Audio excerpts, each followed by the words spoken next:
The very name was an omen of evil, an invocation of phantasmal terror. It was the domain of the demon Dole, and few who crossed into his forsaken wastes alone ever returned to the middle country. It was called a no-man's land, for although many mortals lived there, none of them could truly be called men. The closest perhaps were the Sem, small creatures that looked much like monkeys and sported tails as furry as the rest of their bodies. The only other humanoids were a fabled race of giants who stood more than a few times taller than the Sem, the barbarous Lagun, who were equally hairy, but who were even less intelligent, it was said, than their simian cousins. In its climate, too, the hot outland of Nosferus was far different from the homelands of humankind. There were hardly any seasons, the thirsting landscape never knowing the spring grace of green leaves or the brightness of fresh blossoms. It was a desert waste, its bleak badlands perennially cloaked in stone gray and dust brown. To the east of Nosferus rose the lumpy ridges of the Canaan Mountains, while to the north lay the eternally snow-capped peaks of the Ashgarn Range, beyond which were the icy Northlands. Along the southwest flowed the Kes, the black flow that separated Nosferus from the outlying settlements of the lands of men. Thus hemmed in by natural borders, Nosferus had come to host an unusual and unique kind of life. Wildling humanoids lived side by side with all manner of monstrosities: sand leeches, sandworms, big-eaters, giant scorpions, wispy angel hair, foul Yedo. These foul Yedo, thought Istvan the Crimson Mercenary. Whatever madness it was that drove Archduke Vlad to covet this accursed land, I'll bet he'd change his mind if he saw this. He grimaced and looked out on the bizarre sight before him. It was worse than anything even the boldest Katara players sang about in their fanciful tales of heroic deeds. Istvan, his friend Gwyn the leopard-headed warrior, and the 40 or so warriors of the Raku tribe whom they led had followed the young Captain Astrius's routed troop of Mongoli knights to the last plain where the wildlands dipped down towards the river Kes. There they had seen the main host from Alvon Keep marshalling for action, a massive army augmented by reinforcements from Taurus and led by the Lady of Mongol, Amnelis herself. It had become apparent then that the duchy had finally launched its long-planned invasion of Nosferus. With no less than the survival of the Sem tribes at stake, Gwyn, Istvan, and the Sem scouts, intent on warning their comrades, had made haste toward the village of the Raku. But it seemed that the aged weaver Jarn, heavenly guider of fate, had other plans for them. Perhaps he felt that they had not been tested enough. Though pressed for time, the party had had to run north to throw their Mongoli pursuers off the trail. When they finally turned east and toward the village, it was into a far greater danger than that from which they fled. For whether the Raku guides had taken the wrong path, or the land itself had shifted to baffle their progress, what they now found before them was not the village of the Raku, where the twins of Paras, Rinda and Remus, their faithful companion Suni, and the high chieftain Loto awaited them. Instead, they had marched into the midst of a colony of primitive jelly-like creatures, Yido, that undulated now as one eerie mass. By the time the quick-moving warriors realized their plight, they had gone far into the valley. The dread creatures swarmed and oozed perilously close to them. "What is this? How?" rasped Istvan, his voice hoarse and grating from thirst. "Not so loud," Gin hissed. The yellow eyes peering from his leopard face narrowed and shone with startling ferocity. "They know something is here, but they have not yet sensed what we are, or they would have moved in for the kill." Gin's voice was low and calm. None understood better than he that his life, and those of Istvan and the 40 brave Sem youths, depended on him keeping his cool and making the best move. For Gin was their undisputed leader, though he had never been appointed as such. There was no need. From the beginning it had seemed natural for them all to entrust their lives to him. Although Gin did not know this yet, a rare ability to lead was as much a part of him as the strange leopard mask that covered his head. He was one of those very few to whom others turn for leadership, guidance, and protection as if by primal instinct, and the want of such a one is to bear the burden without expecting so much as a promise of loyalty in return. So spontaneous was his compassion and sense of responsibility. And without a doubt, the lives of Istvan and the Raku rested in his hands now. Gen glanced back swiftly. The Raku youths remained calm, or at least appeared so. The sight of the leopard warrior riding tall at their helm gave them heart, and Siba, the foremost among them, was skilled at keeping order. The Sem gazed warily upon the roiling reaches of the Valley of Death and stood silent in their ranks, holding their breath, waiting for Gin's orders. They knew from experience that while the Yido were fearsome carnivores, they were not as aggressive as the big eaters or the sandworms.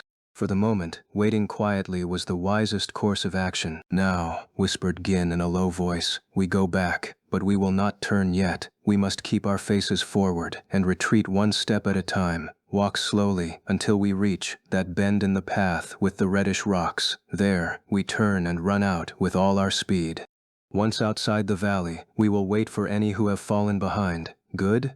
Move as one and move quietly." "Yes, Riyadh," came the Sem warrior's hushed reply. While he spoke, Gin never shifted his eyes from the Yido filling the valley. The primitive forms quivered and surged like too much jelly in too small a pot. The entire valley floor was covered. An ancient, primal form of life. The Yido were possessed of neither eyes nor mouths, nor were their bulbous shapes equipped with appendages of any sort. Their lack of jaws and sensory organs made them no less dangerous, however. Like giant white amoebas grown to an illogical extreme, they sensed and fed with their entire bodies. Now, numberless, they flowed together, soundless and slick, so that the valley was filled with a translucent white pool that rippled and murmured.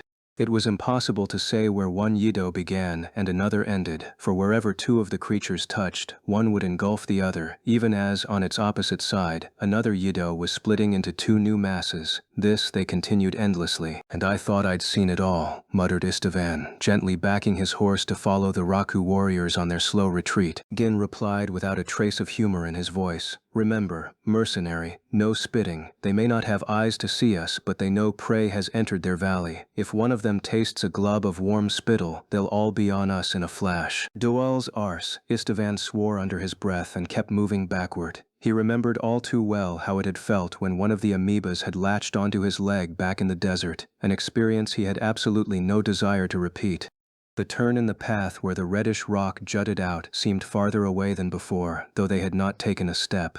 He imagined the massive Yido launching themselves into the air as each reacted to the prospect of something more succulent to digest than other amoebas, and fear churned in his stomach. Yet the stealthy band of warriors did reach the bend in the trail after what seemed an eternity of slow, backward shuffling. There they turned as one and ran like runners at a fair, Istvan and Gin bringing up the rear on their horses. Siba and the other Sem were the first to reach the exit of the narrow gorge that led into the valley. There they waited in tight formation. Their round eyes shone uneasily, and it seemed that they were huddling together as much for reassurance as for defense. "Riyadh!"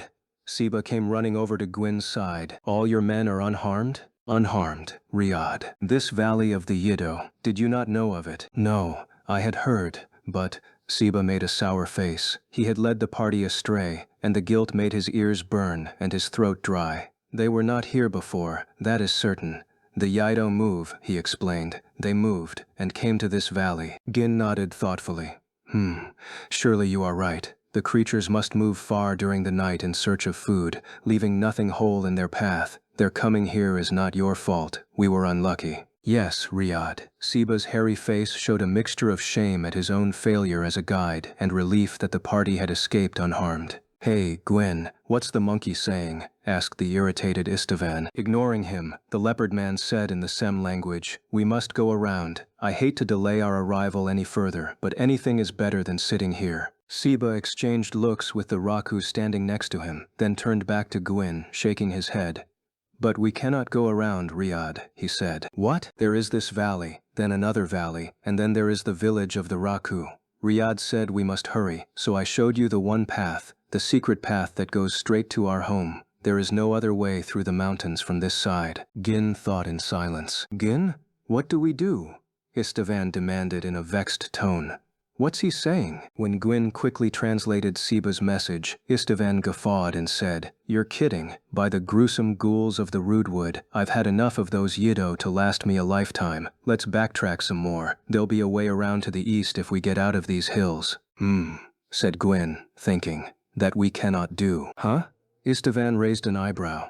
"Why not? If I were a Goran captain, the entrance to these hills is just where I would leave a full troop to catch anyone coming back out." "Ah, that's right. We were being followed, weren't we?" Istvan muttered. The mercenary swore a silent oath and glared at the hills that barred their path. "That, and we're running out of time. Look, the sun sets." Gwyn hunched his shoulders. Istvan looked up to see the march's sun slipping behind the top of the mountains. In the rush of their flight, he had forgotten that night was coming. The wildlands night, deep and unforgiving, boded great danger and darker mystery. The huddled Sem warriors peered uneasily up at the setting sun and occasionally cast questioning looks at Gin. Their eyes were filled with trust and loyalty toward the leopard-headed warrior, but there was also fear. "I couldn't have planned a better trap," Istvan observed, grinning as if it were someone else's pinch. The seasoned mercenary was no mere rat. "We go forward into the valley of the Yiddo, or we go back and the Goran host cuts us to ribbons. There's no third way on account of these bleeding hills. What's more, it's growing dark, and if we don't get to the Raku village, our friendly wildlings could be taken by surprise and put to the sword, the lot of 'em." "So, my leopard noggin generalissimo," said Istvan with a flourish of his hand, "whatever do we do now?" Gwyn growled deep in his throat. The mercenary added in a grumble, "Tell you one thing. I'm not becoming any Yiddo's dinner." Gwyn raised a hand, palm upward, as if to say he held no secret means of getting them out of their predicament. Istvan shook his head and looked up into the deepening violet of the march's sky. What's with all the angel hair, anyway? Since they had stepped on the road that led down into the valley, the wispy white angel hair had been falling thicker than usual, and now it formed a veritable fog on all sides. Though they knew it to be harmless, the sight of the white tufts descending on them did little to soothe their frayed nerves. "By the white beard of," began Istvan on another tirade of colorful oaths, when a thought struck him. His black eyes sparkled. He leaned over and slapped a hand down on Gin's shoulder. "I've got it. Why didn't I think of it before? It's so simple. We use fire. Fire. By the sulphurous spittle of Miguel. That's it. Didn't you say when you saved me from one of those things before that fire was the only way to deal with the Yiddo? We'll just burn a path through the slimy sons of, and send up a beacon of smoke the Goherns are sure to see?"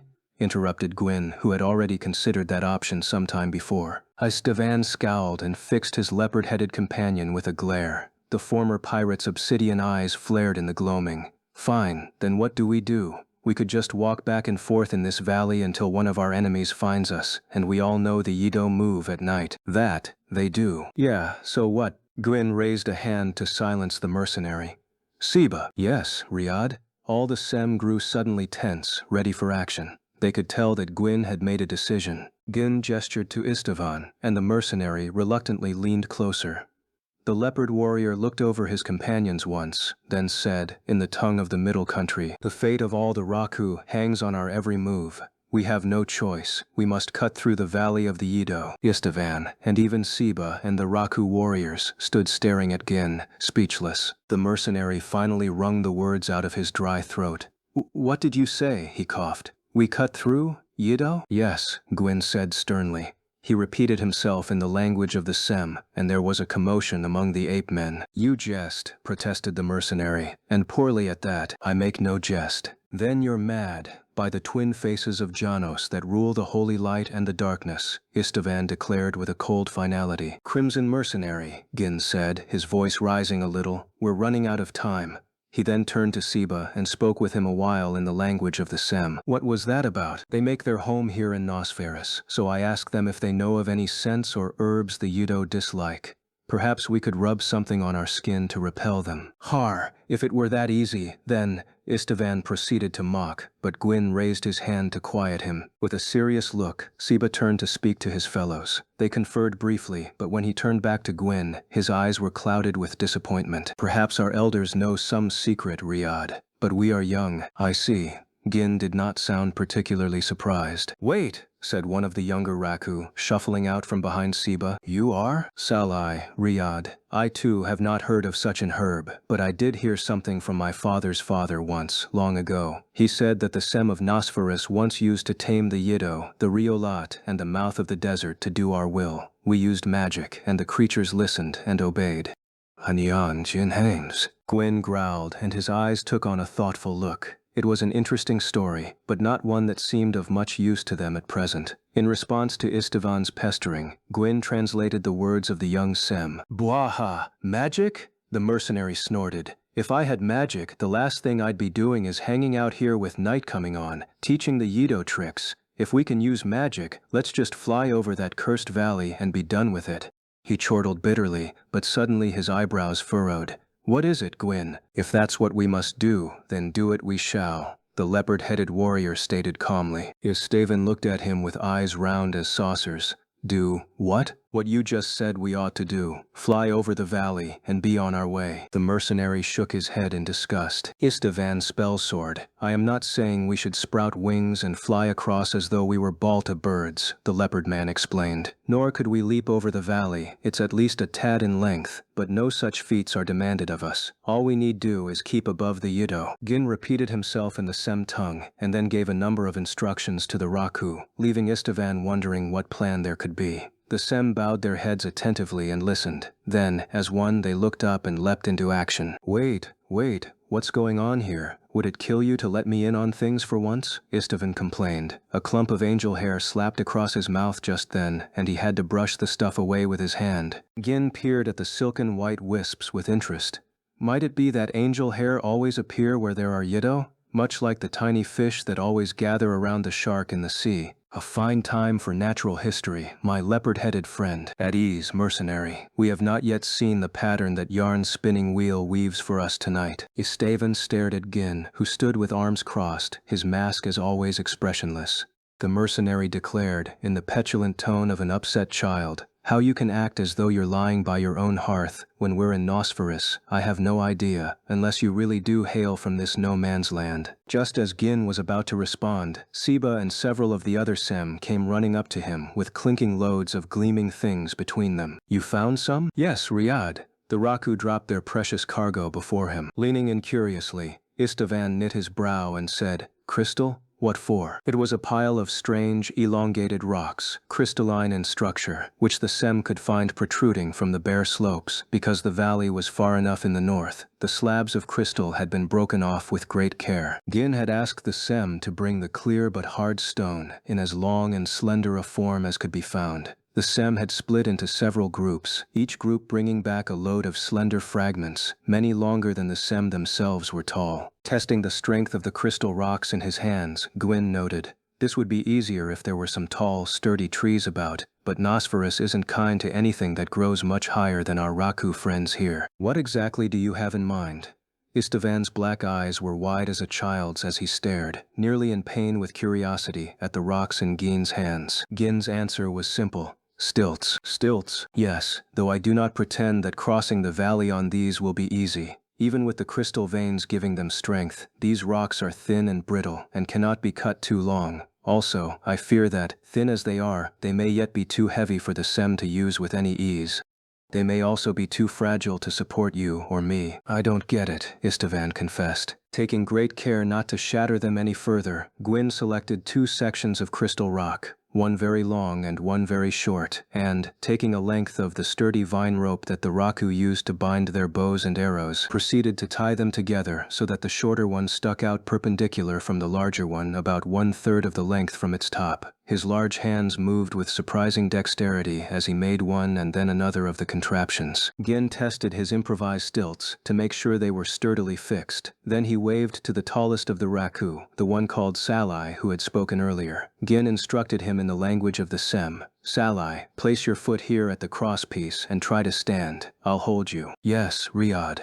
Salai sprang up with agility and stood on the poles, making him taller even than Gwyn, who stood supporting the slender sticks of stone. What do you think, Salai? Can you walk with these? I will try, Riyadh, said the young Raku warrior. As soon as Gwyn released his hands, Salai began to walk, holding the tops of the 2 stilts, one in each hand. He lifted each leg slowly and swung it carefully forward, taking one small step at a time. Immediately the other Raku gathered around, finally understanding Gin's plan. It seemed that Salai was naturally very agile, even for a Sem, for after falling once or twice, he appeared to get the hang of it. Can you walk through the valley like that? I can try, Riyadh. Yes, I think so. But these pole legs are very heavy. Salai jumped down from his stilts and caught his breath.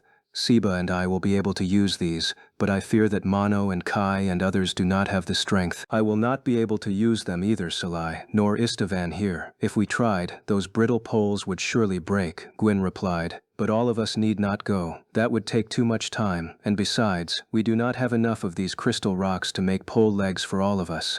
1 or 2 of the bravest Raku will go. This last part Gwyn repeated in human speech for Istvan's benefit. So they'll run ahead to the village while we just wait here? Istvan interceded. Gin shook his head. No, I have another plan for the rest of us. By your leopard-headed godsire Cyranos, you've gone and figured out a way for us heavier folk to cross too, haven't you? I think so. It involves some danger though. Well, I'm beginning to think that you'd have something up your sleeve even were you to face Doal himself. Istvan said this coolly, but a sparkle of admiration danced in his black eyes. Riyadh. Salai had approached slowly and now stood by Gwyn, waiting for instructions. It will not be easy, Gwyn told him, looking down at the small, hirsute face. It shone with determination. Have you the courage, Salai, to cross the valley of Yido? Yes. Riyadh. Yes. Should you lose your balance, let a tired leg slip. Or should this valley be much longer than we guess it to be, you will fall headfirst into the Yido. I understand. Salai shivered, but it was with anticipation, not fear. The fate of the Raku, no, of all the Sem, rests on your making it across that valley alive, Gwyn added softly. Then he gave a signal, and 2 of the Raku brought a long rope that they had made by linking bowstrings, carrying cords and belts. Gin tied one end of the rope around Salai's waist and held the rest looped in a long coil in his hand. You will carry your end thus to the other side. Let us also tie your feet loosely to the pole legs so you do not slip. Ah, and one more thing. Here, Gwyn pulled out a torch. Bring this. I know not how long it will keep you safe, but should you slip and fall, you can use this to burn away the Yido. It is fine, Riyadh. Salai flashed Gin a toothy grin. If I fall, Siba will make it across in my place. Gwyn silently placed his hand on the little Raku warrior's shoulder. Salai was ready to go. It was something of a suicide mission. To make himself lighter, he had left his bow, arrows, and stone axe behind, along with most of his clothing. The rope that the Sem had prepared was tied about his waist. Both his feet rested securely on the footrests of the stilts that Gwyn held steady, and the torch was affixed to the top of one of the crystal rock poles. Salai looked back at Gwyn and his companions, gave another bold grin, and signaled that he was ready to depart. Let us go. I will carry Salai up to the edge, so he will not tire before he begins. Gin made sure the other Sem were prepared for their tasks. Then he picked up Salai, pole legs and all. Watching his steps carefully, Gin headed down into the valley of the Yido, carrying Salai cradled in his right arm. Behind him, Siba, Istvan, and about half of the Raku followed at a distance, stopping to watch where the last bend in the path concealed them from the widening valley, the exact place where they had begun their dash to escape not long before. Gwyn moved slowly to the edge of the expanse of swarming Yido, set Salai down gently, and looked out over the squirming mass. They seemed much the same as they had been before, yet they were constantly changing. The fearsome, shapeless creatures continued their eternal undulation, the vast, nightmarish pool that they formed heaving with discontent, moving and rippling like the surface of a windy lake. Again and again, each individual Yido stretched questingly outwards, only to retract and meld in with the others once more. A careful observer might have noted that these sickeningly pallid jellies were not consistent throughout. Spherical shapes were visible within each, and convulsing crescents, thicker and more opaque than the rest of the mass, the Yido's barely developed organs. It was impossible to tell from the endless swirling and twisting whether the foul things had noticed the intruders.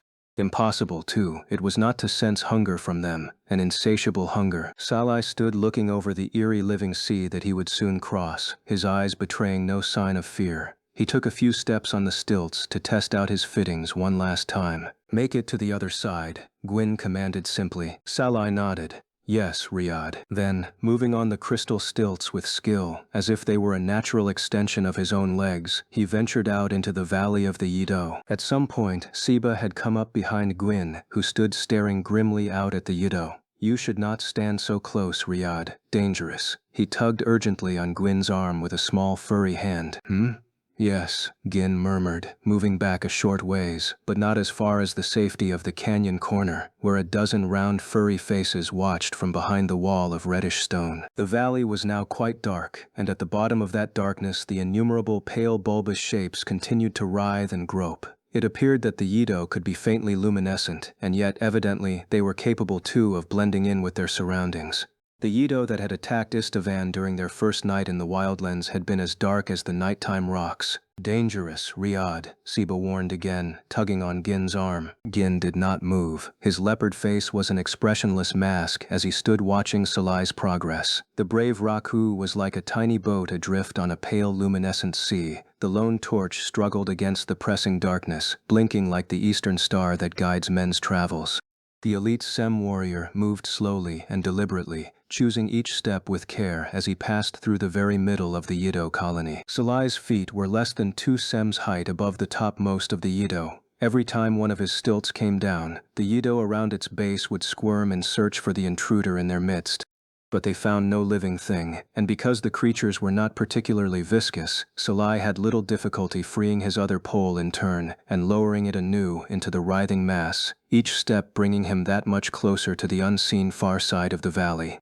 As he made his way, the cord tied around his waist stretched out farther between him and Gwyn. With great care, Gwyn paid out more rope from the coil around his arm, neither letting it draw too tight nor sag down and touch the Yido.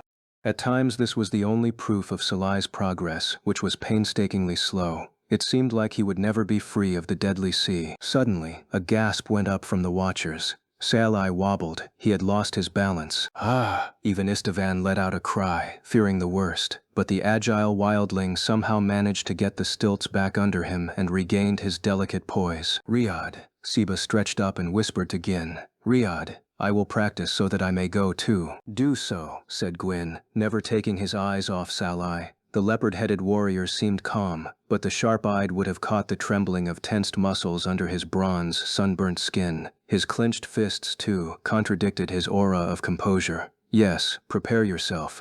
I only hope you will not have to go, said Gwyn, so softly that none, not even Siba, who was already heading back to practice, heard him. If we fail once, then fail again, we are finished. Even if we could gather more crystals, we are fast running out of rope, and only a few torches remain.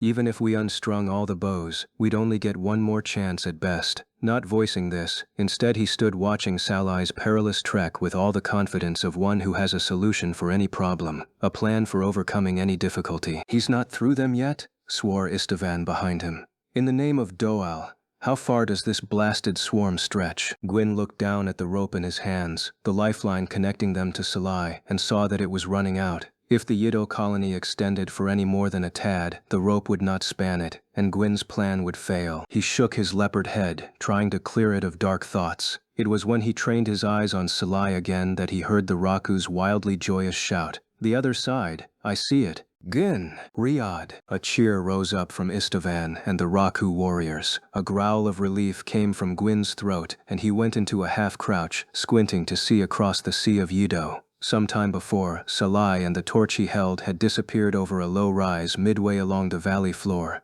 You're almost there, Salai, Gin called out into the darkness. They had nearly run out of rope, but apparently there was just enough. Keep alert.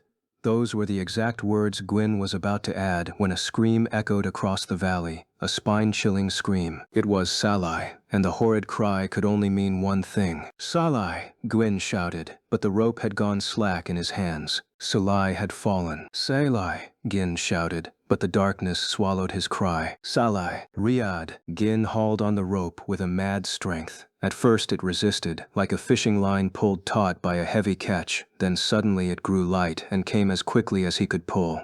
Drawing in its end, he scrutinized it closely and then tossed it down behind him in disgust. The rope had caught on some rock along the way and had frayed until it snapped. Riyadh! Gwyn turned around to see the small, worried faces of the Raku. He shook his head. What happened, Gin? Did he make it? Demanded Istvan as he hurried near. He did not, Gin said solemnly, in words the Sem could not understand. The Crimson Mercenary tried in vain to peer through the murk that had settled over the valley. The poor monkey. It will not take long. Thankfully, the Yido are very efficient at what they do, Gwyn muttered. Then, looking up with a jerk, he motioned violently for Istvan and the Raku to retreat. Stay back. Come no closer. They have noticed us. Istvan did not have to be told twice. Swiftly he ran back to the safety of the bend in the canyon. Behind him, the white mass that filled the valley was rising in a storm of activity. It seemed as though the entire colony of Yido had sensed the feast that their brothers on the far edge had received, and now the rest of them were pulsing and stretching to see if there were tasty morsels within reach. Some of them had started in the direction of Gwyn and the others. It was a sickening sight. "Keep your distance," growled Gin, herding the Raku farther back along the canyon like a sheepdog directing a reluctant flock. "Riyadh." It was Siba, making his way through the retreating Raku. In his hands he held a length of rope and a torch. "I will go next. Salai's sacrifice has told us one thing," Gin said grimly. "We now know how far it is to the other side of the valley. You have a little less than a tad to go, about 50 modad past the curve, no more. Pace yourself accordingly." He did not bother to add empty words of encouragement to that. "I will succeed," Siba declared fiercely. The death of his comrade had not quenched the brave wildling's spirit. Then, perhaps to cheer the rest of the Raku, he observed, "I am stronger than Salai was. Have you mastered the pole legs? Easier than taunting a sand leech, Riyadh." Siba would have set out immediately, but Gwyn made him wait until he had double-checked the fastenings on his crystal stilts and adjusted the hang of the rope at his waist. Taking the loose end of the rope, he tied onto it what remained of the coil that had linked him to Salai. "Alfedo, your protection," intoned Siba. Then he was off into the valley. The remaining Raku huddled close behind Gwyn as they watched their companion leave. They were nervous. They understood the importance of this second attempt, and Siba was one of their most respected warriors. The death of Salai was fresh on all their minds.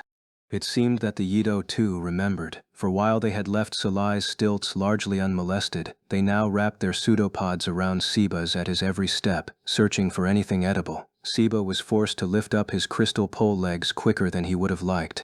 Many times he nearly stumbled, sending a gasp up from the watching Raku, only catching his balance at the last moment. But Siba was agile, and he was progressing away from them, slowly but surely, to the other side of the valley. Gwyn looked upwards and away from Siba once, as though to supplicate the heavens for help. He saw faint white wisps of angel hair falling from a starless charcoal sky. "Hey, Gwyn," Istvan came up to him and whispered, "What you got planned if this one doesn't make it?" "I'll know then." "Come on, I know you better than that. I know you've got something up your sleeve." "Maybe," Gwyn allowed, "but Siba will not fail." "How do you know? Have you now the spirit sight like little Rinda?" Gwyn did not respond. His eyes were fixed on the torch atop Siba's right-hand stilt. "If he can just make it past there," Gwyn muttered, half to himself, "and if we can follow, then we, and the Sem, will have an edge. It is already dark, yet with our Raku guides we can move with relative ease, while the Mongoli's forays will be greatly hindered. They will have to close ranks and set watch against the dangers of the night, and wait for the morning to come before they march on. Our tracks will be even harder to follow after a night of the hard winds blowing down from the Ashgarns, and they do not know the exact location of the Raku village. Even if they do succeed in following us, with any luck the Yido will still be here. What better guard to set at our gates than this? Let's hope it's not so good a guard that it keeps us from getting through, eh? Speaking of which, I bloody well hope we get across soon.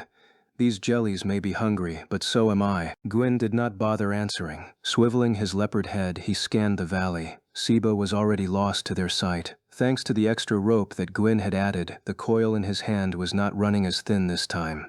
Still, a great deal of rope was now stretched out into the pale luminescent darkness above the Yido. "If Siba fails, we will have to return to where we entered these hills." Gin said this in a near whisper so the Raku would not hear him. Though they could not speak the human tongue, they would be alert to his tone, and he could not let them sense his uncertainty. "But what about the Mongali? It will take time, and it will not be easy. But if we can slip back under the cover of night, there's hope that we'll be able to take the Mongali by surprise. Even if they've set an ambush, we can cut through and then go around the mountains. It's a long way to the village, but it may be the only way. At any rate, none of the other Raku have the strength to cross this valley. Siba is our last chance." "Gin, have you got a Yido for a brain? Have you forgotten how many thousands of troops are out there?" Gin suddenly sprang to his feet. "What?" Istvan said, taking back a step. Without answering him, the leopard warrior ran straight up to the very edge of the Yido. His voice high and strained, he called out, "Siba!" There was a terrible moment's silence. Then a cheerful cry answered him, "Riyadh!" "You've done it, Siba. Are you all right?" "I am fine, Riyadh. I have crossed the valley." "Siba! Siba, you did it!" roared Gin, laughing as he turned to tell the other Raku. But there was little time to celebrate. Moving quickly, Gin gave directions for the next stage of his plan.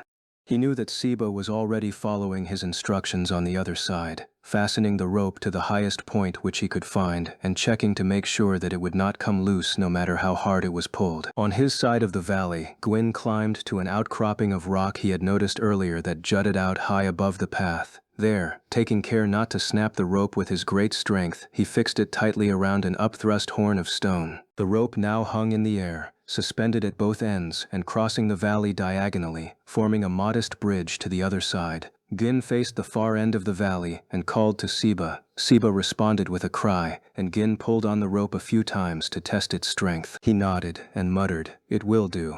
Then he returned to where the remainder of the Raku waited to hear what plan their resourceful Riyadh had devised to save them.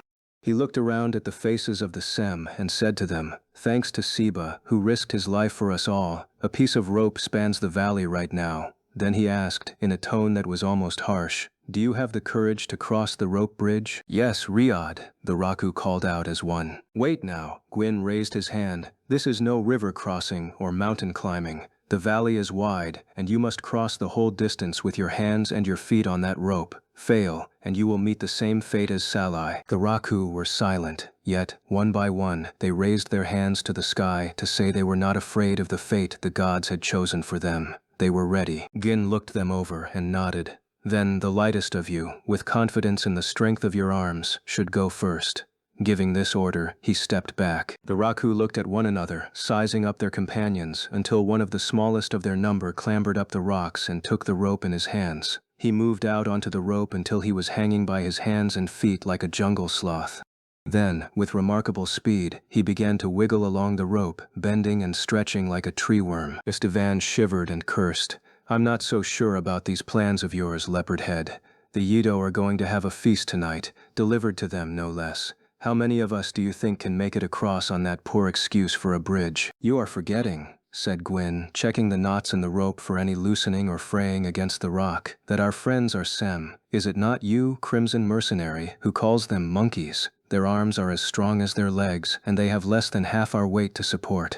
Crossing on this rope is a challenge for them, but not a ridiculous one. For them, sure, but in the name of their smelly monkey god, what about us?" Though he took a step toward Gwyn as he said this, his tone was not really accusatory. "Well," he continued, not waiting for an answer, "I'm sure you've got some plan even if we can't make it across on that rope, you being you and all. By the 100 squinting eyeballs of Jarn, you are a tough one to beat, Gwyn.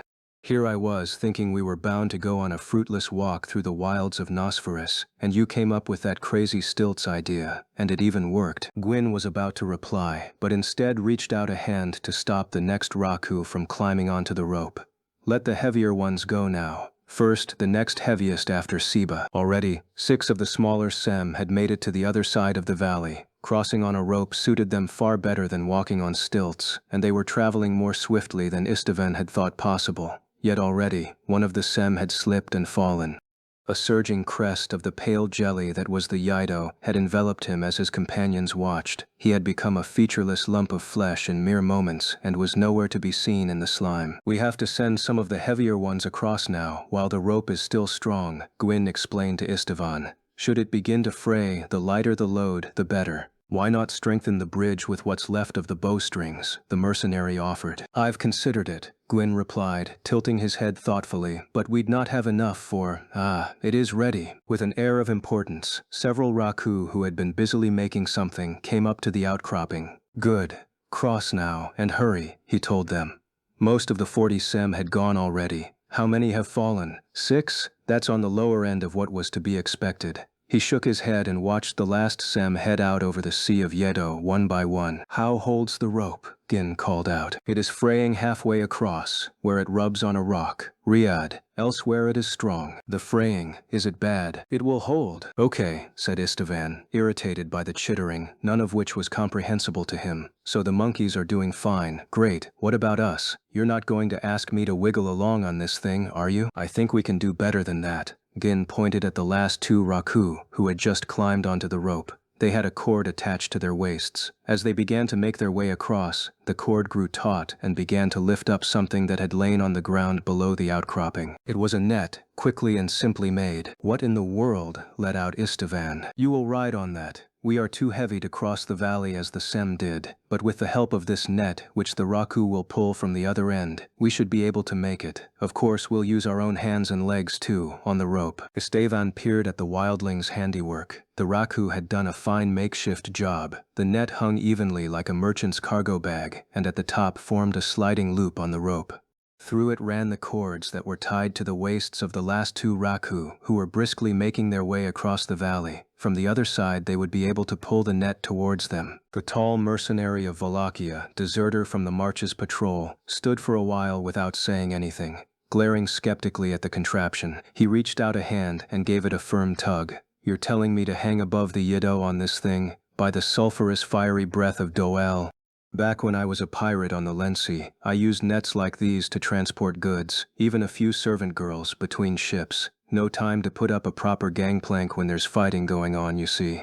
He pursed his lips and then elaborated. "Sugar bags, casks of wine, gold dust in leather pouches, clothes. The fellows who've boarded the ship stuff it all into a basket and pull on the rope to say it's ready. Their mates haul it over, and that's all there is to it. By the godworm Dreden, caretaker of the sea and the pirates who ride her, I never thought I'd see the selfsame piece of wisdom up here in the hills of Nosferus, and with me as the loot. And this time, instead of the gentle blue and wine-mild sea mother below me, I get an ocean of squirming slime that'll eat me for dinner if I fall in." He scowled and was silent for a moment. Then he waved his hand and concluded sulkily, Fine, I'll get in the damned thing." "It better work." Gin let out a howl of laughter, despite the fix they were in. Istvan was the spell's word, the crimson mercenary, barely turned 20 but wise beyond his years in the ways of the world and the trials of battle. At heart, nonetheless, he was just a mischievous youth whose spirit still frolicked on the sun-drenched shores of his natal Valaka. Now and then he made Gwyn laugh hard, but it was not a mean-spirited or condescending laugh. They were bursts of pure mirth. Istvan shot a hostile glance at the laughing leopard-headed warrior. "Still," he said, sounding more optimistic, "I know for a fact that there's not a chance in the world I'll meet my end at the hands, or whatever they are, of these Yiddo. When I came into this world, a gem in my hand, the fortune-teller said I'd one day be king. So sure of it she was that she named me after a great king of old, and I'm no king yet. Until I do get my crown, it means I need not fear death. No stinking valley of jellyfish can take me to the underworld yet. Yup, yes sir, I'll get on the net, I'll be the booty if you insist." And with this contorted piece of logic, he clambered up the rock nimbly toward the net. "Wait," said Gin, stopping him. "What now?" "Take off that armor." The Raku said that the rope was fraying. "You'll want to be as light as possible." The mercenary shot Gin a look like a maiden who had been asked to do something most improper. But without a word, he began undoing the straps of the black Gohan armor. One by one he threw the chest plate, the greaves, and the gauntlets down onto the hard ground, until his slender form was clothed only in his leather boots, his short trousers, and the padded undershirt that had fit close under the armor. "I can keep my sword, can't I? Without it I'd feel more naked than if I'd taken off all my clothes," muttered Istvan. Glowering, he crawled into the makeshift basket, where he looked like some giant fish caught in a fisherman's net. "I don't know if it's Mos, Serenos, or Doel himself, but pray to your god for me, Leopardhead." With this, he grabbed onto the cord and gave it a good tug. This was the signal. In a moment, the rope, which had sagged under Istvan's weight, pulled taut. With the combined strength of the Sem tugging on the cord and Istvan pulling hand over hand on the rope as he sat in the basket, the hastily constructed transport began to move out across the valley with surprising speed. "Whoa! Watch it! Yipes!" yelled the mercenary with every sway and lurch. His eyes bulged wide as he looked at the swirling, slimy creatures that writhed not a man's height below him. Istvan was considerably lighter than Gwyn, but still, he was at least twice as heavy as the largest of the Sem, and the makeshift bridge had already held many Raku, and dropped a few, the mercenary thought glumly. If it sagged any more than it had already, his feet would hit the Yaido, which were stretching yearningly toward him. "Ugh," groaned Istvan. "By Irana's 7 tails, I hope this is a first and last time. Please, you Yido just rubbed me the wrong way." He reflexively drew up his legs until he had nearly curled himself into a ball. The Yido had begun to move again, a disturbing ebb and flow. Salai, who had sacrificed himself, and the 6 Raku who had fallen from the rope had been consumed entirely by now, but that had done little to sate the eternal hunger of the Yido. If anything, the meal of Sem had made the gruesome creatures hungrier, and they lurched and lashed out with bulbous pseudopods. They were more active than Istvan had seen them all night, surging and heaving in deadly waves. As a single mass they pulsed back and forth across the valley, reaching up the rocky sidewalls with furious violence, driven by their blind hunger.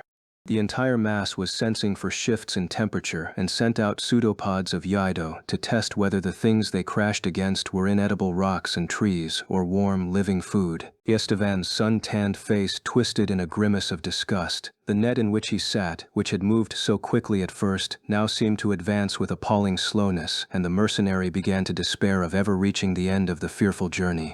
Tired of looking down at the sea of Yido, he peered back up at the rope against the dark sky, and his wearied face went pale. "Gah! The rope! It's fraying!" Istvan gave a terrified howl. "Help! Help me, gods! I'm going to fall!" The mercenary's obsidian eyes opened wide as he stared at his only lifeline, the single rope that held him above the valley. He had only made it 2/3 of the way, still a considerable distance from the safety of the far side where the Raku stood waiting for him. The basket shuddered, and he looked up again. Before his eyes, the makeshift rope was fraying, the wound cord splaying faster and faster, and then the rope broke. "Ah!" From opposite sides of the valley, Gin and the Raku heard Istvan's terrified cry, yet they could do nothing to help him. Gods! Mos! Jarn! Anybody! The rope had been strong, but after bearing the weight of 40 sem, its worn fibers were too weak to support Istvan. He was almost within sight of the valley's far side when it unraveled and snapped. Tangled in the net, the mercenary dropped straight down toward the horrible sea of Yido in the valley below. Rather than fight for his life to the very last moment, he screamed, screwed his eyes shut, and covered his face with both hands, as though by doing so he could avoid confronting death. It was a short fall, though to him it felt like eternity. Legs wrapped around the rope that was no longer there, he tumbled down through the murk until he finally landed. He screamed and curled himself into a ball, though he knew this would not help him once he was seized by the Yido, whose touch would quickly dissolve any living tissue. Yet the pale, luminescent, jelly-like creatures did not grasp him. His helpless body was not engulfed. But terrifying death did not come. Istvan slowly opened his eyes and peered out between his fingers into the horrid night. Then, all of a sudden, he pulled his hands away from his face and sat up. "Unbelievable," he croaked, his mind reeling with surprise. "By the shining hair of Irana, who watches over me. This is unharmed save for a few bruises he had gotten from the fall, and without a single Yido attempting to consume him." Istvan struggled out of the net and stood up on the soft ground of the valley. He opened his black eyes wide, straining to see through the darkness around him. The nearest Yido had already slithered far from where he stood. "Well, I'll be... They're moving! They moved!" shouted the incredulous mercenary. Then he started laughing hysterically. "By the blue pot of Eris from which the moonlight spills, by the fever brought by Torto, the god of lovers. What luck! What luck! No, not that I expected any different. Why, I'm Istvan's spellsword. I am. Luckiest man in the world. No stray arrow of misfortune will ever hit me." And lucky he was, for the Yido had begun to flow out of the narrow valley the moment he had begun his crossing. Had the fell hive set out even a twist later, the crimson mercenary would surely have fallen squarely in their midst. Like a night tide, they were now surging down the narrow canyon along which Gin's band of warriors had come, oozing back towards the low wildlands of Nosferus. When Selai and the other Sem had fallen, some primal instinct had been triggered in the shapeless monsters that prompted their primitive instinct to seek more food. As a single mass, tads long it seemed, they were gliding away to the southwest. Like an amorphous larva newly hatched from its egg, the hungry swarm had blindly made its way away from Istvan and the Sem. The mercenary looked around again and noticed that he was still too close to the retreating Yido to warrant much celebration. He swiftly scooped up his fallen sword and made haste to get out of range of any strays. His eyes fell on something left lying on the valley floor in the Yido's wake, a small pile of bones. Doubtless they belonged to Salai, who had died that the rest of them might cross the valley. Istvan shivered. The remains were hardly recognizable as such. It looked much as Istvan assumed the victim of a giant jungle snake might look if you cut open the snake's belly a few days after it had made its catch. The Yido suffocated their victims with their huge, formless mass, then crushed and digested them until only piteous lumps of twisted skeletons remained. Istvan looked at the whitened bones and a tingle ran up his spine. It could have been me. Well, no sense thinking about that, the mercenary muttered. I didn't end up as Yido fodder, and by the white gossamer of Eris I'll keep on living, thank you very much.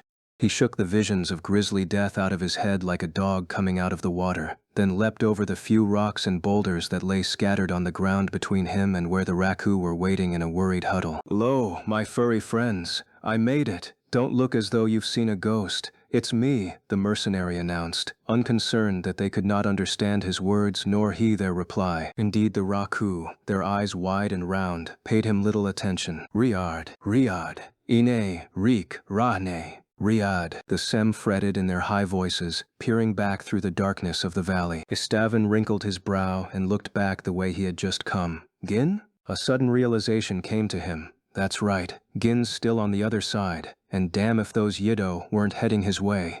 He looked around frantically for some way to bring his friend to safety, but the erstwhile bridge lay in a ragged tangle on the ground, leaving Gin stranded on the wrong side of the valley. Istvan peered through the gloom toward the mouth of the narrow canyon, racking his brains. For a moment, a strangely pained look stole across his haggard face, but he shook it off and spat on the ground. Ah, no need to get all excited. He's fine. My monkey friends, Gwyn is fine. Why, if all the Yido in the world attacked him, he'd still pull through. Anyway, Istvan paused to wet his lips and continued. Shouldn't we be getting along? We don't have time to just stand around here, do we? We have to get to your little village. We'll just start walking slowly and Gwyn will catch up. But the Raku didn't understand what he was saying, and besides, no one was paying him any attention at all. In fact, all of the Sem warriors were still pointing out into the darkness toward the other side of the valley and talking animatedly in the high-pitched voices of theirs. It seemed to Istvan that they were debating whether or not they should go back into the valley in order to save their Riyad, back into the very place they had just crossed with so much difficulty and death. Already the leopard-headed warrior was more of a god to them than a man, and it occurred to Istvan that they might just be willing to give up their own lives in an attempt to save his.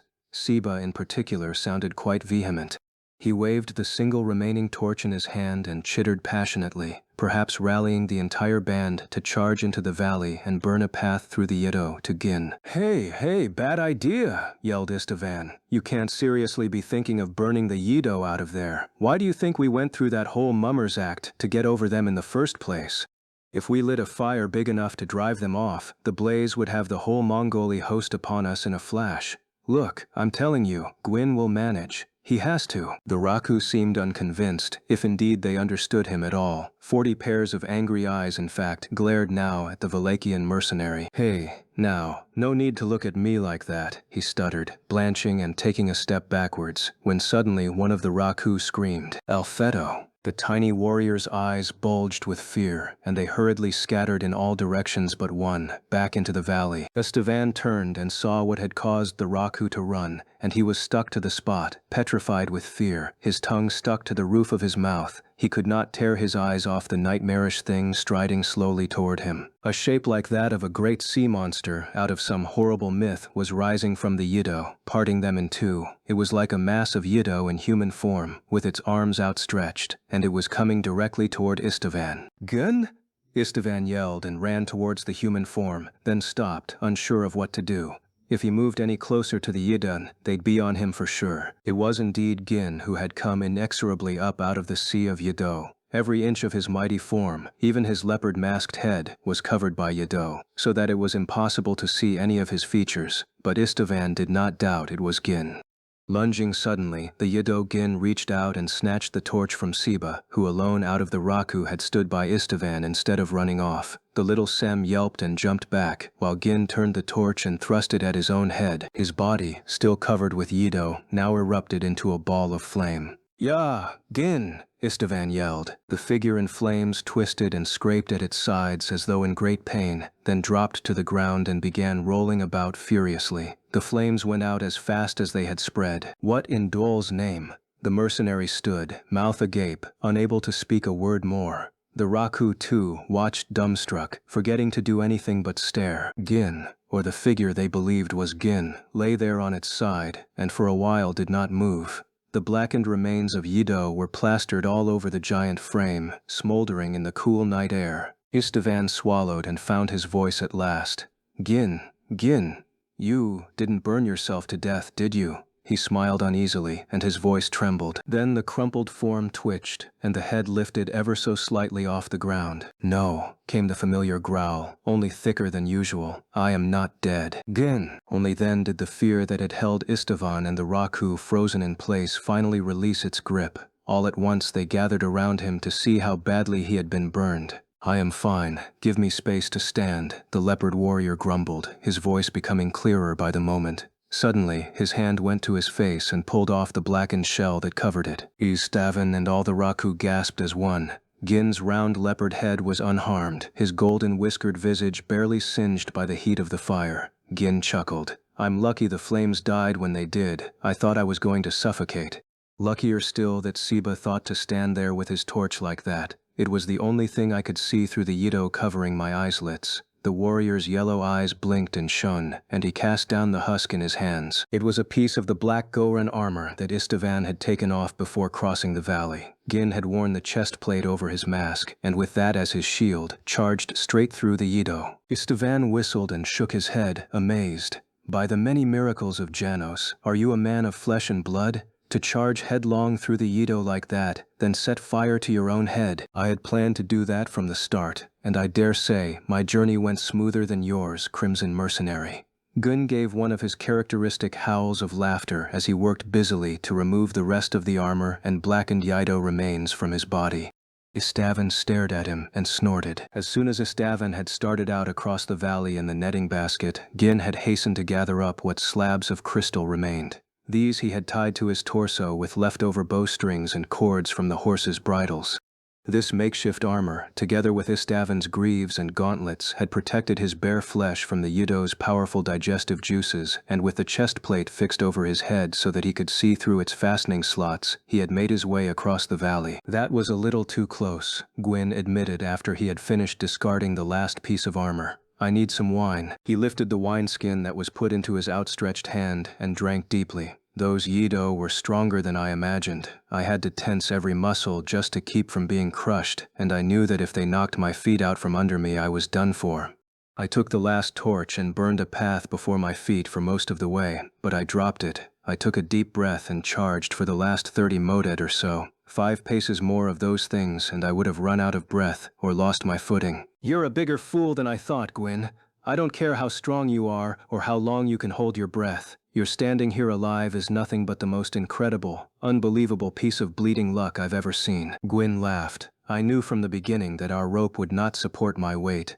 So you see, I had enough time to consider how to protect myself for a race through the valley. By Mo's grassy whiskers, whispered Istvan. His black, sparkling eyes were filled with a look of wonderment that had never truly graced them before, and although he would never have admitted it, his eyes also betrayed a profound relief at seeing Gwyn standing before him again, safe. Though I can't say I made it unscathed, the leopard-headed warrior noted. This is no worse than a few March's bug bites. Gwyn sat and examined his body carefully. Here and there, blisters were rising on his hands, feet, and chest.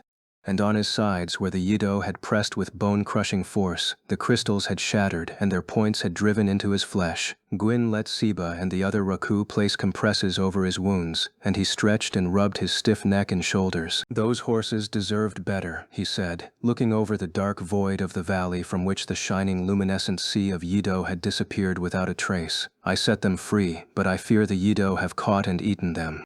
If I hadn't been so preoccupied with getting myself ready for the crossing, perhaps they wouldn't have had to die. Ah, Gwyn, what difference does that make? Haven't you and I gotten through? Remarked Istvan, a little vexed with the leopard man. A short distance away, the Sem had built a small fire, cutting a little globe of warmth out of the cold Nosferous night. Istvan gazed at it plunged in thought, and in the firelight his black eyes shone almost chillingly with their customary shrewd gleam, as if to balance out the warmth that had recently filled them. How could he have guessed, when he first heard Gwyn's raspy voice through the prison wall back in Staphylos Keep, that only days later he would be here, in the hills of Nosferous, watching 30 monkey men huddled around a campfire, and nearby, several more tending to the wounds of a warrior with the head of a giant leopard? The mercenary surveyed the scene and sighed impatiently. "Better the horses than us," he reprised. "We almost died back there. But we did not. We lived, most of us at least," Gin observed.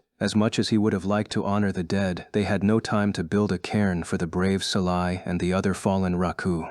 Gin lightly brushed off the simian hands that tended him and stood and said to the Sem warriors, "Very well, let us get going. We did not have much time to begin with, and the troubles we had in crossing this valley used up much of what was left. We should have sent a few ahead of us to the village as soon as they reached this side." "I have done this, Riyadh," Siba informed him proudly. "A party from the village should be on its way to meet us." "Ah, splendid. Good thinking, Siba," rumbled Gin. "Now we too must set out. It cannot be much farther." Beaming, the little warrior nodded. "Yes, Riyadh. We need only cross one more valley and the Raku village will be before us." The Sem quickly made ready to resume their journey. Some scurried to gather up what remained of their supplies. Others kicked dirt on the fire until it was smothered. Istavan walked up to Gwyn. "Let's hope those Yido see fit to head all the way down the hill and eat up the Mongoli army for us, eh?" He said this in a roguish tone, but his eyes were cold and deadly serious. The band of warriors ran through the darkness. Faced with the peril of the Yido, they had almost forgotten the greater danger that threatened all of their people. Now, once more, the Mongoli host loomed in their minds and spurred their feet onwards, making them ignore their fatigue. Siba pushed himself to run faster to catch up with Gin, who was in the lead, loping like a giant tawny tiger leading a pack of agile hunting dogs. "Riyadh," the Raku said, his voice filled with concern. "The Dark One, is he truly a hero?" "You mean Istavan?" "The Dark One is not like Riyadh. He screams like a woman, and he talks too much, I think. He wanted to leave you behind, on the other side of the Yido, even though we could never have crossed the valley without you. The Dark One is your friend, so we welcome him, but is he truly a hero?" Gin laughed out loud, drawing glances from the Sem in tow. "He is fine the way he is, Siba, though you may not understand why," the leopard man responded between chuckles. "Not all heroes are the same. Some are like Istavan. Yes, he is an uncommon hero." Siba seemed unconvinced. "Gin, cut the monkey talk and look over there. That's got to be the greeting party," yelled Istavan, blissfully unaware that he had been a subject of debate. Catching up with Gin, he pointed down the sloping path. There, near the bottom of the valley, they could see the winking lights of watchfires wavering in the night winds. Nearer at hand was a group of small figures waiting alertly with torches held high. Gin's band had arrived at the village of the Raku. "Riyadh," Siba's voice trembled with unconcealed joy. "Our village." Siba looked up at Gwyn, more than twice his height. Beside the leopard man stood the mercenary Istavan, also much taller than the Raku warrior, but wiry next to Gwyn's impressive form. The three had paused at the entrance to the valley, looking down on the village of the Raku, which lay nestled in a cradle of low hills. The night was deep. In the other valley, little had stirred but the Yido and the ever-falling wisps of the angel hair. But here above the Raku village, they could see small lights moving in many places, flickering like sea fires on the night ocean. The news of the band's arrival having reached the village a while ago, the sleepy community had been roused to prepare a grand greeting. Their village looks a lot larger than I expected," Istavan said. The idea of becoming a guest of the monkey-like Raku had rendered him uncharacteristically taciturn, but now, with a whistle, he had broken that silence. A cluster of flames broke off from the pool of light that marked the central village. It began moving towards them. Several Raku were coming up to meet them, holding torches aloft in their hands as they scurried up the slope of the valley path. "Riyadh! Riyadh! Siba!" Their cries sounded clear in the night air. Above the voices of the Sem could also be heard two voices that piped in the human tongue. "Gin! Oh, Gin!" Two figures emerged running out of the greeting party and did not stop until their arms were wrapped around the leopard man, hugging him with all their might. It was Remus and Rinda, the royal twins of Paros. "Gin! Gin! I'm so glad you made it. We were so worried." Rinda, forgetting her regal manners and heedless of all else around her, clung sobbing to the leopard-headed warrior, her beautiful silver hair rubbing against his abdomen. Remus, too, hung affectionately onto Gin's waist.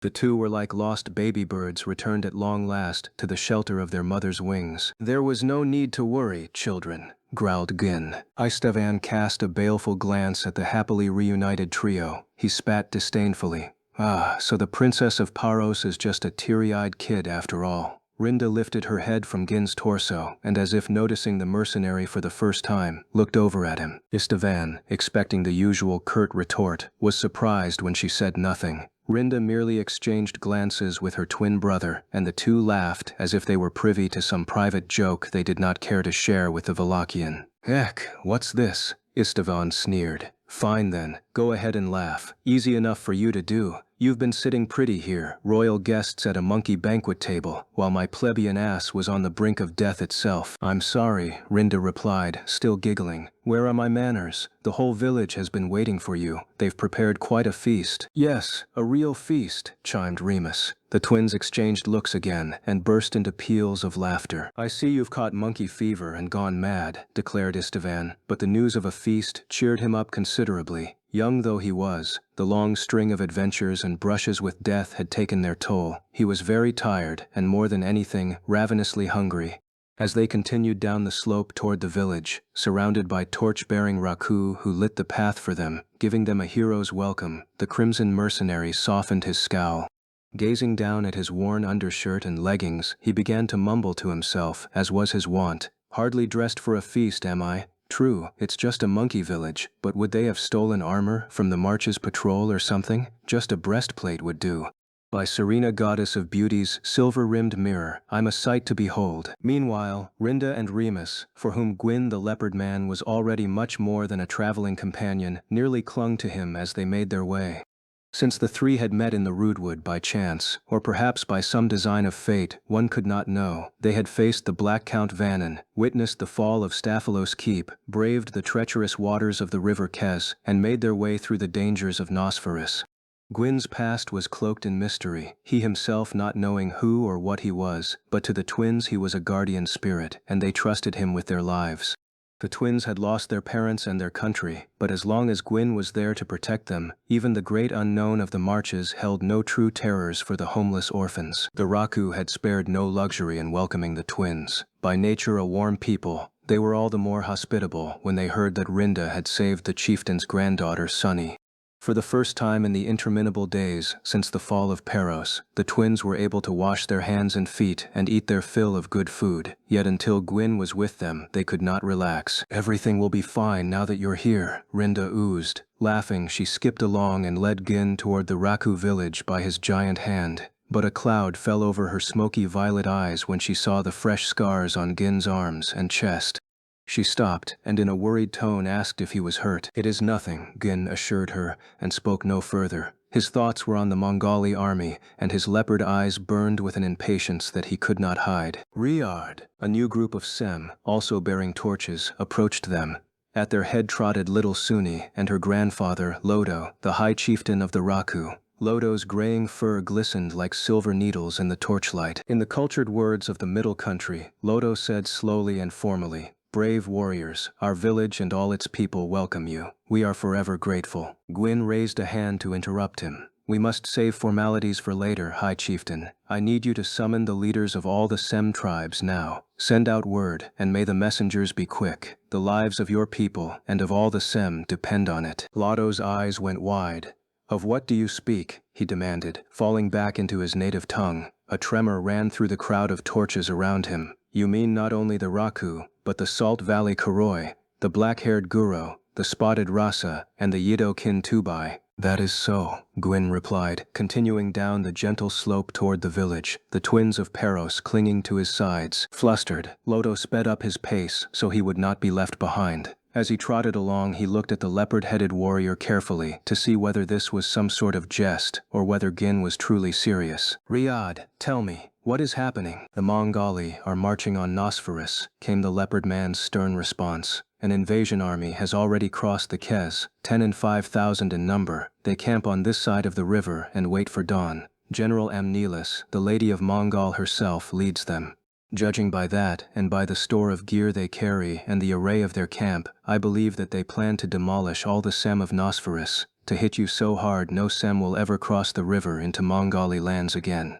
Once they have done this, they will likely stay and claim the lands of Nosferus for their own, thereby pushing the border of Mongol many tads to the northeast." 10 and 5,000, Lodo rasped under his breath. A great commotion went up among the Raku who had pressed around them to hear the exchange. The high chieftain silenced them with a gesture. Then, the Sem are finished. Riyadh, the Sem will be destroyed. His voice was strangely calm. It was Gin who raised his voice in anger. Do not let them. You Sem may be subhuman or primitive, but to assault a peaceful tribe like yours to satisfy a lust for expansion. No, Mongol does not have the right. We must fight, Lodo, and to fight we need all the Sem tribes. Yes, Riyadh, Lodo concurred softly, and for a while they walked on in silence. They were now at the entrance to the village. The Sem community, lit here and there by torches, was comprised of simple dwellings, little more than mounds of shaped earth, like bowls turned upside down and lined in orderly rows that stretched to the edges of the valley bottom.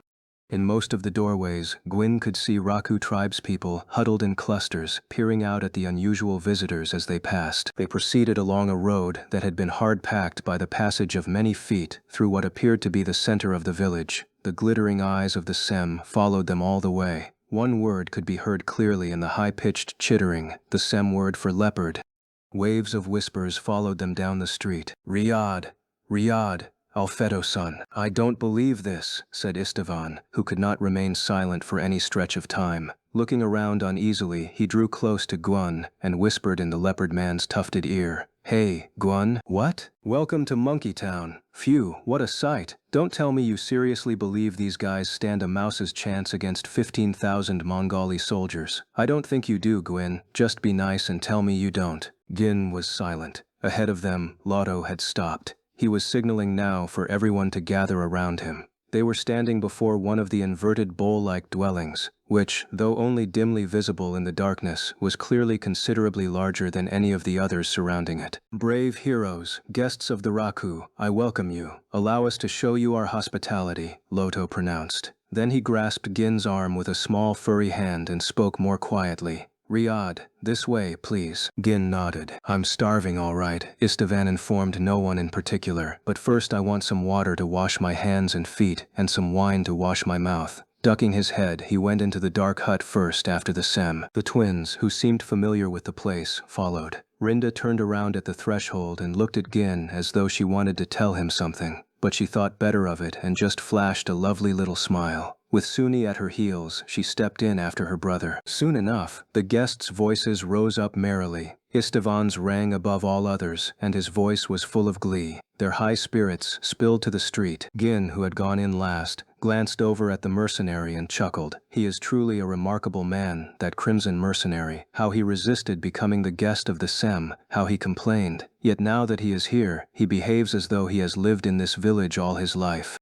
It is a rare man who can be at ease in that manner. I would think he is fated for a kind of greatness. He said this more to himself than for Lodo, who sat at his side and looked up at him questioningly. The leopard man's eyes had taken on a stern, resolute look by the time he returned Lodo's gaze. The mysterious warrior lightly raised his hand and pointed in the general direction of the arid plains beyond the hills, and the threat that moved there. Lodo, every minute is precious. Gin's voice was crisp, leaving no room for debate. Send your messengers, and in the meantime, assemble all the Raku chieftains. The aged high chieftain nodded, then gestured to an attendant who scurried outside the hut to send the runners out through the torchlit streets. Then he and Gin stood up and left the hut and the sounds of merriment behind them. The moon rose over the forsaken no-man's land of Nosferus. Eris's pale gemstone shone with a clear, lonely smile, beaming down on the dark, oppressive rocks and empty sands of the landscape below. Her light fell, too, on the Raku village, clustered deep in the folds of its hidden valley, but the soft radiance brought no peace. Tonight there was tension in the air. It was a sleepless night for the Raku. At the very center of the village, surrounded by rows of mound huts, was a large, circular clearing. This was the village heart, a space for gatherings and ceremonies. The domed dwellings immediately adjacent to the clearing were considerably larger than those around them. Gwyn was ushered into the house on the east side of the clearing. Once inside, he saw that the floor, which was no more than the dirt of the valley itself, had been hollowed out, and a charcoal pit had been dug at its center. A fire burned in the pit, casting wavering light around the room and across the faces of the lesser chieftains and warriors who sat along the edges of the hut. Lodo had summoned them to hear the leopard man's report. Gwyn's huge frame seemed out of place in the Raku dwelling, and he had to walk nearly bent in two, but once he reached the fire pit and sat, legs crossed, he seemed much at home. The other guests will be well cared for by our women. said Lotto, sitting across from Gwyn. There was not a single ornamentation within the room or upon its walls. It was a simple hollow carved out of the earth and supported with timbers, but several wolfskins had been laid out by the fire's edge. The Raku women brought jugs of wine and delicacies in an endless stream. Gwyn and the Raku high chieftain sat talking, heedless of the feast being laid out before them. "Riyadh," said Lotto, with much seriousness. "In the history of the Sem, bands of the painted demons of Mongol have crossed the river to threaten us many times. Every time, we have fled deep into the wilds of Nosferus. Of course, some of our kind have also crossed the river many times to attack them. These are the Kuroi and the Guro. But we, the Raku, we have never faced the painted demons. Why do they not leave the Raku unharmed? Why can it not be that the humans live on their land and we Sem on ours?" "Mongol wants Nosferus for its own," Gin replied. "Why would they want this place? They themselves call it a no-man's land more foul than their marches. They could not settle these rocks, could they? They could not live here?" "Indeed, they could not," Gwyn agreed, nodding. The firelight shone on his giant leopard head, casting a round wavering shadow on the wall of the hut behind him. "I have considered this question for a long time too. Why would Mongol turn its eyes towards the wastes of Nosferus? One answer is that, if they were to march on the middle country, they would need to ensure that their back was well protected. Should one of the lands in the middle country form an alliance with the Sem, Gora would have enemies on both sides. Even if there was no alliance with the Sem, all it would take is a poorly timed invasion, such as the attack on Staphylos, to deal a hard blow to an undefended Mongol. Still, yes, the Mongoli host that Siba and I spied from the ridge was no last-minute gathering in response to the attack on Staphylos. The scale was far too great for that. The bridge across the Kes was quickly built, but very strong and wide, and the soldiers were building a stronghold on this side of the river. Smoke rose from the forest roads that lead to Alvon, Talos and Tauride, and I can only guess that there were many messengers and a supply line set to support their host for many days, weeks even. This was no host that could be assembled in one day and night, Gin continued. But why? Why would they assail Nosferus now? Mongol has defeated Peros. They are at the pinnacle of victory. Normally this would call for a strengthening of their hold on the Crystal City. They must organize their occupational forces, hunt out the remaining Peros loyalists. This would be the time for such things. Know too that the invasion army is being led by none other than the Lady Amnelis, right hand of Archduke Vlad. She should be the one overseeing the occupation of Peros. It was her white knights that led the invasion. Why would she leave the job half done and turn her back on Peros for the invasion of Nosferus? There must be some other, greater reason, something to make the conquering of Nosferus a necessity for the armies of Mongol. Gwyn held his chin in his hand, turning possibilities over in his mind. "I do not understand. What is in Nosferus? What secret does this no-man's land hold for Mongol to be driven to this?" Lotto and the Raku warriors huddled nearby said nothing, as if afraid to interrupt the thoughts of the great leopard-headed warrior. Half of what Gin said had no meaning for Lotto or the others, but all the Sem who were present sensed from his speech that Mongol's latest campaign posed an unprecedented threat to their future. Even as they talked, the vanguard of the Mongoli host might be moving into the hills like a slow but inexorable tidal wave, searching for the Raku village. The wildlings' fur-covered faces were clouded and set with tension. For the first time, they realized the severity of their situation. Gwyn sat deep in thought for a while. Then, as though he had just noticed that the Sem were waiting for him to speak, he lifted his golden head and looked at Lotto. "Regardless of their reasons," he said, his voice more forceful, "we must deal with the situation at once. The Mongoli have invaded in earnest. Not one of the Sem tribes, not the Raku, Kuroi, or Guro, would stand a chance if it were to fight the Mongoli host on its own. Worse, from where the Mongoli crossed the Kes, this is the first Sem holding. Unless the Mongoli are unusually lucky, it will take them several days to find this village without maps or guides, hidden as it is in this valley. Yet we cannot hope for such luck that they will miss the village entirely and proceed into Inner Nosferus, leaving us in peace." Gin paused, still looking at Lotto. "The Mongoli are 10 and 5,000, and all the able-bodied fighters of the Raku together are only 2,000. We could flee deeper into Nosferus, or burst out of these mountains and fight them here, but either path would be futile. All that is left to us, but Riyadh, interrupted Loto, the shadow of fear dimming the sparkle of intelligence in his eyes. He shook his head as though he meant to say something but did not open his mouth again. We should leave the village now. Escape. One of the lesser chieftains standing along the wall behind Loto suddenly came forward. It is the only way. The painted demons ride horses. They have weapons that hurl stones great distances. Rino, shouted Loto, sternly scolding the younger Raku. But Rino would not stop. Also, what Riyadh suggests, this is very, very impossible. The Raku cannot join forces with the Kuroi, nor shall we fight alongside the detestable Guro. The Guro capture our folk and eat them alive. They eat our flesh, even though we are both Sem.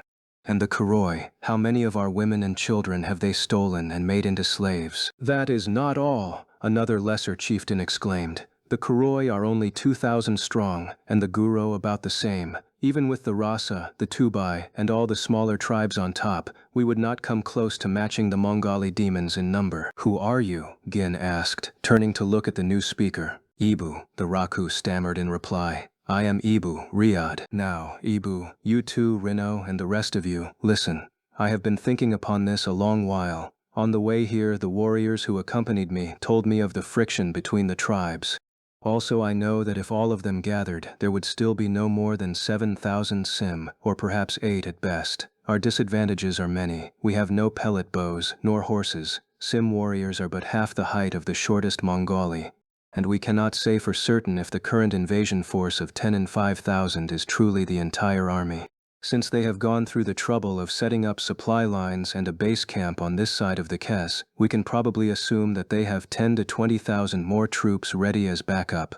However, we are doomed, shouted a voice of angry desperation from among the lesser chieftains. The Raku are finished, another chimed in. We will become slaves of the demons. It is over. Lotto craned his neck to see who was speaking, ready to chastise, but a high voice spoke before he could get the words out. We must fly. We must leave the village and hide the women, children, and the aged in the mountains. Cebu, what else can we do? The Raku called Cebu stared around wildly at the others. That is the only way we can escape death. Let us go north, to the mountains. Yes, we will cross the Dog's Head to Ashgarn in the north. All at once the Sem clamored, their voices shouting in agreement with Cebu. Gwyn looked them over. Every face was filled with confusion, distrust, and fear. They were ready to begin their flight there and then, to gather all the food they could canny and leave their homes behind, setting out into the night for the unknown dangers of the north. Listen, please, said Gwyn, rising up and moving forward, but a loud no from the back of the crowd stopped him. A young Sem was shouting to be heard above the others. We should fight first. If we lose, it will still not be too late to escape to the north. What? Cebu snarled, turning around. Ah, it is you, Seba. The lesser chieftain scowled and thrust his finger at the ground. Sit. This is not the place for the outbursts of youths. This is a meeting of chieftains. What would you do once we went north? Continued Seba, undaunted. Would you wait for the Mongali demons to lose interest and give up? What would you do if they built a fortress here, in our valley? We would never be able to return. They will not stay in Nosferus long. We will only have to wait a winter for them to give up and leave. But there is no food in the northern mountains. What if the Mongali set up camp here and followed with an attack on us in the mountains? Then, truly, it would be the end for the Raku. What difference does it make? We cannot fight them and win, Cebu declared with finality. Seeing Seba ready to reply again, Lodo stood up slowly. Spreading his arms, he quieted the two.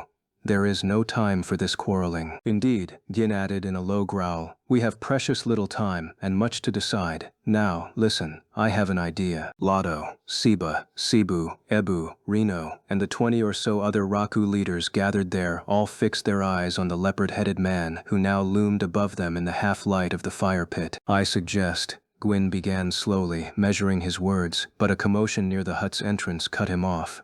A young Raku warrior pushed his way between the chieftains standing there. Bowing quickly to them, he turned to Lodo and Gin. The chiefs of the Tubai and Rasa head this way. They will be at the entrance to the valley shortly. That was quick, Gwyn observed. Lodo nodded. The Tubai and Rasa are close to the Raku. The Rasa have a village on the mountain that rises above this valley. This hut is too small for our meeting now, Gwyn declared loudly. Let us move to the clearing, where we can speak not only to the chieftains, but to all of the Raku. Outside, the Raku chieftains nodded and began to move toward the exit. Siba stayed close to Gun, looking up at him with concern in his eyes. He nodded to the leopard man as if to beseech him not to worry. Gin's voice came in a low growl through his feline mask. The Tubai and the Rasa are here. The Koroi and Guro are the problem. Will they join forces with the Raku? Riyadh? Said Siba. Gin shook his head. Bending low, he stepped out of the hut into the cool night air. While the leopard-headed warrior was engaged in deliberations with Lodo and his chiefs about how to meet the oncoming invasion army, Rinda, Remus, the faithful Sunni, and the mercenary Istvan were enjoying the feast in the women's house across the clearing. It seemed that the two large huts on either side of the central clearing were the only communal buildings in the village. On the west was the chieftain's hut where matters concerning the village were debated, and across from it on the east was the feasting hut, where guests were greeted and food was prepared. Gin had been rushed to the council of war without so much as a moment's rest, but in the cheerful space he left behind, the Raku women were fussing and bustling to and fro to entertain their unusual guests. The hut that Istvan and the twins had been welcomed into was much the same as the one Gin had entered later. The floor was hollowed out, with a fire pit dug at the center. Around the pit lay dried rushes and comfortable-looking sun-bleached skins to sit on. A great feast continued to be laid out before the visitors, one hearty dish after another, accompanied by jugs of wine and milk. Istvan sat on a pile of skins, his legs folded in the Valakan fashion, and his black eyes sparkled as he watched the Sem women work. By rights, he should have been in the other hut with Gwyn, planning their strategy against the Mongali, but Istvan's spellsword was not one to be overly concerned about things that did not concern him, and besides, he was hungry, and his throat was parched. Despite his considerable battlefield experience, the young mercenary was still more of a child than a full-fledged warrior. He sat in the light of the fire, relaxing. Although he remained self-conscious about his disheveled appearance, he eagerly examined the feast being laid out before him, wondering just how much would come and how good it would taste. Not that we can expect much from these monkeys, eh? Istvan declared in a loud voice, knowing it would irk the twins. Who knows what they're feeding us? The monkeys of Nosferus gobble down some pretty peculiar things. The moss that clings to the underside of wildlands rocks, slippery earth eaters, I'm sure that's what they expect us to eat. Osh, and by the by, how it stinks of monkey in here. Rinda couldn't stop herself from snapping back at him, though she knew how pleased the mercenary would be to see her upset. How can you say such things, with all they're doing for us? What if they understood you, and the Raku are not monkeys? They are very kind, and gentle, and caring. Far more human than you or any of those Goron demons who used to be your comrades, Istvan of Wallachia. You seem awfully fond of the little buggers. Maybe you're related, eh? Got a monkey for a grandfather? A baboon climb up your family tree somewhere? The mercenary teased, his dark eyes flashing. You would slander the royal family of Peros? Rinda spluttered, furious. Stop paying him attention, Rinda. He'll just try to annoy us more, advised Remus. Ah, stop your chittering. You're the biggest monkey of them all, kid. Istvan laughed, shooting Remus an exaggerated glare. But then a large, glazed pot was set before him, into which he immediately dipped his hand. Liking his first mouthful of the pot's contents, he disregarded the twins entirely for the next few moments. The mercenary made a pleased noise, his mouth stuffed full of food. Not bad at all. He swallowed the food with evident relish. Berries from the rock amaranth, I'd say, steamed in horse milk. This is tasty. Those monkeys really went all out. Hey, here, try some. We've had our fill, thank you, replied Rinda with a sly smile, pushing the dish back toward the mercenary. We've been in the Raku village, eating and resting while you and Gin were losing the Mongali army in the wildlands. You must be very tired, Istvan. We thank you for your courage. The mercenary was startled at the unexpected nod of gratitude from Rinda. He stole a quick look over at the princess, but her sly smile had melted, and in its place was the innocent face of a cherub who would not harm a fly, let alone speak an unkind or veiled word. Remus stuck his face in his jug, drinking milk in gulps. Good eating, this, Istvan proclaimed, turning back to his food. The Raku women pushed more plates towards him. They had prepared a true feast for their guests, making the most out of what little edibles the wastes of Nosferus had to offer. There was a thick, green soup of rock moss, and fried mushrooms of a kind that Istvan had seen growing in the wildland rocks' nooks and crannies, where moisture gathered in the mornings. There were baked sand lizards, succulent peeled cactus fruits, and amaranth dumplings.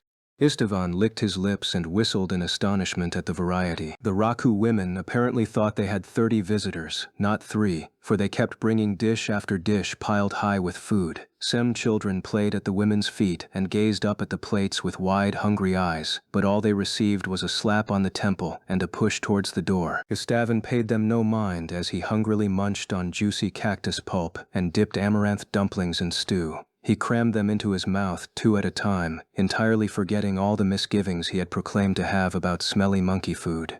Suni sat at Rinda's feet, leaning against the girl's legs, and looked accusingly at the mercenary's busy mouth. This one's good too. Wonder how I made it this far on Vasya berries? Istvan grimaced. That reminds me, once, on the Corsia, the ship I was sailing on got wrecked, and I was forced to eat a shipmate so I wouldn't starve. Don't tell anyone about this, you hear? I've got confidence enough in my ability to survive no matter what the circumstances, however fate handles me, but I'm happy to say that was the only time I ever considered cutting off my own leg and eating it. You certainly have had some remarkable adventures, young as you may be, purred Rinda, smiling and tilting her head endearingly. A day's rest had done her good, a youthful sparkle had come back to her eyes, and a healthy glow had returned to her skin. She had bathed for the first time in what seemed like ages, and combed her hair, becoming once again a fairy-like young girl. In the darkness of the hut, she and her brother were beams of moonlight. They were full of life and noble beauty. Suni's eyes had returned to the twins, where they were fixed in a reverent gaze. Istvan noticed, and was on the verge of making some malicious remark, but changed his mind. He looked up at Rinda and smiled. Yes, said the mercenary, dripping with pride. I've had just about any experience you can think of. I am the Crimson Mercenary, after all. Istvan of Valakia, never stumped no matter what I run into, cutting through anything that gets in my way. What's more, I'm different from your average hero. I've got a destiny, I have. Why, sometimes I impress even myself. I wonder just how far I'll go. Ah, but I do love adventure. And yourself, it sounds like, added Remus, giggling, but Istvan refused to be put off and continued with undiminished enthusiasm. I'll be a king before you know it, believe you me, or emperor even. Anything's possible for me. Yeah, my beginnings may have been humble, but I'll show the world that I mean business. I'm not like others. I can sense danger, you see, and slip out of the tightest spots with flair. The stars are on my side, now and for always, and by the pale light of Eris, mark my words, when I meet the shining lady, the path to my throne and to my destiny will open wide before me. How about it, little princess? Maybe I've already met my shining lady, eh? I mean, look at the way the firelight makes your hair glow all over with silver and your eyes shine like you were a doll made of stardust and moonlight. I wonder, did I mention... Yes, I must have, but I'll say it again. You really are quite beautiful. Having said this, Istvan cackled drunkenly and slammed his empty jug down on the table before him. One of the serving women quickly approached and refilled his jug with wine. Watch what you say to my sister, Remus warned, his temper rising. But Rinda laughed warmly and patted her brother on the shoulder. Why, thank you for your most kind words, Istvan of Valakia. But really, the food is getting cold. We mustn't let the Raku's generous feast go to waste. Here, try this. It's very good. I believe I shall. I certainly shan't disregard the advice of my queen bride-to-be. Istvan reached out to take the plate that Rinda offered him. Upon it was something whitish and translucent save that half of it which was scorched black by a cooking fire. It was not very pleasant to the eye, and for a moment as he reached for it, Istvan wondered in the back of his mind what it was. But he was too caught up in his own merry mood to notice the concern on the faces of the Raku women and the way that the twins exchanged conspiratorial glances and jabbed each other in the ribs, barely holding back laughter. With his right hand he picked up a slimy chunk of the stuff, stuffed it in his mouth, and chewed slowly, 3 times. His face twisted with revulsion. Spitting his slimy mouthful onto the ground, he yelled, "What in Doal's name?" His tanned face turned a dark red. Rinda and Remus burst into laughter, slapping their thighs and doubling over in their mirth. The Raku women hurried toward them, making startled gestures. They fear, Rinda interpreted through sobs of laughter, that it did not meet my lord's liking. Meet my liking? Gah, what is that thing? Why, exactly what you ordered, Istvan. Baked sand leech. Rinda's laugh was so loud that she startled Suni up from where she was sitting at the princess's feet. Sand leech? The mercenary's eyes went round, and he spat again on the dirt floor. Peh! He looked on the verge of vomiting. When did I ever ask for it? Don't you remember saying they better have a black pig roast or a sand leech roast at least waiting for us? Why, the kind Raku were only trying to please you. Indeed, Remus added. They asked us many times if the dark-skinned one really ate sand leeches. Do they eat sand leeches in his country? It is forbidden among our people, for they feed upon the corpses of the dead. Remus made a face like a concerned Raku matron and then slapped his hand over his mouth to stifle a peal of laughter that brought tears to his eyes. Istvan's stomach churned, and he hopped lightly away from the lump of sand leech flesh on the ground as though it were poised to leap up and attack him at any moment. This sent the twins into another bout of laughter, further irking the flustered mercenary. Brats! Churls! Have your fun with me, will you? I see now, you had it planned all along. You were smiling much too sweetly, I ought have guessed. Miserable wretches. Istvan's tightly drawn cheeks turned bright red as he swore at the twins of Peros. Heed my words, accursed twins. By the 8 crotches of Doal's 9 tails, I've saved your tainted hides for the last time. By the slimy dung of Doal's black swine and the 3 hag sisters born from it, you'll pay for this. Aye, you'll pay. But, said Rinda, her face as innocent as a kitten's, you did ask to eat the sand leech, did you not? Why, it's quite rude of you to suggest that we were plotting against you. Aren't you the spell sword Istvan who can sense danger and is never surprised come what may? Istvan was out of his mind now. He lunged and tried to grab the twins, who laughed and jumped nimbly away, leaving poor Suni to tumble squealing across the ground. The Raku women hurried up from all directions, waving their arms in an attempt to calm the raging mercenary. Wait! Rinda stopped abruptly, straining to listen to a noise coming from outside the hut. Voices, sim voices, were arguing loudly. A look of worry came over Rinda's face and she turned to her brother. Remus. Remus looked at his sister, then went to the doorway to see what was going on outside. He quickly ran back into the hut, cheeks puffed with excitement. It's the Sem, they're all out there. What? Exclaimed Istvan, swiftly recovering his sword from where he had cast it on the ground and heading out the doorway. Rinda, Remus, and Suni followed close after him, then stopped in their tracks. A great crowd, no, an army of Sem had gathered in the clearing at the center of the village, filling the place up, spilling out between the huts around it. Probably their numbers stretched all the way to the village gate. It was hard to see in the torchlight, but Istvan thought there had to be 2,000 or 3,000 of the ape-like warriors there, a vast throng composed of many smaller bands and irregular clusters. Chieftains stood at the head of each group, all jostling for space in the crowded clearing. The torches set around the clearing were reflected in the Sem's eyes, which shone like innumerable stars in an inverted sky. The axes in their hands and the arrows in their quivers floated around them, pale white in the flickering firelight. All the faces were turned up towards a pedestal in the middle of the throng. Upon it stood Gwyn, towering over all in the clearing. He noticed Istvan and the twins and gave them a curt nod. Then, in a great voice, he called out for the chieftains to approach the pedestal. He asked the other warriors to sit down and for the ubiquitous Raku children to be sent out of the crowd and into their homes. Thus began the meeting of the tribes. It was a night that would long remain vivid in the memories of all who were there. For Rinda and Remus in particular, it was the true beginning of an adventure that would surpass all of the strange and wonderful things they had experienced since their first encounter with the leopard-headed warrior Gwyn. Rinda held her brother's hand as she sat on her knees at the entrance of the house into which the twins had been welcomed. The faithful Suni was curled quietly in the doorway behind her. The naughty princess who had teased Istvan a few moments ago was gone. Rinda's violet eyes were meditative now as she silently surveyed the crowds of Sem thronging in the clearing before her. She could sense the trepidation in the air. Everyone and everything in the village seemed suffused by fear of a future that none could foresee. She shuddered. The heavy air of destiny that filled the night was tangible to her, and she sensed the strength and desperation of the Sem people's desire to live. She breathed deeply and tried to calm herself. Her mind drifted to her own predicament, and in a flood, the weight of the last few days came crushing down onto her, with all of the changes those days had brought. She wept. Peros glimmered in her mind's eye. Had she truly walked down those royal corridors? Peros, the ancient kingdom, flourishing and perfect, flower of the middle country. At its center the crystal palace, the gem in the royal crown. And in that crown had been set 2 pearls, Rinda and Remus, the twins of Peros, so well protected that not even a stray breeze was allowed to touch them. Rinda had thought her charmed life perfect and eternal, but it was gone. Not in their wildest dreams had the lords of Peros imagined that the Holy Kingdom might be attacked across its northern border, where there had been peace for so many years, but attacked it had been. And it did not take 3 days for the shields of Peros to falter and the Crystal Palace to fall.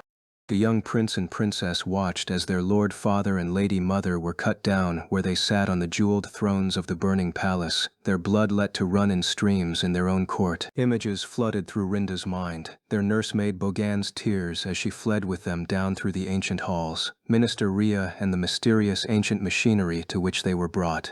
If that strange artifact had sent them where it was supposed to Earlgoss, where their aunt was queen, things would have been much different.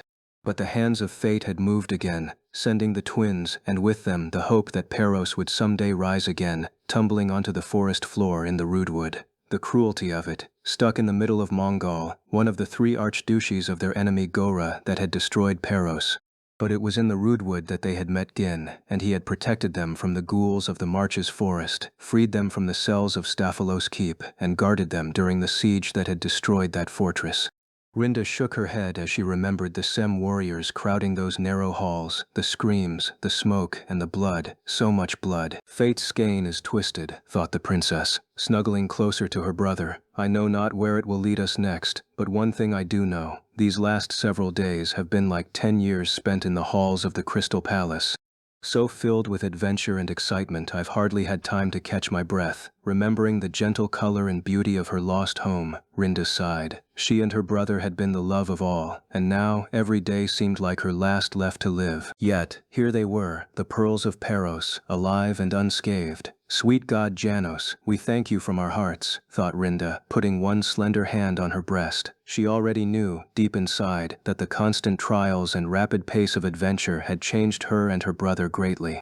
No longer were they the 2 children who had clung together so desperately in the vassia bushes of the Rootwood, crying helplessly. Here in the no-man's land, their future entrusted to a barbarian race, they sat untrembling as that alien people's fate began to unfold. Surely, if some seer back in the marbled halls of the Crystal Palace had prophesied that such events as these would come to pass, he would have been mocked out of court as a fraud. But it had all really happened, and there to prove it were the pearls. We're so far from Peros. So horribly far, thought Rinda, wondering if she would ever see something as beautiful as the shining towers of the Crystal Palace again, the spires that had burned and fallen before her eyes. Her hatred for the Mongali who had killed her father and mother and trampled the beautiful city beneath their hooves had not waned in the least. Instead, it had been transformed, over the past few terrible days, into something hard, a crystalline will for revenge that nothing could erode.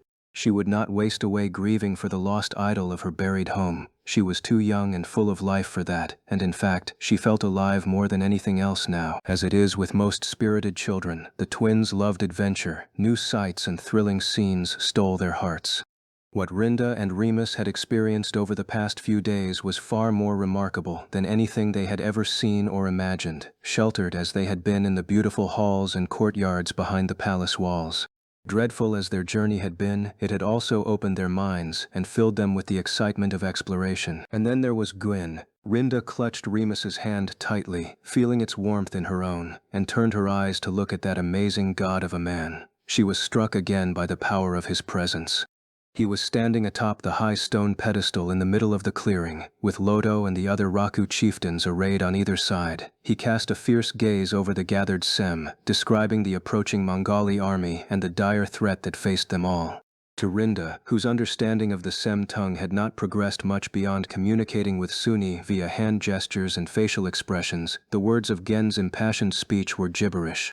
But the quality of his voice and the way he held the crowd was such that her ignorance of the Sem language did not tarnish the impact of the scene. The only space in the clearing not packed full with wildling troops was a small circle surrounding the jutting rock that served as Gwyn's pedestal. Within this circle the elders and tribal chieftains sat. They wore painted feathers in their hair, and their bodies were wrapped in long fur cloaks. Their bushy eyebrows were graying, and some of the eldest had gone white with age. Behind the old chieftains stood standard-bearers, holding up spears with flags that marked the divisions of the armies of each tribe. Each of them was accompanied by a few warriors in charge of looking after their respective flag. Behind them, the rest of the warriors sat in tightly packed rows. This was more than enough to fill the central clearing, and the tail end of each row spread out between the houses, in some places half pushing through the doorways into the homes of the Raku. All told, the Sem numbers in the village had swollen to almost 5,000, covering the entire end of the valley in a thick, furry blanket. Though not unheard of, it was rare for such a large number of Sem to gather in one place. High Chieftain Loto had sent a call for all able warriors to the neighboring Rasa and Tubai villages, and among the Sem, warriors included women and children who picked up weapons and fought alongside the men, often with equal skill in battle. Among the Sem, the only ones who did not fight were those so aged that they could not move, and infants still at their mothers' breasts. Moreover, when they came, the Rasa and the Tubai had brought not only their warriors, but also their elderly and women with infant children. Unable to find room within the already crowded village, the non-combatants had spread to fill every available space in the surrounding valley. They were packed in so tightly that there was scarcely room to breathe. They pushed against each other, jostling to get closer to the central clearing to catch a glimpse of the strange warrior who had summoned them, and to hear what their leaders were discussing. In the clearing, all ears were perked, listening.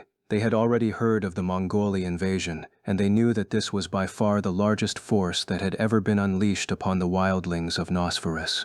Unless the invaders could somehow be turned back, it was certain that all the tribes would be demolished. The faces of the Sem were set in hard lines, and not a voice was heard among the crowd. Even the children kept silent, sensing that this was not a time for play. All eyes were fixed on the bizarre visitor, the great half-man, half-leopard warrior who towered above them now.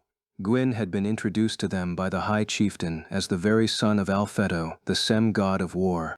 But even without such an introduction, they would have known that Gwyn was no mere human. Among the diminutive wildlings, the leopard man stood incredibly tall, and his presence was overwhelming.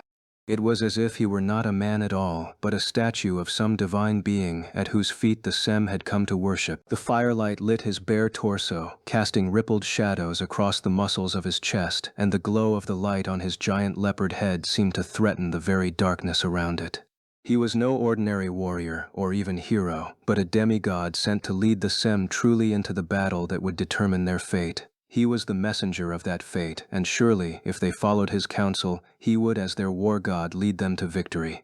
This was what the women gathered there said in soft whispers. Gin knew nothing of this as he continued in his passionate attempt to convince the tribal chieftains that they must join battle together against the Gohrans. Of course the Rasa are willing to fight, but we are not fools, said Kaito, the leader of the Rasa. Befitting his tribe's nickname of Spot Fur, his body was covered in fur of mottled black and gray, giving his rather large figure a humorous and gentle look belied by the bile in his words. The Rasa do not wish to fight a battle that cannot be won. It can be won, declared Gwyn, sending gasps through the crowd. I swear we have a chance. But to do this, all the Sem must move as one mind, one strength. You speak of joining with the Guro and the Koroi, but this we cannot do, shouted one of the Tubai chieftains. The Koroi are the enemies of the Tubai. The Koroi and the Guro would not give their aid to the Raku and the Rasa, shouted another. They call the Raku weak, they make jest of us. This is true, Riyadh, said Siba. Siba stood with his troops right behind Gin, as an honor guard of sorts, and occasionally he would whisper the names and standings of the speakers to Gin. Gallo, the high chieftain of the Koroi, and Elateli of the Guro both mock us, the Tubai chieftain explained. They say that the Raku are like war-fearing women. But if we do not have the Koroi and Guro, the other chieftain went on, then all the Raku and the Rasa and the Tubai put together, women and children included, cannot match the Omu. Behind Gin, Siba whispered that Omu, meaning hairless ones, was the Sem word for humans. But to wait here is to wait for our own deaths, came a voice from the Raku. The Raku chieftains had already heard Gin speak in the meeting hut, and many of them agreed with him that meeting their enemies offered their only hope of survival. Can we trust that the demons will give up if we leave our villages and homes to hide in the mountains? What if they follow us and hunt us down? Then we are finished. No, the Tubai chieftain shouted. The Rasa and Tubai should come hide here in the Raku Valley and wait for the Omu to pass. Many furred heads nodded in agreement. That is poor counsel, Lodo declared, his voice rising clear and loud. Silence came over the crowd, and all turned their heads to listen. If by some chance a patrol found our valley, we would be lost, and we must consider the Koroi and Guro. The valleys where they live are easier to find than ours. Even if they are our enemies, we cannot abandon them as prey for the Omu. The Omu would surely torture any captives they take, pointed out the Raku chief Rino, and thus they would find our village. High Chieftain, have you sent messengers to the Kuroi and the Guro? Asked the High Chieftain of the Tubai. Yes, Tubai of the Tubai, Lodo answered calmly. I sent them out with the messengers who went to your village and to that of the Rasa. They should return with an answer soon. If they have not been eaten by our would-be allies, spat Tubai. He was extremely large for a Sem, nearly as tall as Remus in height, but more striking was his face and tail. His face wore a white scar in the shape of a slanted cross, the relic of some great battle of old, while his tail had been severed near the base, leaving nothing but a scarred stump. Even if they are not eaten, and we make our pleas heard, with our heads bowed low, it does not mean that the Kuroi or the Guro will come to our aid. Wait, listen to me, Gin shouted, pacing back and forth on the flat top of the rocky pedestal. He beat his chest with a sound like sudden thunder, and immediately the chittering among the Sem died down, and they turned to listen to him once more. His voice was commanding. Listen to what I have to say, brave Sem. While we waste time debating, the Mongali army moves deeper into Nosferus. I do not know if the Kuroi will come, or if the Guro will aid us. I do not know how long we can stand against the Mongali with just the tribes gathered here. But being outnumbered is not cause to abandon hope. Miracles do happen. Gin now had the undivided attention of the crowd. There is one thing of which you may be sure. If we sit here letting time slip past us, there will be no miracle. The Mongali army will come here to this valley with their soldiers and annihilate you. Gwyn paused and looked over the gathered warriors. Then he spoke again, his voice steady and loud enough to carry to the far edges of the village. I say we have no time for debate. Indeed, we have no need for it. Since the decision has been made for us, we must fight. There is no other path. Riyadh, Cebu stood up fearfully and shouted to be heard above the cheers that rose in response to Gin's speech. Riyadh, you said there is a way we can win, but how can we, who are lesser in number, lesser in height, and lesser in arms, hope to win against the Omu? Shouts of agreement came from the crowd. Gwyn raised his hand for silence. One factor gives us a chance to win, said the leopard-headed warrior with confidence, and I only need one word to explain it. Nosferus. The Sem exchanged confused glances. Gin was about to begin his explanation when there was a great commotion at the valley entrance. What is it? Demanded Lotto, standing up. Siba sprang into the crowd and began pushing his way toward the source of the commotion to see what the matter was, but shouts reported the news before he had gone far. Guro! The Guro have come! Shouts of surprise, then cheers of joy came from the crowds near the gate. What? Startled, Lotto craned his neck toward the mouth of the valley, trying to see over the thronging warriors. Just then, the tightly packed crowds of women and children on the main road parted in two, opening a path to the clearing. There were shouts of Guro and Ilateli, and exuberant war cries from the Sem already gathered. And so, in 4 even columns, the Guro warriors marched wordlessly into the valley of the Raku, showered by cheers and shouts of joy. What's this? Said Siba, tears in his eyes as he looked toward Gwyn. The proud black-haired Guro have come to our village, the valley of the Raku, whom they call brown hairs and fools. Their great chieftain himself leads them. Siba, there was nothing to worry about, Gwyn said in a low voice. I knew they would come. No matter how much the Guro look down on the Raku, or how much your 2 tribes quarrel, the Guro know they cannot face the Mongali alone. When they heard the message from Loto's runners, and the scouts they sent out verified it, they had no choice but to forget all posturing and ill will between you, and come here. Riyadh, breathed Siba, overcome with emotion. Gin laughed. I was only worried that they would spend too long trying to decide, and the Mongali army would come too close for us to act. Thankfully, the Guro moved much more swiftly than I had imagined. This greatly increases our chances of winning. Siba nodded. By this time, the Guro warriors, still being hailed with shouts of joy, had reached the central clearing of the Nosferus Sem. They were the second most numerous after the Raku, and, as their nickname, the Black Hairs, implied, their hair was darker than that of the other wildlings. The Guro made their home deeper in Nosferus than the valley of the Raku, in the desert where only rocks and small shrubs grew, so they did not adorn themselves with feathers. Instead, they wrapped their bodies in the ominously colored skins of lizards. Among the Guro, the hide of a lizard was the mark of a warrior. At their head was the one they called the Great Chieftain, Ilateli. He stood as tall as Tubai of the Tubai, and his black hair was exceptionally long and thick. His face was covered with a pattern of strikingly colorful war paints. His greeting to Loto was somewhat taciturn, but they exchanged a friendly embrace, and then, as was the custom, he thrust out a spear towards Loto with a sand lizard impaled on its tip, an offering of friendship to a comrade in battle. The warriors of the Guro tribe that followed after him all looked as though they were each match enough for 100 foes, but they were far fewer in number than Gin had expected. The reason came directly from Ilateli's mouth. I thought that if all my warriors came into the valley along with the Tubai and the Rasa, the valley of the Raku would fill with more Sem than the Kes has Riola, he said. The women and children of the Guro too are warriors, and they would not fit into this place. That is why I have only brought my chieftains and my strongest warriors here. The rest wait outside the valley. If there is need, they are all ready to come here at once. Thank you, Ilatli, said Lato, clasping his new friend in a heartfelt embrace. Tubai of the Tubai and Kaito of the Rasa joined Lato in welcoming the Guro leader, but the Guro chieftain had already noticed Gwyn. He looked at the leopard-headed warrior with naked disbelief, half in fear and half in awe of this giant among them. Lato explained Gwyn's role, and told Ilatli what he had said to them, and it seemed the leader of the Guro was even more taken with this otherworldly warrior. But what is the meaning of this? Asked Ilatli after the cries of welcome had died down, and he had the attention of all the chieftains. You have called us with urgent cause, pulled us out of our bedskins, yet 3 tribes sit here on the ground without a drop of war paint on your face, not a single arrowhead prepared. We have been debating, Lato admitted, whether to fight the painted Omu demons, or to escape to the mountains in the north and wait for them to leave. Ilatli angrily thrust the butt of his spear into the ground. This is no time for discussion. As soon as we received your message, we sent scouts to where you said the Omu were coming from and saw there a great host of the painted demons.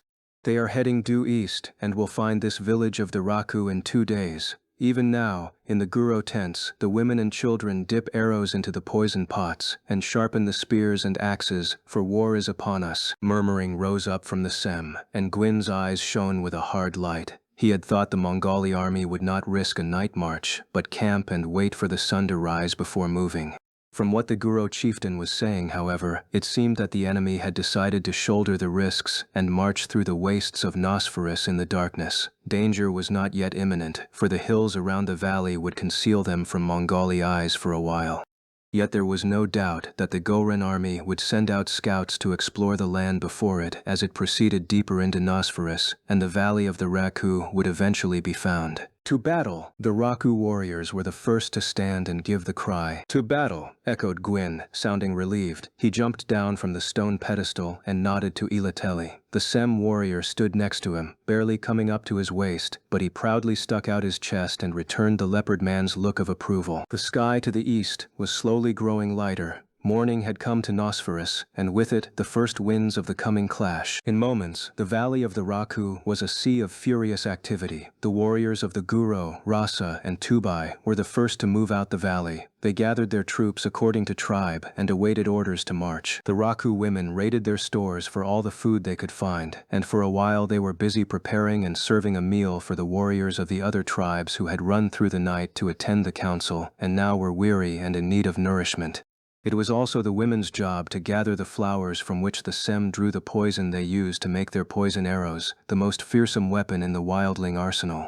The Raku women mashed these flowers and strained the juice into small jars which were placed on the cooking fires to boil until the thin juices had become a viscous toxic brew. This they applied to the tips of innumerable arrows, which were then lined up to dry. Meanwhile, other women went around the camps, checking warriors' bows to see that they were not warped and that the bowstrings had not snapped. With skilled hands they mended the ones in need of repair. Still others went into the hills and gathered strange grasses from which they made essences for warding off the many poisonous serpents and sand leeches that made their home in Nosferus. They placed these hastily concocted essences into small leather pouches which were distributed among the gathered warriors. The warriors, for their part, prepared themselves for the coming battle. They ate and slept as they could, but most were kept busy sharpening their stone axes and boiling down a kind of red moss which they had gathered and kept dried in glazed jars. From the boiled moss they now made the ruddy brown pigment they would use to paint elaborate patterns on their faces to show that they were warriors and to drive fear into the hearts of their enemies. Meanwhile, the chieftains and other leaders among the Sem gathered in the chieftain's hut, where they deliberated over possible battle plans. It was nothing like the peaceful Raku village in which Rinda, Remus, and Suni had arrived the day before. Rinda offered to help the women of the village, using gestures to communicate her desire to Suni. The princess picked up a stone scoop to help mix the poison pots, but Suni and the Raku women would hear nothing of it. And so Rinda took her brother by the hand and found an out-of-the-way corner of the clearing in which they could sit and watch the bustling of the village as it prepared for war. The night had given way to dawn, and another dry, hot Nosferous day was beginning. In the early morning light, the twins could see the wildling warriors making ready for battle. The men of each tribe had painted their faces with different colors of war paint. They moved about the clearing, stone axes at their waists, weaving between the women who were carrying jars and bundles of arrows this way and that. Everywhere there was the endless chitter of Sem voices, the scent of things boiling, and the smell of wood fires. Gin had gone into the chieftain's hut, making arrangements and giving orders, and for a long time he did not show himself outside. At first, the mercenary Istvan sat next to Rinda and Remus and grumbled about one thing or another, half-heartedly making fun of the Raku women hustling by. Soon, however, he decided that it would sully his image to be seen consorting with children, and so he made his way into the chieftain's hut and did not come back out. The sound of hasty activity and the palpable tension in the air spread throughout the valley on the scurrying legs of the Sem. The twins saw one squad of Sem run into the clearing bearing flags that were no more than fur tassels strung on the ends of spears. Lowering these makeshift flags, they rushed into the chieftain's hut to receive their orders, then moments later came hurrying back out and disappeared up the road toward the mouth of the valley. "Rinda," whispered Remus to his sister. His eyes were wide with boyish excitement at the warriors' preparations for battle. "Rinda, I never would have imagined we'd get to see this, not in my wildest dreams." "Truly," his sister agreed. "Not in the crystal palace of Peros, not in the Marches Wood, not in that cell in Staphylos Keep, not even last night, curled up on the floor in our hut, holding our breaths, waiting for Gwyn to come back. This is truly marvelous." She, too, was completely entranced by the goings-ons. "Rinda." "Yes? What do you think will happen next?" "I don't know. What will happen, I suppose." Rinda was irritated by the question. "But I think that we are no longer two children without a country, on the run from the armies of our enemies." She paused, working up the courage to say something that had been on her mind ever since they had learned that they were going to fight. "Remus, I want to join Sum's band and fight the Mongali too." "I feel the same way, Rinda, but do you really think we can win?" he replied, gazing at the Sem running back and forth in front of them, his eyebrows wrinkled with worry. "Of course we will," Rinda exclaimed, irritated by her brother once again. "We've got Gwyn, Remus, Gwyn." "But you heard what they said. There's so many of them, and they've got horses too." "One more butt like that and I'll pull out that silly tongue of yours," Rinda snapped, the girlish indignation making the blood rise in her cheeks. "We will win. We have to." "Is that what you feel?" Remus asked, in such a slow, careful way that for a moment Rinda thought he was mocking her gift and gave him a withering glare. What the princess had not yet realized was that the cautious manner she found so infuriating in her brother was the very essence of his character. It sprang from his utterly realistic way of viewing the world and his natural tendency to suspect before accepting anything. Though the twins looked nearly identical, their inner selves were as different as though the gods had played a game to see just how unlike they could make the two. Sensitive though she was, Rinda failed to recognize how different their personalities were, and so she was always irritated at what she regarded as her brother's failings. She often worried how she might make the coward she saw into a brave warrior, and someday, king, a task which she felt was her responsibility. Rinda had not yet realized that sometimes courage is the same thing as folly and that sometimes a skepticism bordering on cynicism is the best quality a king might hope to have. Perhaps her blindness to her brother's strengths was a result of her own sensitivity. She had lived her life aware of the realm of the gods, and this blinded her to some things in this world, including the depth of her brother's personality. She could not see how well he understood people, and how, ultimately, after he had gotten over his suspicions, he accepted them into his heart in a way that she could not. "You mean, did I see us winning?" "The answer is no," she flared, scanning her brother's face for any trace of a jest. Finding none, she relaxed. "But we do have to win. We can't go back now. We can't retreat." If it comes to pass that the Sem are destroyed, then this land far from our home, this wasteland of Nosferus, will be where we make our last stand. If we let them capture us, Remus, they'll take us and drag us behind their horses again, this time to Taurus, where they will kill us on the torturing block. They will cut off our heads and stick them atop the gates above the central market there. Rinda shivered, scaring herself with her own words. It's not that I fear death, Remus. It's just that I don't see that happening to us. We lived through the fall of Peros and the fall of Staphylos Keep, and I believe we survived thanks to our destiny. Yes, Remus, we bear a destiny. We must rebuild Peros, and… Rinda grabbed her brother by the shoulder, drawing him nearer to her. All will go well as long as we have Gwyn. Don't you think so? As long as he is with us, there is nothing we need fear. Our destiny will not let us die out here in Nosferus. I cannot think that. We and Gwyn are special. I know. She whispered the last, as though the words were an incantation. I don't know, Remus murmured. I don't feel anything. Deaf to the sadness in her brother's voice, Rinda continued.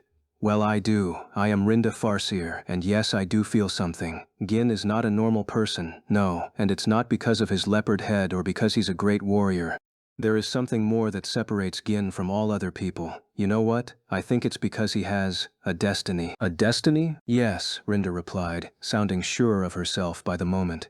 Gin, of course, has a fated future like everyone else, but I mean something more than that. I think he has the power to change other people's destinies wherever he goes. It's as if he is himself an embodiment of their destiny too, or part of it, something like that. Rinda nodded, the force of her own words convincing her of their truth. And that is what separates him from everyone else. That's what makes him special. Surely you must feel that, Remus. As long as Gin is on our side, there is nothing we need fear, and as long as he is here, the Mongoli army and these Sem wildlands are all just a step on the way to our own destiny. Rinda's voice was filled with unmistakable excitement and a conviction that Remus knew would not easily be shaken. He squinted as he looked at her, as though she were bright as the sun. I wish, Remus began, his voice tinged with a deep, wounded pride and envy. I wish I could feel things too. Rinda, heedless, gave her brother a sharp jab in the ribs with her elbow. Look, Gwyn's come back out. I guess the meeting's done. I wonder if they're finally going to march. Remus craned his neck to see whether it looked like they were in a hurry. I'm sure of it, said Rinda. The leaders of the Sem tribes surrounded Gin as he appeared in the entrance of the chieftain's hut like some giant instructor surrounded by his pupils. With the confidence of one born to lead, he gave orders to each chieftain. In awe, Rinda saw each bow reverently before rushing off to carry out his duties. Watch, Remus. No matter how you look at him, he is a born emperor. He is king. He is commander. He's a hero, she declared, utterly enchanted. Remus had turned his attention to a band of Sem that had come down to the village center to give a report as the group of chiefs was leaving. I wonder what news they have. They look like they've come in a terrible hurry. Their scouts returned from a patrol, answered Gin unexpectedly, walking towards them from the middle of the clearing. Remus jumped, startled. Gin, is the war council done? Asked Rinda, rising to meet him. Gwyn nodded slowly. Did you rest well? He asked, gazing up toward the entrance to the valley and placing a large hand atop each of the twins' heads. Yes, enough. Gin, when is the fighting going to start? Soon, when I decide it shall begin, Gwyn replied. Watch, the Raku warriors are leaving the valley. It was as he said. The village clearing, so crowded only moments before, was nearly empty now. All the Sem warriors in their battle gear had hurried toward the mouth of the valley, where the army was now gathering, lining up by platoons. Gin? Asked Remus quietly.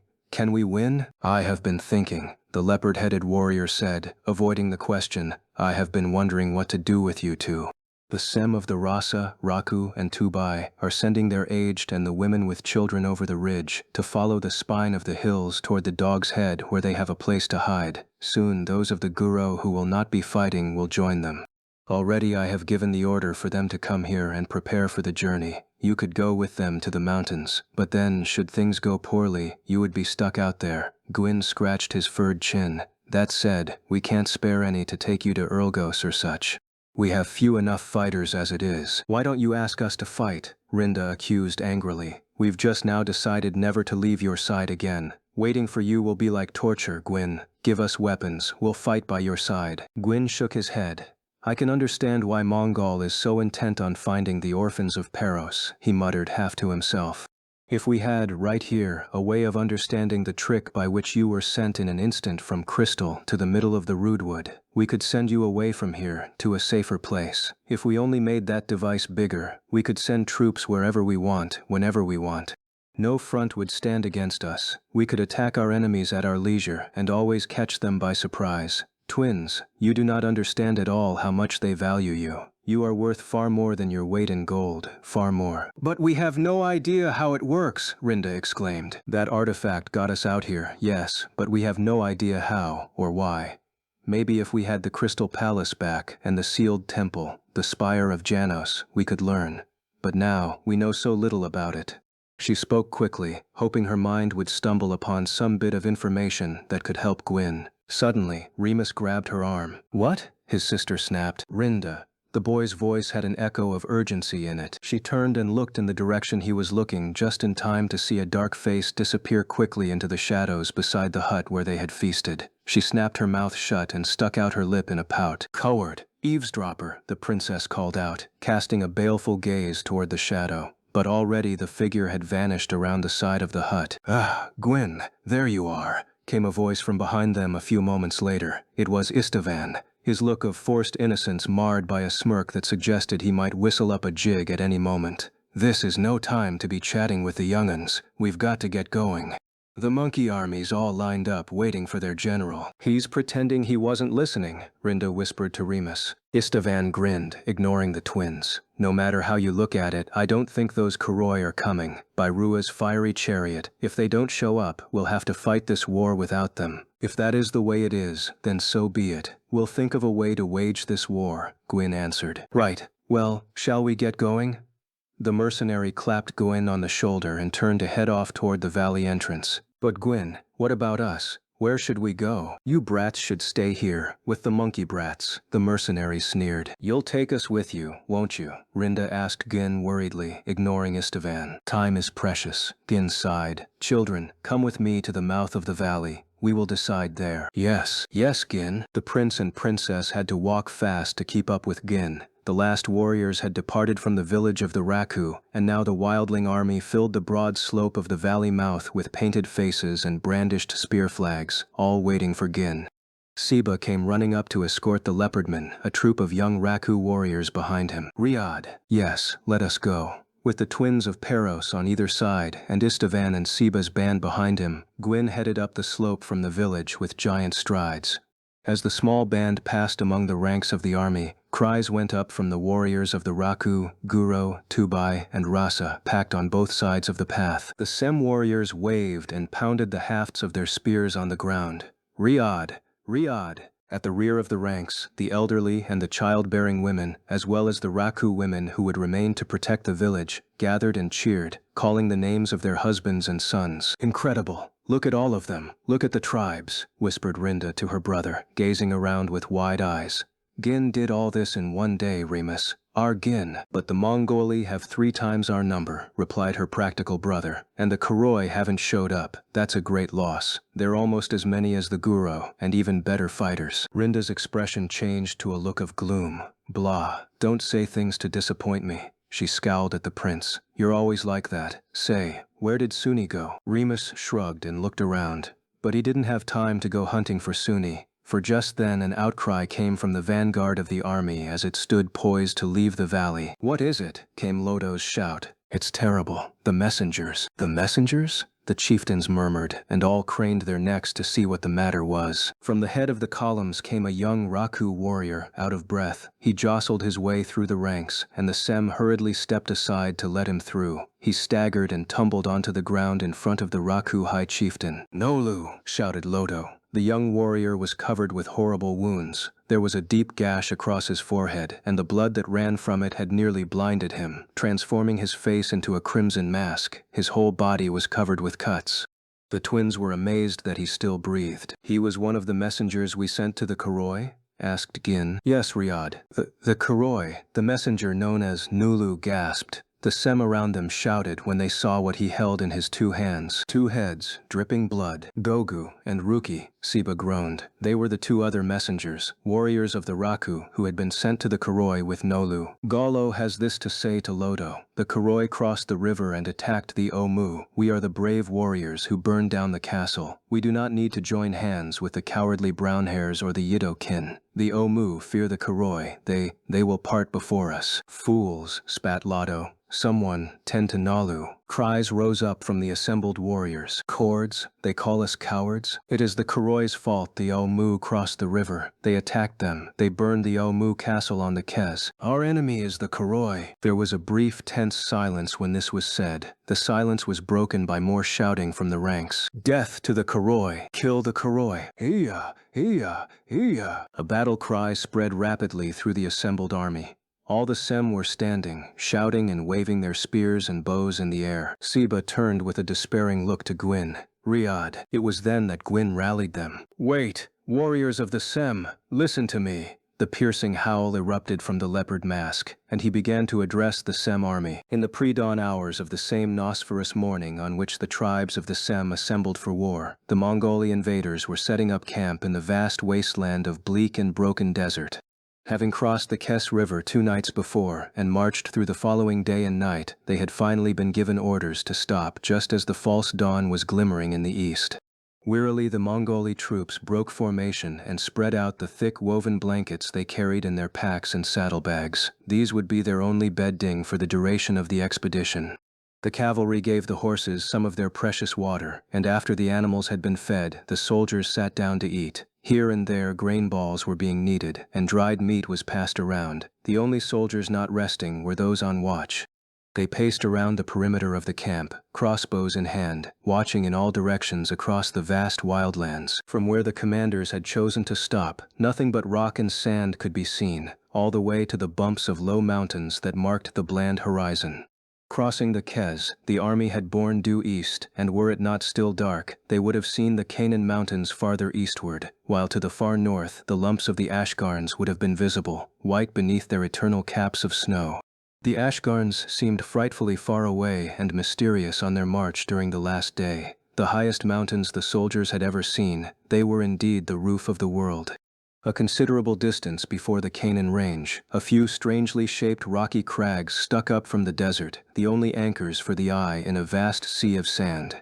These were the very same low, rocky mountains where the Sem tribes hid and made their villages. But this, of course, the Mongoli army did not know. Yet their commanders had given them orders to head straight for those mountains, and so they had done, like an iron needle drawn toward a lodestone. Still garbed in their painted armor, the soldiers now set up camp in a pattern of tight concentric circles which, from the sky, must have looked like a giant four-colored flower. In the very middle of the camp was a giant pavilion of sheepskin. Atop its six-sided roof flapped the tasseled flag of the Lady of Mongol. Pages carrying orders moved in and out of the pavilion, while busy attendants to the lady disappeared inside, carrying various containers and soft blankets they had taken from the train of pack horses. Inside the pavilion, the captains of the army, summoned to receive their latest orders, stood waiting for their lady general to speak. This was no concern of the knights and foot soldiers outside, whose greatest desire was rest. They stole time as they could to curl up and try to nap in the dry, thin twilight of the Nosferous dawn. The troops were filled with unease, for everywhere they looked they saw twisted howling faces in the sand, phantasms from the legends and stories they had heard about the horrid denizens of the desert. The men on patrol found themselves constantly looking over their shoulders, tormented by visions of Sem warriors in war paint bearing stone axes, attackers who would rush like demons across the shifting sands and sneak up during a moment's inattention. The sentries slipped and stumbled in the sand, which was a dust so fine that one could grab a handful one moment and be left holding nothing the next. More than half of the Mongoli soldiers were originally members of the March's patrol and came from the keeps of Alvon, Tauride, and Talos. They at least were somewhat accustomed to seeing the ashen wasteland in which they now stood, though they had mostly gazed on it only from the other side of the Kez. All but a few of them had seen a Sem warrior before, and they knew of the strange and terrible creatures that made Nosferous their home, but none amongst them had ever been further into the wastes than a day's journey on horseback. There were stories that had spread through the marches of people who were drawn by some inexplicable need to cross the wildlands. These stories, or legends, were mostly of the sort in which a youth would leave his home in Taurus and cross the Kez, never to be seen again. Perhaps a band of merchants would go in search of the abandoned city of Canaan, driven by a mad obsession to find its rumored stores of gold. Tales of adventurers and outlaws and dreamers, they all had one thing in common: failure in the end and despair. If one believed all the tales, there were quite a few humans who had ventured deeper into the wildlands than the soldiers were now, but not once in the long history of Nosferus had any of these returned. Of course, even those soldiers who had come from Taurus, which was at a safe remove from the marches, knew the stories too. Wary of punishment, they did not speak their fears aloud, but in the gloom of the night, the Mongoli officers and men put mouth to ear and ear to mouth and cursed their ill fortune that they had to partake in an expedition so reckless. They shook their heads at the audacity of the whole thing and the direction of their own fate. Some of the more superstitious among them wondered in hushed voices about the evil spirits that must have possessed their commanders to make them think of such a foolhardy plan. The unease of the troops also hung on the minds of the captains now gathered in the general's pavilion. "Please allow me to ask a question." The one who spoke was Count Maris, lord of Tarid Castle and leader of 2,000 Blue Knights. "What is it, Maris?" Lady Amnelis, general of the right and the daughter of Archduke Vlad, fixed the captain of the Blue with a sharp stare. She was in a foul temper and not inclined to be indulgent. This had been the case since the march began, though it was unlikely that Amnelis herself knew the true source of her unease. In fact, her foul mood went back to her encounter with the strange, leopard-headed warrior and the twins of Peros. She had been roundly insulted by them, by prisoners in her own pavilion, and then they had escaped. Now she and her captains were gathered around a planning table upon which she had laid out a large map of Nosferus, inked in black on a giant sheet of sheepskin parchment. In several places there were red and blue markings. Standing across from the Lady General, the commanders of the invading army looked down at the map intently, none wanting to draw a cold look from the Archduke's daughter. On the far right stood Count Maris, the only one meeting her gaze. Next to him was Irem, second in command at Talos Keep and leader of 2,000 Black Knights. On Irem's other side stood Captain Tangard, who had command of the footmen from Talos. Next to him were Legan, son of Count Rickard the Keep Lord of Alvon, and young Astrius.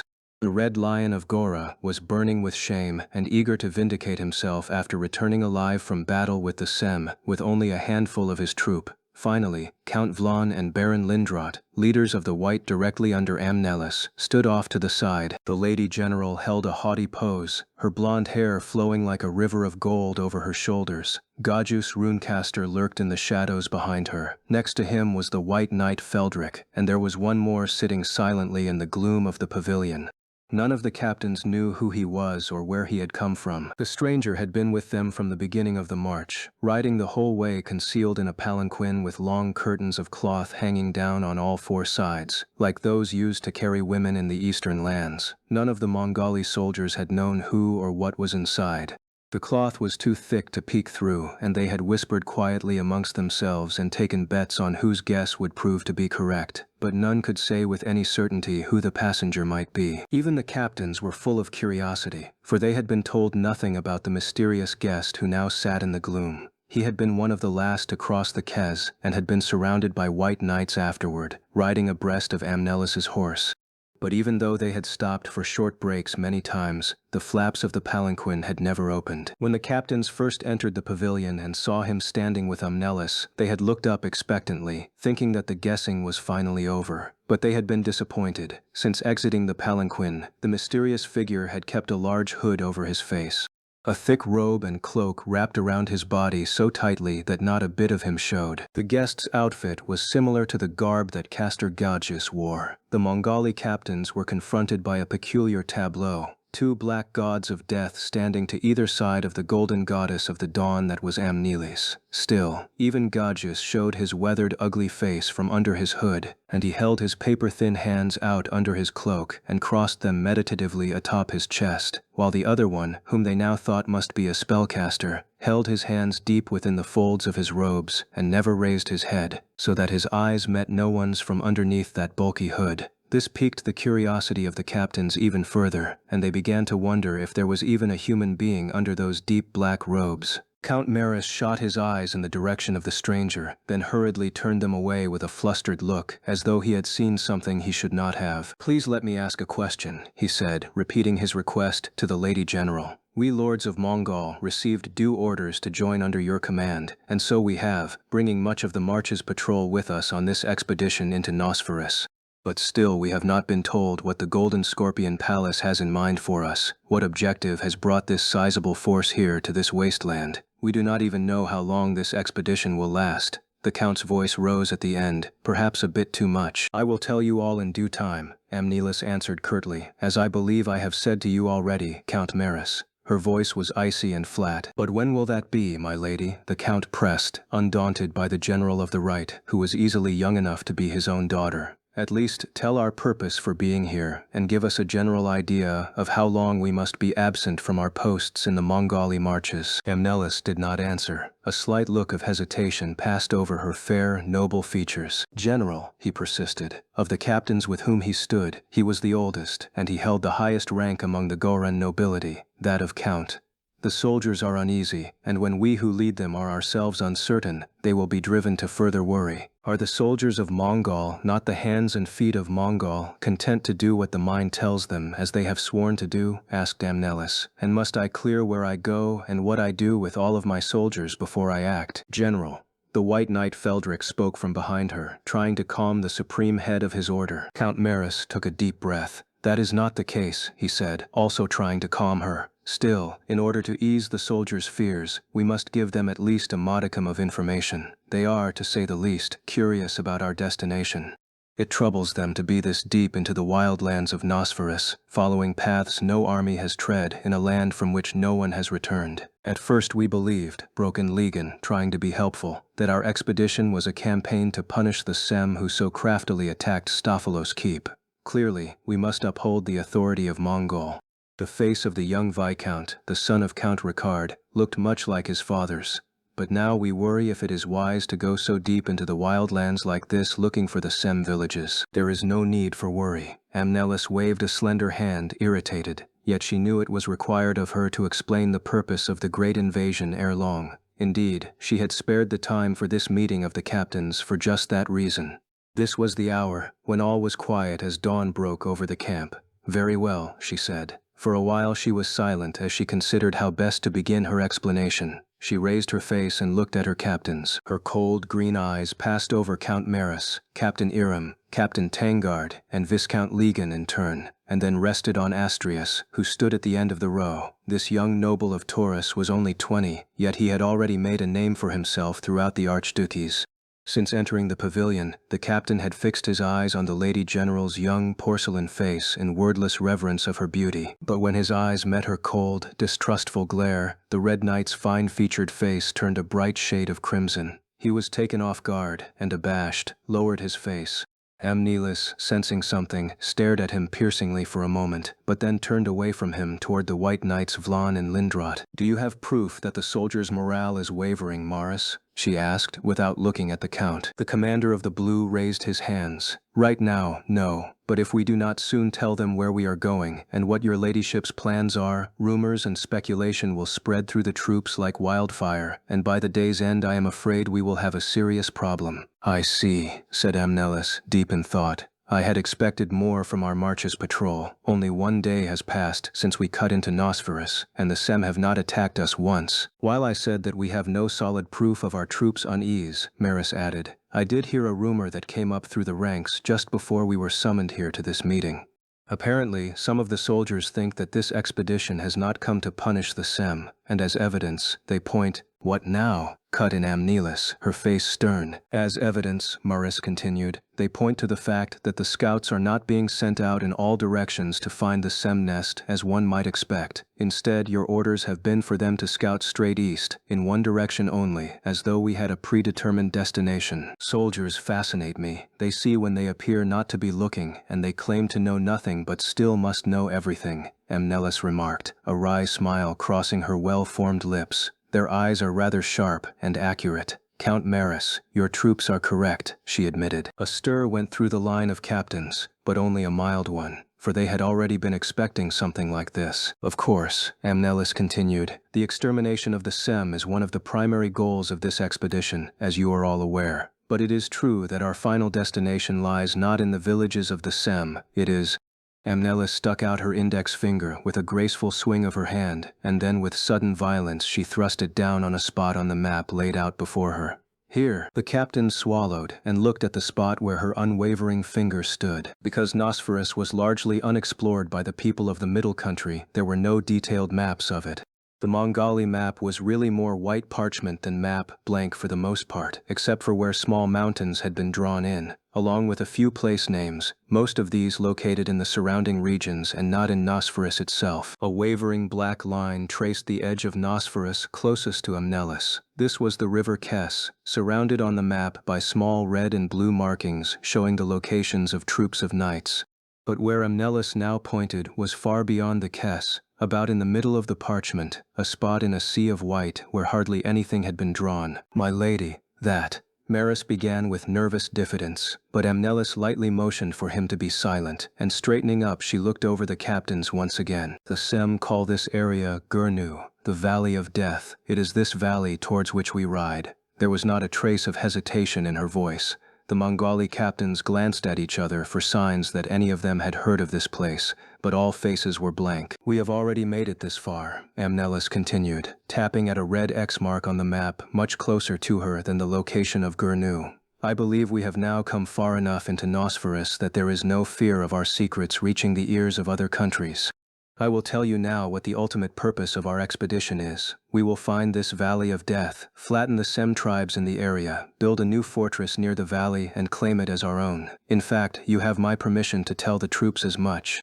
Her voice was low and relaxed, yet her words seemed to fill the pavilion. The effect on the captains was that of a flaming catapult projectile plunging into their midst. They all began shouting at once, at her and at each other, as though they had all suffered amnesia and entirely forgotten the strict rules of military conduct. Amnelis, that. Count Maris, his voice choking, made to protest. For what possible reason? Didn't I tell you not to call me by my name? I am no longer the child who once sat on your lap and called you uncle. My apologies, General. The old count lowered his head quickly, red-faced. Their brief exchange was lost in the excitement within the pavilion. Silence! I must have silence, Amnelis shouted, slamming her fists down on the table. Abruptly the room fell quiet. Eyes full of surprise and uncertainty looked across at their slender general. My lady, grant me permission to ask another question, Count Maris requested, his voice sounding stronger than before in the sudden silence. We know of Mongol's position since the fall of Paros, and we all appreciate our delicate political situation. But because of that very situation, I don't see why 15,000 valuable troops have been sent into this wasteland. Yes, Maris confirmed, his shoulders slumping. Should he anger the Lady General now, no amount of noble status, not even the fact that he had been her steward when she was little, would save him from her wrath. There is good reason, my captains, Amnelis said calmly. The anger that had crackled in her voice just moments before was gone, and now to everyone's surprise she wore a smile and almost seemed pleased. There was a hint of color in her lips. Let me introduce that reason to you. Come forth, Kalmoru, and take off your hood. The Lady General turned and beckoned to the mysterious one who waited behind her. The man stood and moved close to her, and swept his hood back over his head. The cry that rose up from the captains was one of genuine astonishment and palpable fear. The sight was bizarre enough to wither even the iron self-control of seasoned warriors. I bring before you, Kalmoru. Amnelis's voice was sharp with pride, echoing in the quiet of the pavilion. He is a spellcaster, and the first person since the world was born to cross through the wild lands of Nosferus and return. For a while it was all the Mongoli captains could do to simply remain standing as they looked at the man Amnelis called Kalmoru. The face that weighty hood had lifted to reveal was freakish and cruel, a horrid thing that no man would care to look upon twice. It was not merely ugly. It was the face of a living corpse, only, more horrible still, a skull plastered with a thin, baked leaf of skin. Only a few teeth remained clinging to the thin gums that jutted from the crack that must have been the mouth. Yet in that visage of death, the eyes, set in sunken sockets, shone with a terrible brightness. Is it human? The thought came unbidden to the captains' minds once those minds began to work again. How can this be? But this man was no victim of the Black Death that they could see. The skin of one afflicted with that disease drooped in folds like wet, melted wax, but this one's skin was dry, as though all the blood had been drained centuries past. It was impossible to tell what that bizarre face might have looked like before the unknown, terrible events that had made it look as it now did, and his eyes. They shone in the dim light of the pavilion, returning the stares of the captains, as though the mind behind them were not the least bit aware of the terror that gaze would cause in any sane man. After a while, Amnelis decided the captains had seen enough, and on her signal, the man slowly replaced his deep hood and concealed the dreadful sight. The spell on the captains was released, and they woke from their stupor and breathed sighs of relief. There was something in Kalmaru's face that had caused them to tremble and fear for their very souls, perhaps because to look on that face was to wonder what possible chain of events could have changed a human, if, indeed, he had ever been human, into something so alien. Kalmaru comes from the land of Kitai, in the east. Whether she had become used to the sight of his face, or whether there was something unshakable in her nature, the 18-year-old daughter of the Archduke spoke without a trace of the horror that still lurked in the captains' minds. As a young spellcaster, eager to master the high secrets of his art, Kalmaru was consumed by a desire to meet the legendary magus, Agrippa, and become his disciple. Is that not so? The creature gently nodded his head, emotion barely visible within the heavy folds of the hood. Agrippa? Stammered Viscount Legan, but Agrippa is said to have been born many thousands, no, tens of thousands of years ago. Yes, they do say he lives in eternity, but there are none who really believe that. But Legan, said Amnelis, raising her hands like an oracle about to deliver a revelation from the gods. Kalmoru did, and that is not all. He believed he had proof. That proof is something that only spellcasters might comprehend, and so I will not speak of it now.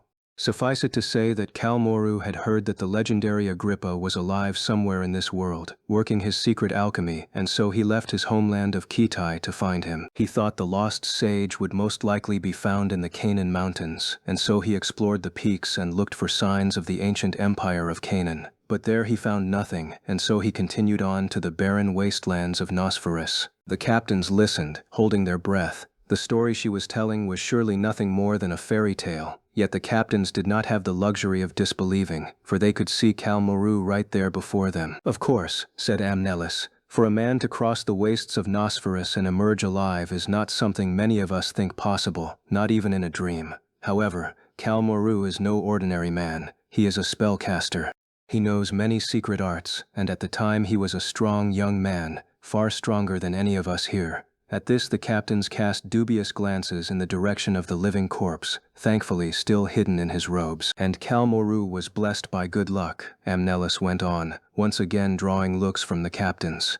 Unafraid of the wastes, he walked over great and terrible distances, and walked and walked. Allow me to tell the story that follows, if I may. A voice sounded suddenly from beneath the hood, and the captains froze. It did not seem possible that this living corpse could speak, yet speak it did. Kalmoru's voice, issuing from the lipless crack of his mouth, was low and ragged. It was like a wind blowing through long-abandoned ruins. I walked, came the dry and evil-sounding voice. Even were I a caster of considerable skill in the arts, to cross Nosferus would be no easy task. In the forbidden black magics, there is an ancient art that allows one to warp the very fabric of space and time to one's liking. But I had not that art. I had to walk on my own weary feet and thus seek out the hiding place of the great Agrippa. So I walked. I battled with the sand leeches, and I scraped off the vampiric sand moss where it grew on my boots and the hem of my robes, and I hastily diverted my course when I happened upon the village of the Lagan barbarians.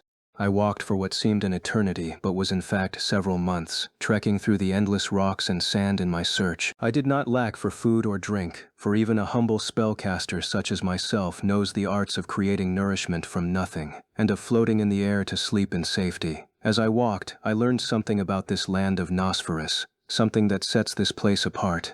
The people of my country call this a land forsaken by the gods, and what I saw made me agree, for all the plants and animals of this place have monstrous forms. Nothing is natural. It is as if the entire region had been brought here from another star, so alien is this land. Because spellcasters study the ways of plants and animals, I understood how unnatural these things that I saw were. This served to strengthen my certainty that, were the great Agrippa truly alive, such would be the place he would choose in which to conduct his experiments. As evidence that I drew close to him, I had noticed that the otherworldly air of Nosferus, the miasma of this place, had clouded the crystal sphere I had brought with me on my journey. Try as I might, I could not clear it. Then, when I woke up one morning, I found that my sphere had gone jet black, and the moment I reached out my fingers to touch it, it fell to the ground and shattered. Then, to my further surprise, the pieces evaporated, leaving not one trace. No one in the pavilion uttered a word. Even Amnelis, who surely had heard this story many times before, was quiet. She listened intently, as though not wanting to miss a single detail. Rather than take the event as an ill omen, continued Kalmoru, his voice even and calm, I felt that it was a sign that I was close to the great Agrippa for whom I searched. Agrippa had learned his arts from the ancient ones, the old gods, and thus his arts were anathema to Janos and his pantheon. My sphere had touched this ancient power, and that was why it broke, I reasoned. In truth, for several days I had been feeling an unusually strong presence, an otherworldly spirit in the air. As I progressed on my journey, the feeling only became stronger. With my spellcaster's senses, I felt as if I were walking into a waterfall of keening noise, shining light, and overpowering smell. This, I thought, this is the miasma of Agrippa, for none other than Agrippa, not even the demon god Dol himself, could exude such a strong presence in all the four directions. It was something that had no connection with the pattern of life and magic in this world. Like a moth drawn to a flame, I continued walking on towards the center of that miasma, and then, one morning, Kalmoru paused. Briefly he appeared to rest beneath his hood. A few tense moments passed in silence before, just as suddenly he resumed his tale. One morning, I noticed a distinct change in the scenery around me. I had reached an otherworldly place, remarkable even here in the wastes of Nosferus, this land outside the domain of man which is, itself, called a place of death, and is populated by wildling barbarians and all manners of monstrosities. The place I had entered was verily a valley of death, a land made of bones that lay in a blanket of ghostly white, surely the design of some fickle demon. No, to call it a valley of death would cheapen it. It was not a place that could be described in the language we speak, or any other the human tongue is equipped to utter. The bones under my feet were a mottled white and gray, and very brittle. They crunched and crinkled when I walked upon them, sending up clouds of gray ash. I looked down at my feet, and then I realized, this land, this bone, was once as alive as I was. In the end, all of us are naught but bones, bones and more bones, and among those bones lying there I saw something like the rib of a gigantic ancient beast, sticking straight up towards the sky, as though it still begrudged the life that had been taken from it. And I could make out smaller bones, human-like, probably once belonging to the Sem. They were all so very brittle, so white, and, here Kalmoru gasped, remembering what it had been like to stand in that place, and the startled captains gasped in turn. I realized that what I was standing on was a field of bone, and beyond it I could see a bone forest, a bone jungle, a bone island floating on a bone sea, and nowhere was there anything moving, anything alive. It was as though death had taken shape and appeared before me, and I knew then the color of death. It is white and ashen gray. I remember that I stood there, speechless, my thoughts forming slowly as though I were in a dream. How can this be? I asked. This is not the work of Agrippa. Though Agrippa is a man of legend and believed in the ancient gods, still he is human. But this was not something that could be wrought by a man. No human being from any time or any land I knew of could even think of creating such a thing. It was not possible. Even I, a spellcaster of some standing who had participated in the secret rites of black magic and feared nothing, was stricken. The death I saw there was so terrible and so incomprehensible that it threatened to plunge me into an abject terror deep beyond all deepness in which I feared I would forget myself and lose my mind. For a while my self-control and my power of reason quailed to uselessness. When I came to my senses I was on my knees, scooping up handfuls of the dry, brittle bone in my hands. I do not know what process those bones had endured, but all it took was the slightest touch. They would shatter and scatter in the wind. I could not say what kind of spell, what overwhelming magic had transformed this place into a hell on our earth. Suddenly a burning need to know filled me, and I found myself walking toward the center of the valley. It was easy enough to find my way, for all the bones as they lay on the ground were pointing in one direction, and I knew this had to be toward the heart of the place. I did not know why, but my body felt incredibly heavy, as though it were filled with lead, and my throat became painfully parched. I could feel all the strength leaving my body. Yet I did not wonder at these things, for my mind had long since ceased all rational thought, and my soul was locked in a nightmare. I had no power to feel, no strength to suspect. All of that was lost to me. I had forgotten who I was. I staggered on, crushing the bones beneath my feet, until I looked upon what I knew to be the center of the valley. There, to my surprise, was nothing of the kind I expected. No palace of Agrippa, no gaping hell chasm out of which noxious vapors spewed. All that was there was a large rock. But this rock, it was an ugly, misshapen thing, pitted with pockmarks. Why? I thought I thought, deep in my paralyzed and terribly heavy brain. How could this rock, this entirely ordinary rock, turn the surrounding land, 3 tads in all directions, into a valley of death, a forest of bone? It was as though thousands of creatures had been drawn there, to a stone, and approaching it had perished, leaving their skeletons facing the center of the valley as evidence of their fatal endeavor. The bones to the north lay facing south, and those to the south lay facing north, in a great circle around that stone. This is no ordinary rock, I thought. No ordinary thing. This rock hides some terrible, dark secret. Then, foolishly, perhaps it was because of the paralysis that gripped my brain and made me forget all caution, all instinct, I stretched out my hand and touched a piece of that rock. I do not know if you can believe me, but when I laid my hand upon that rock, I felt a strange sensation in my fingers. I stood there dumbfounded and looked at my hand, or rather, I should say, looked at where my hand had been. Before my eyes, the flesh on my fingers eroded and evaporated into thin air. In the blink of an eye, my hand crumbled down to bone, leaving no trace of living flesh beyond my wrist. Cal Moru thrust his right hand out from underneath his cloak. The captains averted their eyes, for his hand, from the wrist to the tips of his fingers, was nothing but bones. Oddly enough, the scarred spellcaster continued, I felt no pain. That is to say, it happened so fast I did not have time to feel pain. Stupefied by these events, I stared up into the sky.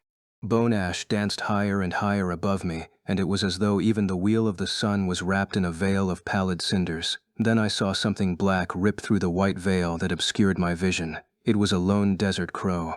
It flew through the miasmal air over that valley of death, as though naught were amiss, until, suddenly, it began to dive, flapping its wings. Then it fell like a stone. The crow fell toward that circle at the base of the rock, no wider than a single pace, where there was no bone, as though all the skeletons had made a wordless pact not to approach any closer. There, the bare ground was made of iron sand, the color of blood. Then, the very instant the crow fell, there was a whooshing sound, and the bird simply evaporated, leaving no trace that anything ever living had been there. Just as my right hand had lost all life. The life-killing stone. The valley of the life-killing stone. Gurnu. The words ran through my head. Then a thought formed, powerful, at the nethermost layer of my consciousness. I had to escape the place. There is something I should explain before I go on, croaked Cal Moru. We spellcasters are not entirely human, you see. The trainings and processes we undergo to make our bodies suitable for channeling the elements of our trade change our very nature and structure. Our flesh becomes more spiritual, much deeper than ordinary flesh, and in response our spirit becomes more flesh-like and takes on physical form. In this way, we are able to change our shapes into those of other things, and our bodies become better attuned to the many and various energies of the universe. If this had not been the case, then I can only surmise that, had I been only foolish enough to come within a few hundred motad of that stone, its miasma would still have grasped my life and taken it from me, as it had done to the other beasts that had met their end in that valley. Even for one such as me, a spellcaster, standing there for a twist had taken its toll. My sanity was waning, and the strength had left my body. I felt that, if the wind blew up, I would crumble. I wanted to lie down, but I knew that doing that would seal my fate. The bitter lesson of my right hand had taught me that. I do not know how I lived to escape Gurnu, nor what strength of will and spirit carried me to its edge, for during that trek my mind reeled as though I were intoxicated. I remember nothing of my escape. When I came to my senses, I was lying in the middle of the familiar rock and sand of Nosferus. My soul had reached the limits of its endurance, and I had fallen. I say, I do not know how I escaped from that hell. Perhaps I did not survive, I thought back then, and I was no more than a wandering ghost. I had no way of confirming this one way or another. My thoughts were filled with pain, and I think I went mad. One thing I was sure of was that all my humanity had abandoned me. I was a shell, a cursed husk of a man. I walked on unsteady legs, and no matter how far I went, the barren scenery did not change. For a time I feared that, after my encounter with the stone, it had spread its miasma throughout the world, making every land into a soulless place, killing all life. There was nothing growing, and I could sense nothing alive. I remember once that a kind Sem called to me. He called to me in that high-pitched voice of their kind, asking if I needed help. I was filled with joy that there was still life, and the world had not ended, and for the first time I felt a burning thirst in my throat. But when I lifted my head, revealing my face, the Sem ran away, leaving only a scream of terror. I suspiciously thrust out the skeletal remains of my hand into the glazed pot the Sem had dropped when he ran, and I praised the gods, for it was water. But when I looked at the surface of the water, I completely forgot about my parched throat, and stared hard and unblinkingly at what I saw there. All the flesh that could be called flesh had burned and melted away from my face, and it had become, as you saw it just now, a living skull, inhabited only by my swollen tongue, thrusting out painfully from between my jaws, and by my 2 eyes open in eternal terror, never to close again. And so I became a living corpse, returned from hell itself. The captains of Mongol were speechless. Kalmoru made his way to the Kes River, said Amnelis. There he was rescued by settlers. The general's voice, high and clear, blew like a breeze through the pavilion, sweeping away the chill that had frozen the men in place. The settlers feared that Kalmoru carried a contagious disease, but when they heard his story, they quietly handed him over to the March's patrol. Word of his adventure passed through them on to Taurus, and that is why we are now here. Amnelis related this with a finality that made it clear to the captains that she intended them to learn no more. She brusquely dismissed them with orders to begin the march again in 2 twists' time. None of the captains felt any need to ask questions. They were utterly astonished by the tale. Without a word more, they exited from the Lady General's pavilion, glad to be outside. Only the Lady General herself, Gaiju's runecaster, the mysterious Kalmoru, and one other remained inside. "What is it, Count Maris?" Amnelis asked, turning a cold glare at the noble. Maris was quite old, but he was in no way decrepit. His face was stern and drawn, a warrior's face, and it was clouded with concern for the lady over whom he had watched ever since she was born. "So, this is the reason why the Golden Scorpion Palace moves into Nosferus with the speed of spreading flame?" he asked in a low voice, moving around the table to stand next to the general. "What are you trying to say, uncle? You think the palace acts unwisely?" Amnelis flared. "If I may be so bold," said Count Maris, a flicker of deep unease in his eyes, "I have not felt at ease ever since the orphans of Peros escaped. As you know, we all have orders to find and capture them. We have not given up our search for the twins, nor our efforts to divine the secrets of the device that allowed them to escape the Crystal City." Amnelis's beautiful face was twisted by a bitter look of frustration. She remembered the little girl Rinda, a princess without a country, and how she had stood before her in defiance, heedless that Amnelis was the general of a mighty army.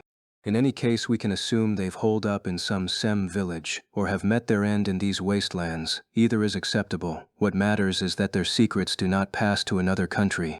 If we do capture the twins of Peros, we will drag those secrets out into the light, whatever means we must use to do so. None of that, however, eclipses the importance of what Kalmoru has found. Or do you disagree with the Golden Scorpion Palace?" Amnelis paced as she continued. "Right now, both these secrets are firmly in our hands. No country but Mongol has claim to them. And once we have grasped these mysteries, the mystery of the transportation device and the mystery of the rock that kills all it touches, Mongol can conquer the other 2 archduchies and even the whole of the Middle Country." She smiled, a cold smile that froze Count Maris's heart. "And why stop there?" the young general added, more to herself than to him. "Why not rule the world?" "Amnelis, Amnelis," said the count, entirely forgetting he had been forbidden the use of her name. "I have a horrible feeling about this. Nothing good can come from possessing a weapon of that power. This is beyond the ken of humans. It is Doal's work, this thing that would curse anything it touches. It has to be." "If you believe that, then you are a fool," Amnelis snorted. "A weapon is merely a weapon, nothing more. What matters is how you use it." She smiled at him without warmth. Then, in a tired voice, she declared that it was time for her to sleep in preparation for the next leg of the march. That was Count Maris's signal to leave, and, bowing curtly, he stepped out of the pavilion. But his face held a look of great anxiety. "Weapons use people too, sweet Amnelis," he said to the morning sun. "You are young, too young." The only answer from the pavilion was silence. The general's pavilion was shrouded in sleep. Even the last orange torchlight spilling out through the cracks between its woven panels had been extinguished. Around the camp, the knights who were not on watch curled up beside their bedded-down horses and rolled their bodies in their thick blankets until they looked like giant larvae on the sand trying to wrap themselves in sleep's elusive web. The blankets they used were actually the same ones which the knights placed beneath their saddles to ease the jarring ride across the desert, and which, when each stage of the journey was over, they employed for all manner of camp purposes, as bedding, cover, or even impromptu dining tables. From afar, the Mongoli host looked like nothing so much as a giant mushroom that had suddenly sprung up in the middle of the dark, featureless Nosferous landscape. From that mushroom, sentries had gone out like tiny spores into the night. Bearing spears and wearing faintly gleaming helmets, their long cloaks fluttering behind them, blue, red, black and white silhouettes had stood in the dark. Now the bluish purple of the pre-dawn sky stretched above their heads. It was a startlingly gentle and beautiful hue for such a forsaken place, so far into the marches, yet few looked up to appreciate it. When a soldier did look up, it was to curse the lingering gloom. Most of them watched the horizon, praying for day to come soon and protect them from the threat of the Sem, who they imagined were lurking in every shadow and around every boulder. One of the patrolmen stopped suddenly and raised his spear. "Who goes there?" he demanded in a low voice. "Ah, I beg your pardon, Lord Captain," he stammered a moment later, quickly lowering his weapon as the young Astrius, a captain of the Red, appeared from behind a rocky outcropping. "Good work. Keep up your watch," said the dashing noble.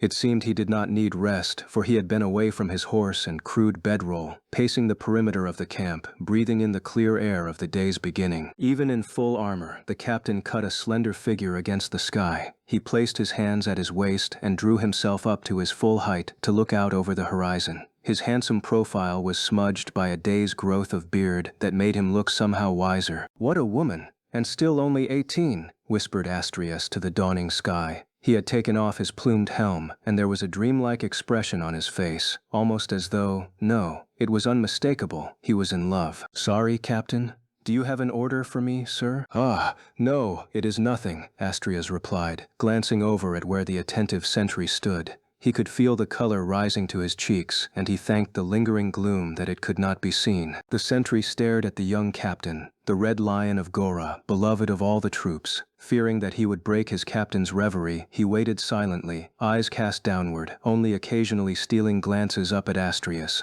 Finally, he made up his mind to speak and managed a few nervous words. "Lord Captain, what is it? Might I ask you a question?" "Go ahead." "It is," the soldier faltered. The captain knew what he wanted to ask, but remained silent, looking out at the horizon, waiting for the soldier to finish. "It is concerning our destination."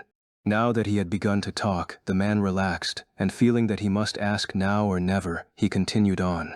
"There is a rumor among the troops, sir. They say that the Lady of Mongol plans for us to conquer all of Nosferous, and that we may be here for a very long time.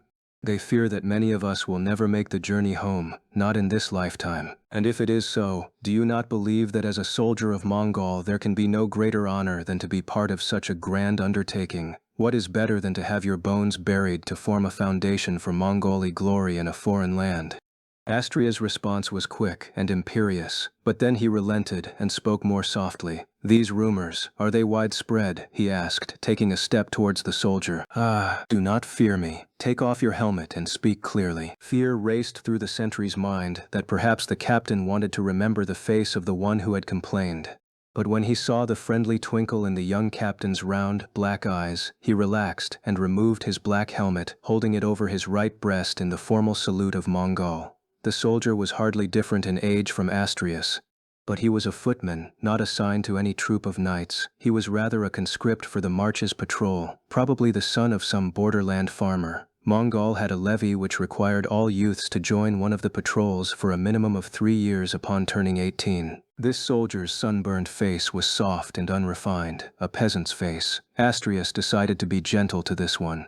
What our commander fears most is inaccurate information spreading unnecessary fears among the ranks. "Tell me your name, soldier, and where you hail from." "Merrill, sir. I am from the village of Luet in the county of Boa. I serve at Talos Keep." "Well, Merrill, there will be an announcement to the troops soon, so I might as well tell you now. We are headed for a valley near the middle of Nosferous, a place called Gurnu." "Sir," said the astonished Merrill, "you mean we are not here to beat back the Sem tribes?" "No. Or rather, that is not the most important objective, replied Astrius. Punishing the Sem is still part of our mission, and I feel it likely that we will have at least one large battle with the Sem on our way to the Nosferous interior. But our final destination remains Gurnu.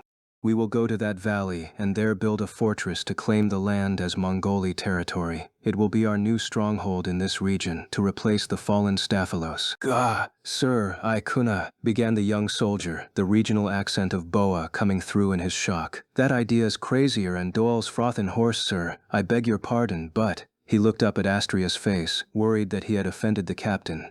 Astria's lips were curled in a sneer at the way he had said frothing horse, making it sound like a single word, frothin' horse. Fearfully the man spoke on, trying to keep his accent in check. Should that fortress be built, sir, we'd have to man it, wouldn't we?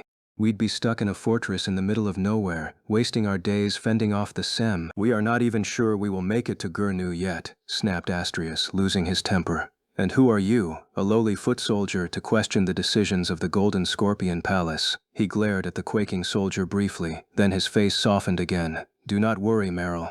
It is not we who will be stationed there. Why, we have not even brought an engineering corps with us. Should we find this valley, we would leave a small force there and hurry back to Alvon, from which a garrison force would then escort the castle builders and supply caravans to Gurnu.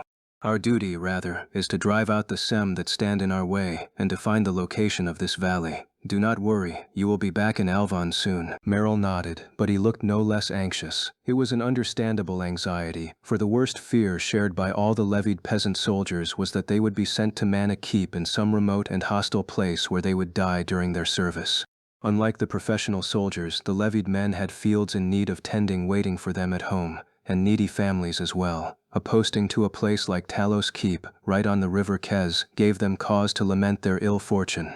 But such an assignment was nothing compared to the prospect of being sent to man the ramparts of a castle deep in the heart of Nosferous and overlooking that terrifying wasteland. But Astrius did not have time to concern himself with the despair of a mere foot soldier. The captain was still young and filled with ambition. His commander, a woman 2 years his junior, was no other than the beautiful Amnelis. For the Red Lion, leaving the safety of Mongoli territory and heading deep into the wastelands of Nosferous was not a challenge that provoked despair, despite his uncertainty as to what lay ahead and his knowledge of many dangers that did threaten. His greatest concern was to find an opportunity to win the grand victory that would enhance his reputation throughout the 3 archduchies and bring recognition, admiration even, from that young lady general with the golden hair. Even this barren wasteland, the domain of the Sem and all manner of horrendous creatures, appeared to Astrius's youthful heart a fertile field with precious stones hidden in its soil. He soon forgot the worried Merrill and slipped back into his earlier reverie. At the center of his thoughts, shining with a bright incandescence, was the cold and beautiful face of the Lady Amnelis. This morning was not the first time he had met her. Being of the noble class of Mongol, he had had occasion to bask in her presence quite often for one who was not a member of the White Knights. At the great parties in the palace, she would always appear to tremendous fanfare and applause, wrapped in jeweled satin and silk almost too dazzling to look upon. Leading her sickly brother Miel by her left hand, she would stand on the balcony and bow gracefully to the assembled lords and ladies, and then withdraw. In the palace, she was like a moon goddess appearing in her radiant beauty one moment, only to disappear behind clouds the next. She was both extraordinarily beautiful and impossibly distant. But here, Astrius thought, here in Nosferous, the radiant heiress has come down to earth. She was there, sleeping in that pavilion, which stood so close that he could have hit it with a stone. That stern, beautiful white face surely wandered in a maiden's sleep that none was permitted to disturb, her lips parted slightly, letting her sweet breath escape. Beneath the blankets, her bosom gently rising and falling. Asleep, she was just a fair girl of 18, nothing more. As soon as the order to march was given, however, she would place her helm on her head, hide her beauty behind an ornamented hood and cloak, and ride at the head of the troops atop her horse, a general once more. Stronger than any man, braver than any warrior, more beautiful than any goddess. Yet when Astrius had come to her on his knees with the report of his utter defeat and looked up at her, his eyes full of shame, the young lady general of Mongol had returned a glare that held not one shadow of charity, not a touch of softness. How pitiful she must have thought me, to return routed by the Sem, escaping while my men died around me. How untrustworthy, how worthless a soldier I must be in her eyes. There was little chance she had noticed how he admired her beauty, or how deeply shocked and humiliated he was at his defeat. Yet Astrius, there in the harsh beauty of the Nosferous morning, could think of nothing but her. May I protect her? What a burden for a maiden to bear, for she is destined to rule the entire Middle Country as the Empress of Mongol one day. But no, she is more than a maiden. She is the avatar of Irana, war goddess. Where, oh where, in that slender form does she hide the courage and the strength to lead an army of 15,000 men on a march across the wilds of Nosferous? I must be her protector, even if it means my life.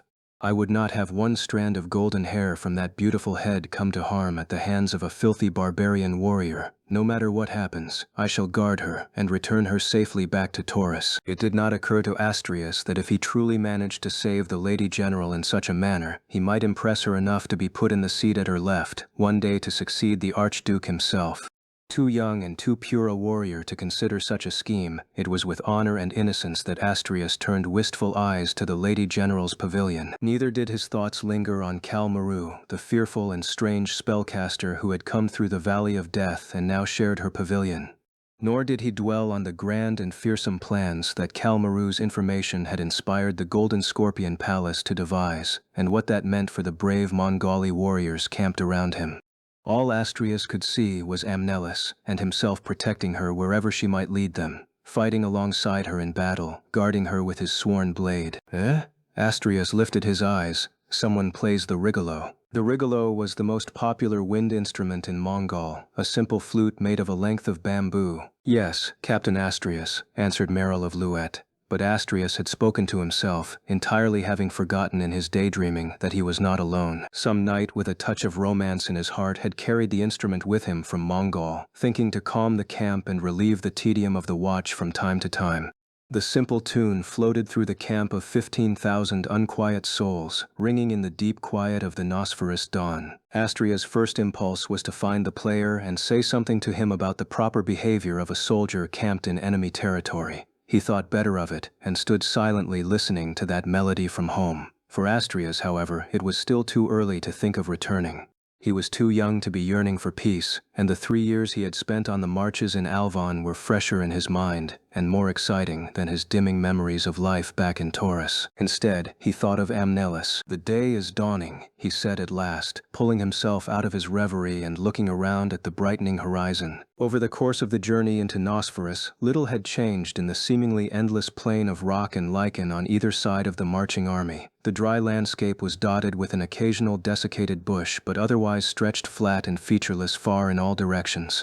Still, the gray land had a strange, severe kind of beauty to it that touched the hearts of the men who were awake at that moment. It was a kind of beauty that went well with the humble melody of the rigolo. Astrius wrinkled his brow. For a moment he thought he had seen something moving out in the distance. He watched carefully for a while, but nothing else moved, and so he decided that he had been tricked by the morning light. All he could see was gently sloping rock and sand, as lifeless as ever. "Say," began Astrius, thinking to ask Merrill whether he had seen anything. He broke off when he saw that tears were streaming down the conscript's face. The song the rigolo played was a lullaby from the region of Boa. Boa lay far from the marches. It was a warm lowland, a basin with some of the most fertile farmland in all of Mongol, warm enough to grow fruits in great quantities. How hard it must be on a youth from a verdant land such as that, the captain thought, to spend years in the marches at Talos Keep, then to cross the Black Kez into this wasteland, feeling he should try to comfort him, but not knowing how. Astrius turned and walked away. The sound of the rigolo had stopped mid-tune, as though cut off by some invisible hand. The wind, too, had died. The air was dead still, and despite the 15,000 troops there, the loneliness of the place became almost unbearable, pressing on the captain's ears with its horrible silence. Astrius, seeing Merrill peering about, suddenly felt unsure of what to do. He noticed that the sun had risen completely, but this only made him feel horribly exposed as he stood there on the edge of camp. Merrill didn't seem to have noticed anything out of the ordinary. He turned to look for the rigolo player, perhaps to urge him to keep playing. His face was innocent as a child's. Astrius had a sudden, inexplicable urge to call out to him, to tell him to put on his helmet, but before he could act on it, he heard the sharp whistling noise of something cutting through the air. From Merrill's throat came a sound like the whistle of a flute. Astrius started. One minute the youth was standing, looking around for the Rigolo player, and the next moment he was spinning his arms wildly, staggering in a circle. Then he fell headlong on the ash-gray Nosferous sand. It all happened so fast that Astrius's mind could not comprehend what he saw. He stood for an instant, staring stupidly at Merrill, who was falling with his eyes wide open, a short black feathered arrow in his neck. Then the captain threw himself on the ground, narrowly dodging the next arrow that came flying, it seemed, out of nowhere. Where he had been standing just moments before, black feathers bristled on the ground like quills on the back of a hedgehog. Rolling on one side, he drew his sword. There was no time to put on his helmet. He knew all too well the deadly poison that coated those arrows. Swinging his sword in a water wheel pattern with the blinding speed of desperation, he knocked aside a storm of arrows, which clattered lightly off his blade. Even as he did so, he ran, doubled over, back toward the center of the camp. Then he froze. Around him the ashen sand was bubbling and rising. No, it was not the ground that was moving. It was a troop of small, hairy wildlings, looking ever so much like crazed monkeys, garbed in tunics coated in birdlime and rubbed with sand. The Sem had spread a net of camouflage on the sandy ground and used it to approach within arrow range. Now they were throwing off the net. The land split open before Astria's eyes, and its furry guts spilled upward. In an instant, the white and gray desert under that clear blue sky was filled with faces painted red and blue, vicious bared teeth, brown and black mottled fur, and the foul smell of a force of screaming wildlings. "Hey! Aya! Aya! Aya!" Astria stared in dismay, but he recovered quickly from the shock. Again he began to run, shouting, "The Sem! The Sem are attacking! To arms! To arms!" He was in the midst of a sea of furred warriors. Above the screeching of the wildlings he heard the bronze gong calling the camp to battle and the battle cries of the Mongoli soldiers. The camp was answering the Sem challenge. A furious battle was underway all around him. He shouted wildly, for he now realized that the Sem had not attacked from one direction only, but from all sides. They were surrounded. Of course, not enough Sem had come spilling out of the ground to actually surround the entire Mongoli army. Yet, to the surprised eyes of Astrius and the sleepy eyes of the march-weary troops, the wildlings seemed like a multitude, a swarm of 20,000 or more boiling out of the ground on all sides. The men scrambled for their weapons, their hearts filled with fear. Had any of the Mongoli soldiers had the presence of mind to look around with clear eyes, he would have realized that the human forces were superior in both numbers and equipment.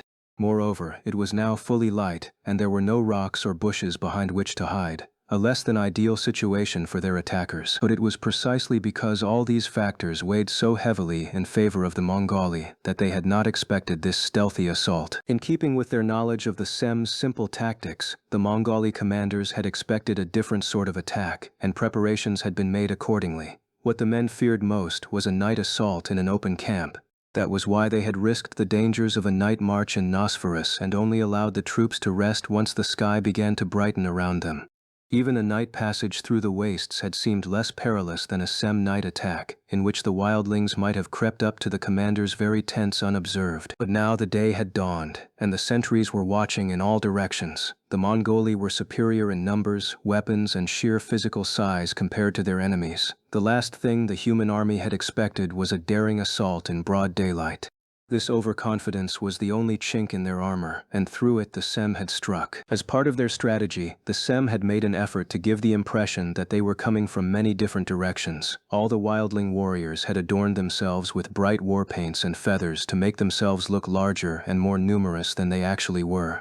There was also a group of Sem who had slipped into a hidden hollow not far from camp, from which they beat on drums and blew war pipes, and screamed shrill war cries as they set fire to bundles of smoke grass they had brought with them, sending thick yellow smoke rolling through the camp. In moments, the smoke drew a noxious yellow veil across the sun, plunging the camp into an eerie twilight. The Mongoli warriors coughed and choked on the fumes as they ran about in confusion, grasping at their swords, slamming into each other by accident, and sending up cries of fear. Many of the soldiers who had been sleeping when the attack began were tangled in their bedding, falling and tripping others who ran past them. A band of Sem warriors added to the confusion by rushing to where the horses were tethered and using their pointed stone axes to cut the horses' flanks and sides, sending them whinnying and biting madly through the middle of the camp or bolting in fear in every direction.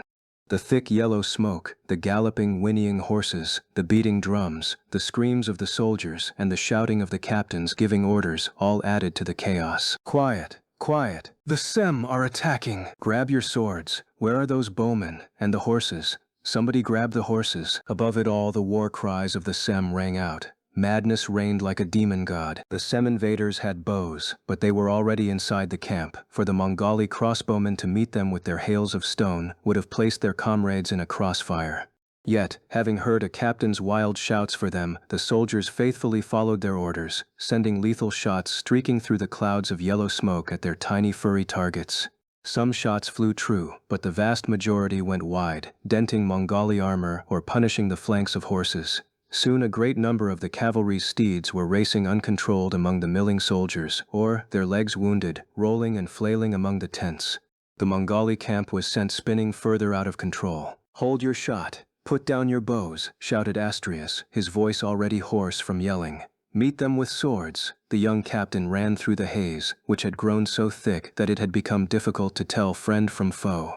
His ears were full of the screams and clangor of battle, and he struck out for all he was worth, cutting anything small and brown that got in his way. Already, his red armor was painted redder still with Sem blood. "Keep your wits about you. Throw down your bows, throw them down.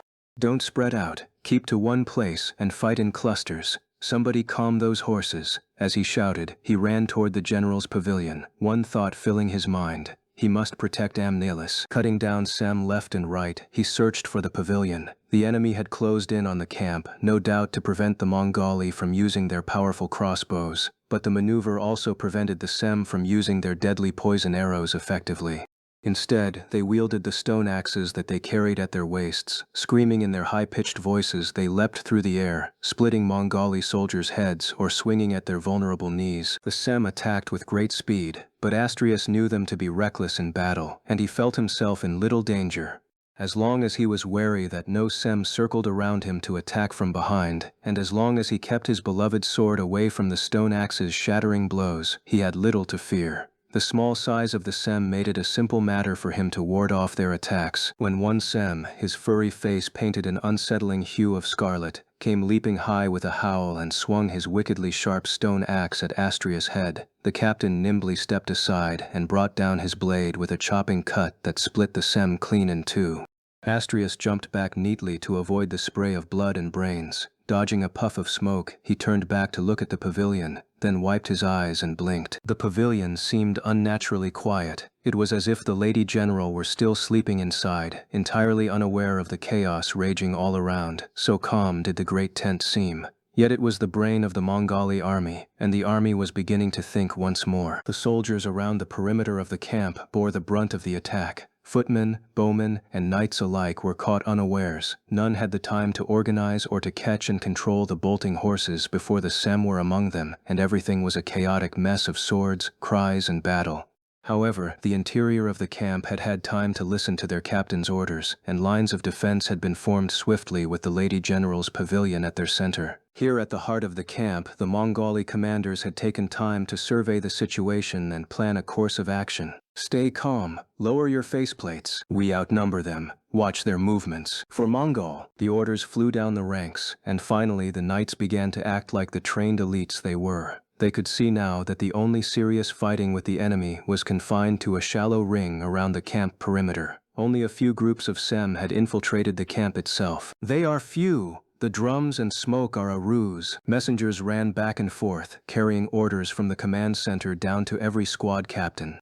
If one had looked down upon the wastes from high above, they would have seen the giant four-colored flowers slowly bloom as the ranks formed and began to move in an organized fashion against their attackers. Ligan Corps, forward. Iram Corps, to the rear. Tangard Corps, guard the left flank. All white knights, surround the general's flag. Ensigns brought commands to the divisions whose color flag they bore, and as the orders were executed, the petals of the flower opened, the blue, black, and red all moving out in formation while the white gathered toward the center, a brilliant pistil in the center of a blossom that unfurled its furious petals in the wasteland. The Sem scurried about like insects buzzing around that giant flower, but the knights had soon gotten most of the horses under control, and now the wildlings faced mounted opposition.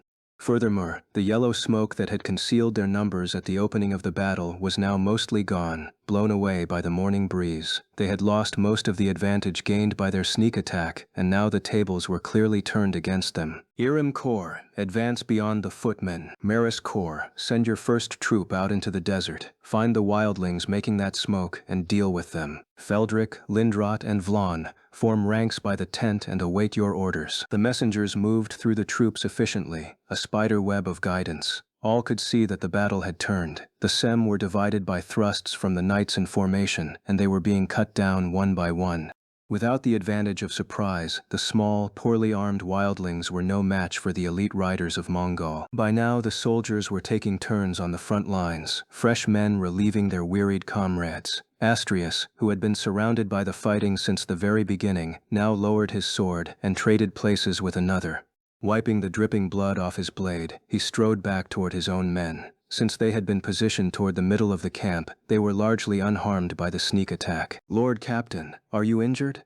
Astrius Lieutenant Polek came running from among the ranks of red knights. You look like you've killed your share of monkeys, sir," said Polek, his face easing into a grin. "You expected different?" asked Astrius, returning his smile. "Monkey see," he brandished his bloodied sword. "Monkey die." He handed off his blade to a page and approached Polek.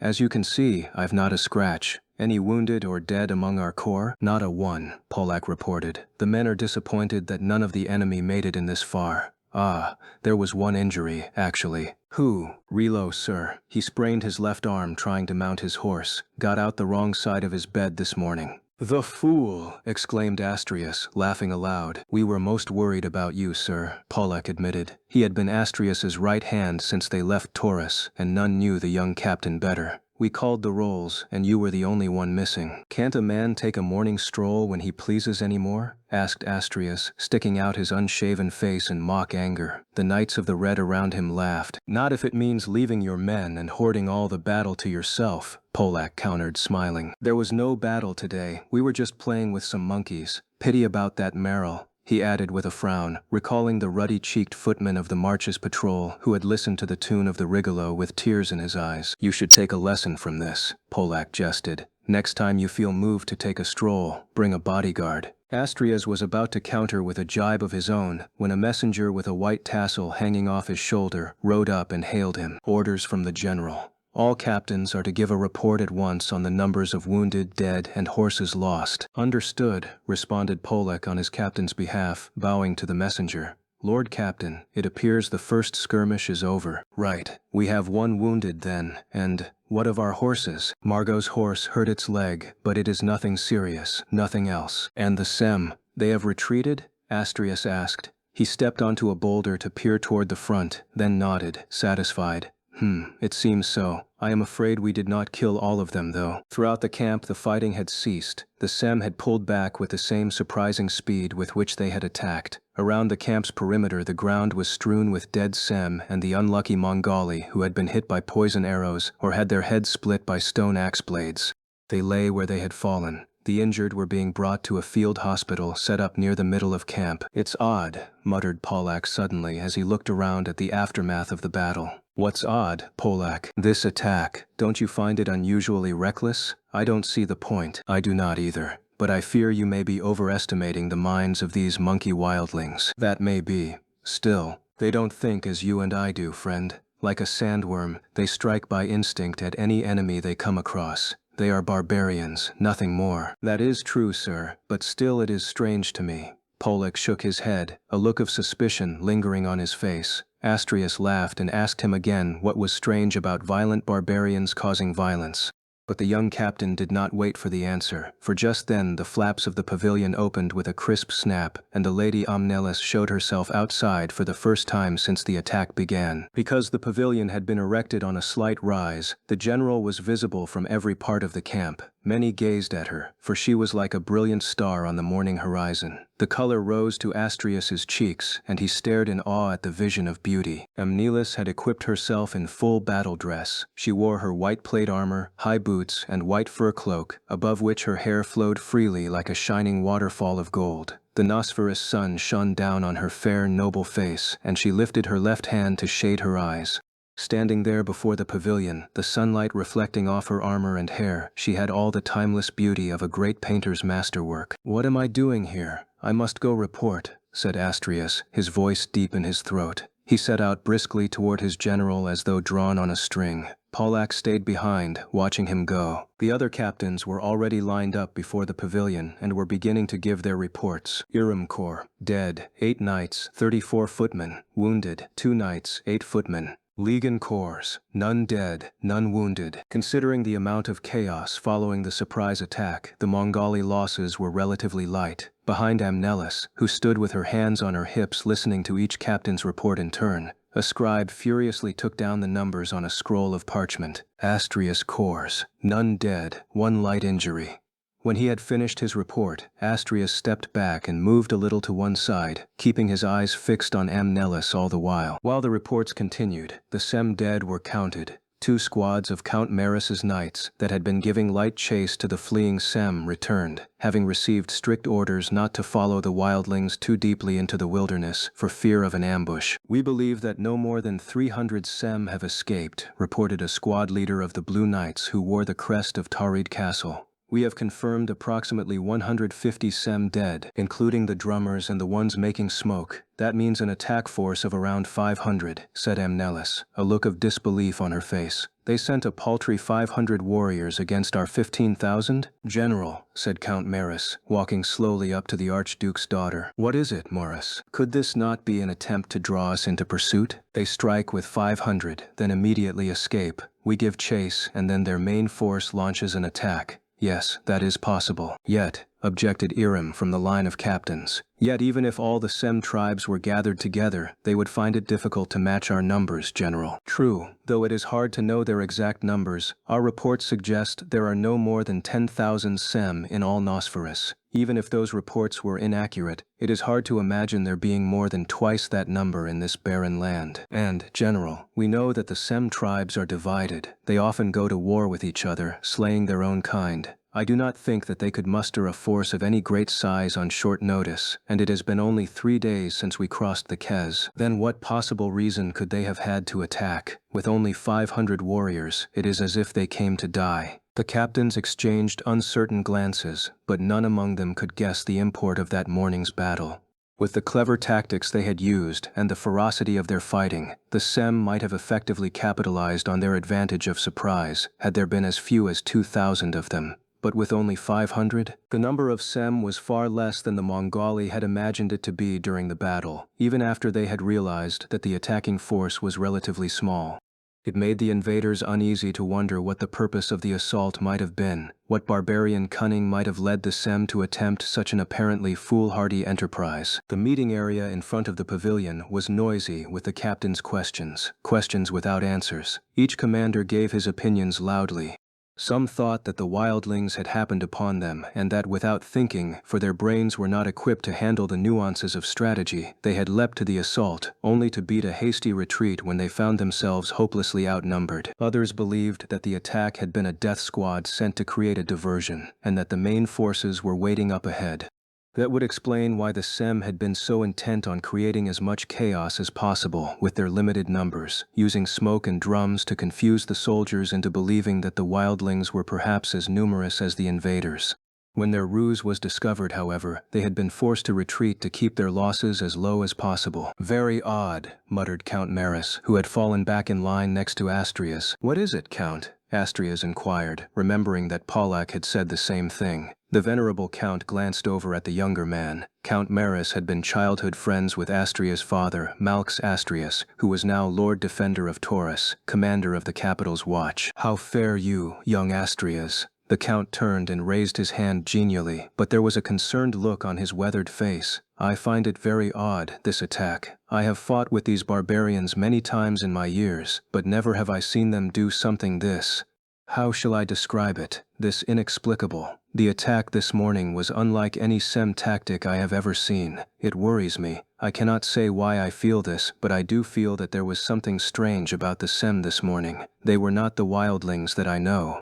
I fear that means they are planning something, but that in itself is odd, for I have seen many Sem ambushes and sneak attacks and the wildlings never seemed capable of high-level strategy. No, there is something amiss here, and we must be vigilant. We must not underestimate our enemy. Perhaps you should tell the Lady of Mongol your concerns, Lord Count, said Astrius, glancing over at Amnelis. Count Maris joined him in gazing at their general. She had just finished some consultation with the diviner Gages and was now motioning for silence. Knights of Mongol, listen to me, she said in a voice high and clear. The captains were silent. The Sem who attacked us have fled, but it appears that we are now in their territory. When we move, we must keep watch ahead and on both flanks at all times, and we must maintain our vigilance with the utmost keenness.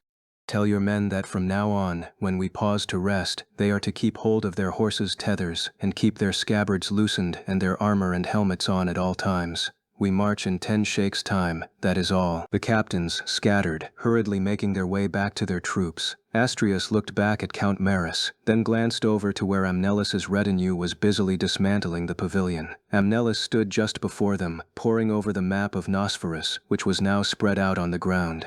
Together with her 2 black-robed advisors, Gajus and the spellcaster Kalmoru, she was discussing their course. Astrius decided that it was an inopportune time to bring up the uncharacteristic behavior of the Sem.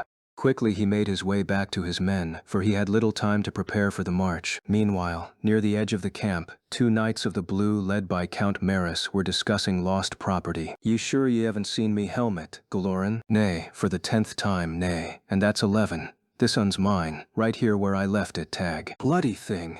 Where could it have gone off to? What are you 2 quarreling about?" "Ah, Lieutenant, it's Tag's helmet. He's lost it, he has." "A helmet?" scoffed the lieutenant. "It was probably kicked away by some panicking horse. I'll make sure you get one from one of our dead. Now get ready, or you'll miss ranks when we muster. We're marching any moment now." The soldier scratched his head perplexedly and grumbled a bit, but none of the others gave it much thought. Soon they would all forget about the lost helmet. For, just moments later, the call to march went out and the Mongoli army resumed its cautious advance. Even as the columns of the Mongoli army began to file, Gwyn, with the assistance of Lodo of the Raku and Ilatali of the Guro, was busy leading the main force of the Sem far closer to the invaders than Amnelis and her captains would ever have guessed. The Mongoli commanders were proceeding warily. With the early morning sneak attack fresh in their memories, they had assigned a generous number of scouts to sweep ahead of the advancing army, and the soldiers were alert and prepared for trouble as they began to march again. None among them dreamed that, even as their rear guard moved out of sight of the place where they had camped for the night, a force of 5,000 Sem was gathering there. As Count Maris had suspected, when the death squad of 500 Sem attacked, the main force of 5,000 wildlings was hiding nearby. For the Sem, who were born in Nosferus and lived there their entire lives, the bleak wastelands that humankind knew only as a barren hell were neither unexplored nor inhospitable. The rugged rocks and shifting sands were entirely familiar to them. They knew the dangers of the landscape and where they lay hidden. They knew in which valleys the Yido sprang, and in what hollows quicksand and clusters of vampire moss lay. They were aware, too, of the Valley of Death.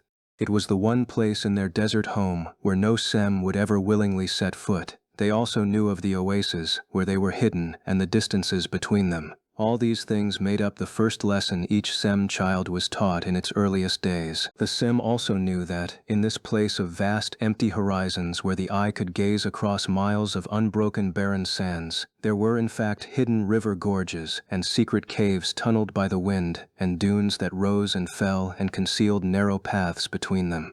They knew how to use the features of the land to hide themselves, and now they used this knowledge to sneak up as close as they could to the invading army of Mongol. What Riyadh said was true. The Omu looked to the right and the left and to the front and up at the sky, but they believe that behind them there is nothing but their own footprints. Siba, keen with pleasure, spoke from among the group of Sem who stood close by Gwyn in the concealing shadow of a low outcrop of desert stone. "Yes, Siba." Gin now wore a cloak with a long hood, made of cloth the color of sand, which he kept wrapped closely around himself to ensure that his golden head and mane were not by some chance spotted by the watchful eyes of the Mongoli.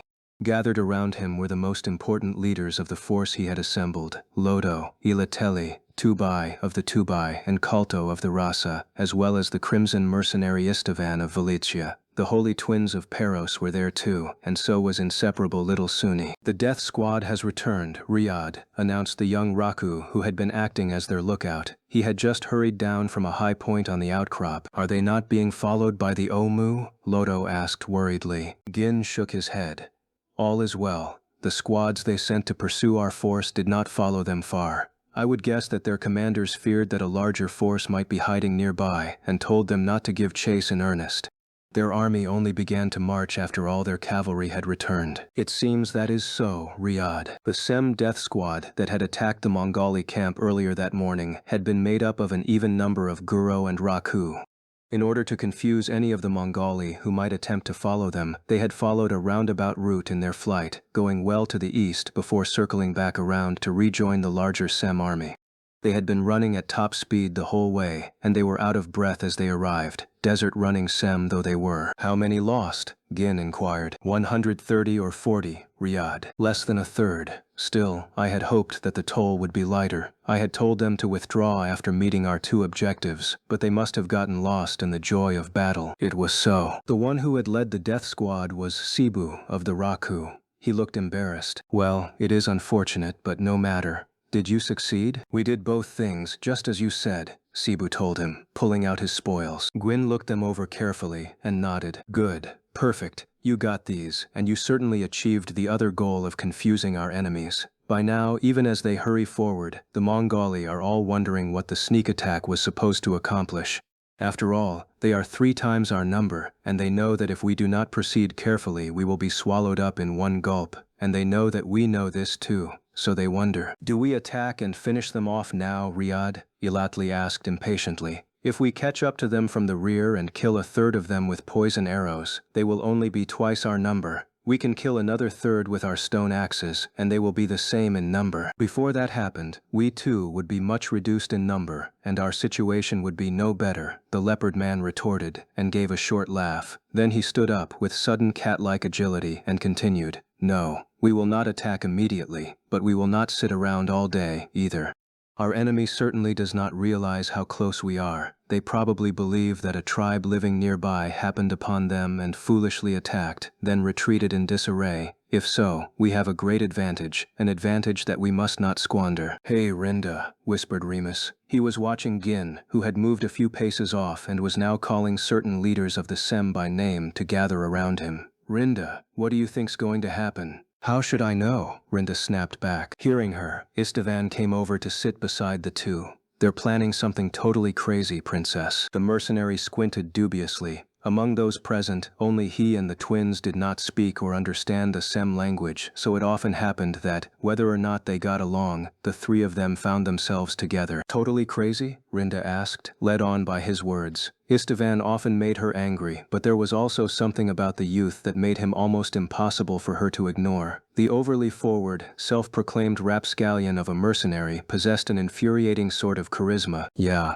and what, pray, is this totally crazy plan?" "Well, you remember how in the dawn when we were leaving the Raku village, the monkeys were shouting about killing the Koroi?" "Yes, and I was afraid they would proceed to do just that. And then Gin jumped up on that rock like Janos himself and gave his speech, and the monkeys, instead of saying ki and waving their axes, finally calmed down a wee bit. By the end, they were yelling Riyadh, Riyadh.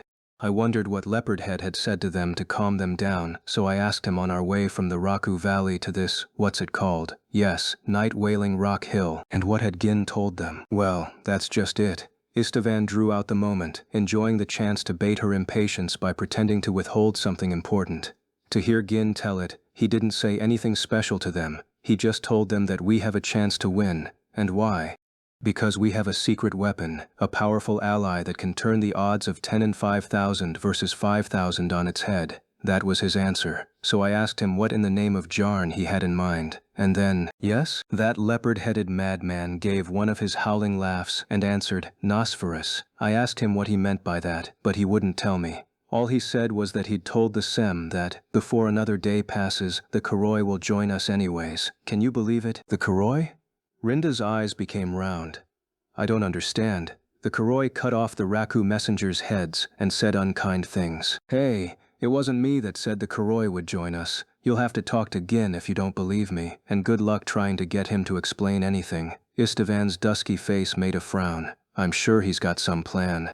By Dole, I'm sure that thanks to his plan, I'll end up dumped on some dung heap this time." "Why do you say that?" Istvan didn't answer, but instead said something so lewd that not only Rinda's but Remus's face turned bright red. Just as Rinda was about to harangue the mercenary for not watching his tongue, Gwyn bellowed, "Istvan, come here." Gin had gathered the Sem chieftains, and they were working out some complicated plan. It seemed that some part of their planning was already finished, and the leaders of the Tubai and the Rasa ran off to gather their tribesmen. Istvan. "All right, I'm coming. Hey Gwyn, are you sure I have to, what you said earlier?" A disgruntled Istvan ambled reluctantly over to where Gwyn was standing. The leopard man drew back his sand-colored hood and laughed his short, fierce laugh. "I am sorry, there is no one else to do it. Neither I, nor the children, nor any of the Sem could fill that role." Dole spit. "Why do I always get the short straw?" Istvan grumbled, then muttered a string of lewd curses under his breath.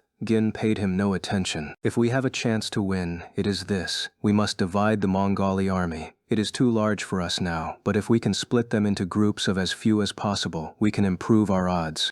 There may be 15,000 of them, but divide them, and we will be facing 3 groups of 5,000, or 7 groups of only 2,000 each." I know. I understand your madman's logic. I'll do it, okay? Does that cheer you up?" Gwyn nodded. Then he began to give detailed instructions to the sulking mercenary. Their low voices were not audible to the twins, who were sitting a short distance away so as not to be in the way of the many chieftains. The heir to the throne of Peros was gazing thoughtfully at the 2 warriors.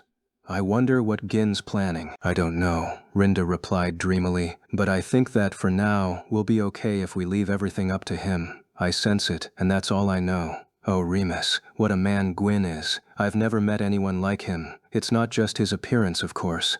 The more I get to know him, the less I believe someone like him really exists." Rinda's face was glowing. In her eyes was the gleam of pride and revelation of a fervent worshipper. Her brother peered at her and agreed cautiously. "What?" Istvan cried. Surprised, the 2 twins turned to look at him, and even Suni, who had been gazing up with reverence at Rinda's face, stared at the mercenary. "Quiet, Istvan," Gwyn growled. Istvan was outraged by something that the leopard man had just said. "How can you say it just like that, like we were talking about someone else?" he demanded. "You're asking me? What do you think I am?" "Okay, I understand. I'll do it. I'll bleeding do it. Fine.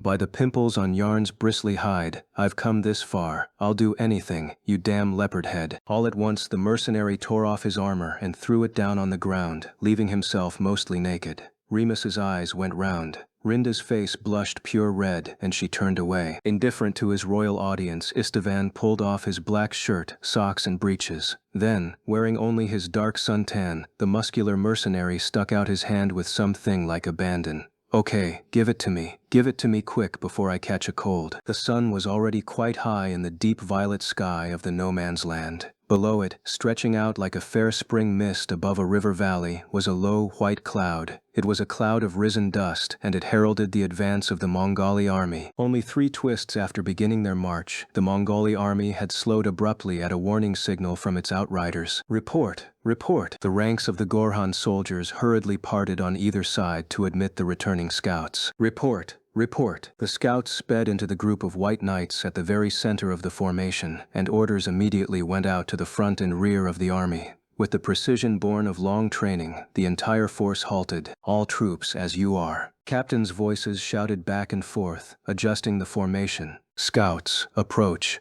Amnelis, gazing out sternly from the saddle of her great white charger, removed her helm as she waited for her outriders to proceed. "I have a report, my lady." A knight who had been scouting to the northeast bowed nervously before the general. "Do not waste time on formalities. Speak." "A large army of the Sem is approaching from our left rear flank." "What?" Amnelis's lips tightened. "And their number?" "Unknown, my lady, but I believe it is quite a large army. The dust rises up in a towering wall." Without thinking, the knights who had heard this turned to gaze in the direction of which he spoke. Worry crept into their hearts. Across a large stretch of desert there, they could see the pale gray dust rising in a haze. "Distance? Around 3 tads, I believe." Amnelis's expression was stern. "You have done well, soldier. Now return to the main force." She nodded to the scout. Then she glanced quickly over her shoulder. Feldrick. Yes, my lady. Orders. Yes, my lady. Gather all the officers, lieutenants and up. Yes, my lady. Feldrick, who was in charge of the messengers of the White, sped to his gathered knights. Orders. Orders. Again the whole Mongoli army waited in tense anticipation. The Sem are attacking. It's an attack. The cries passed from mouth to mouth, spreading like wildfire through the ranks. Gajus. Amnelis spoke in a low voice to the caster. Yes. What do you think?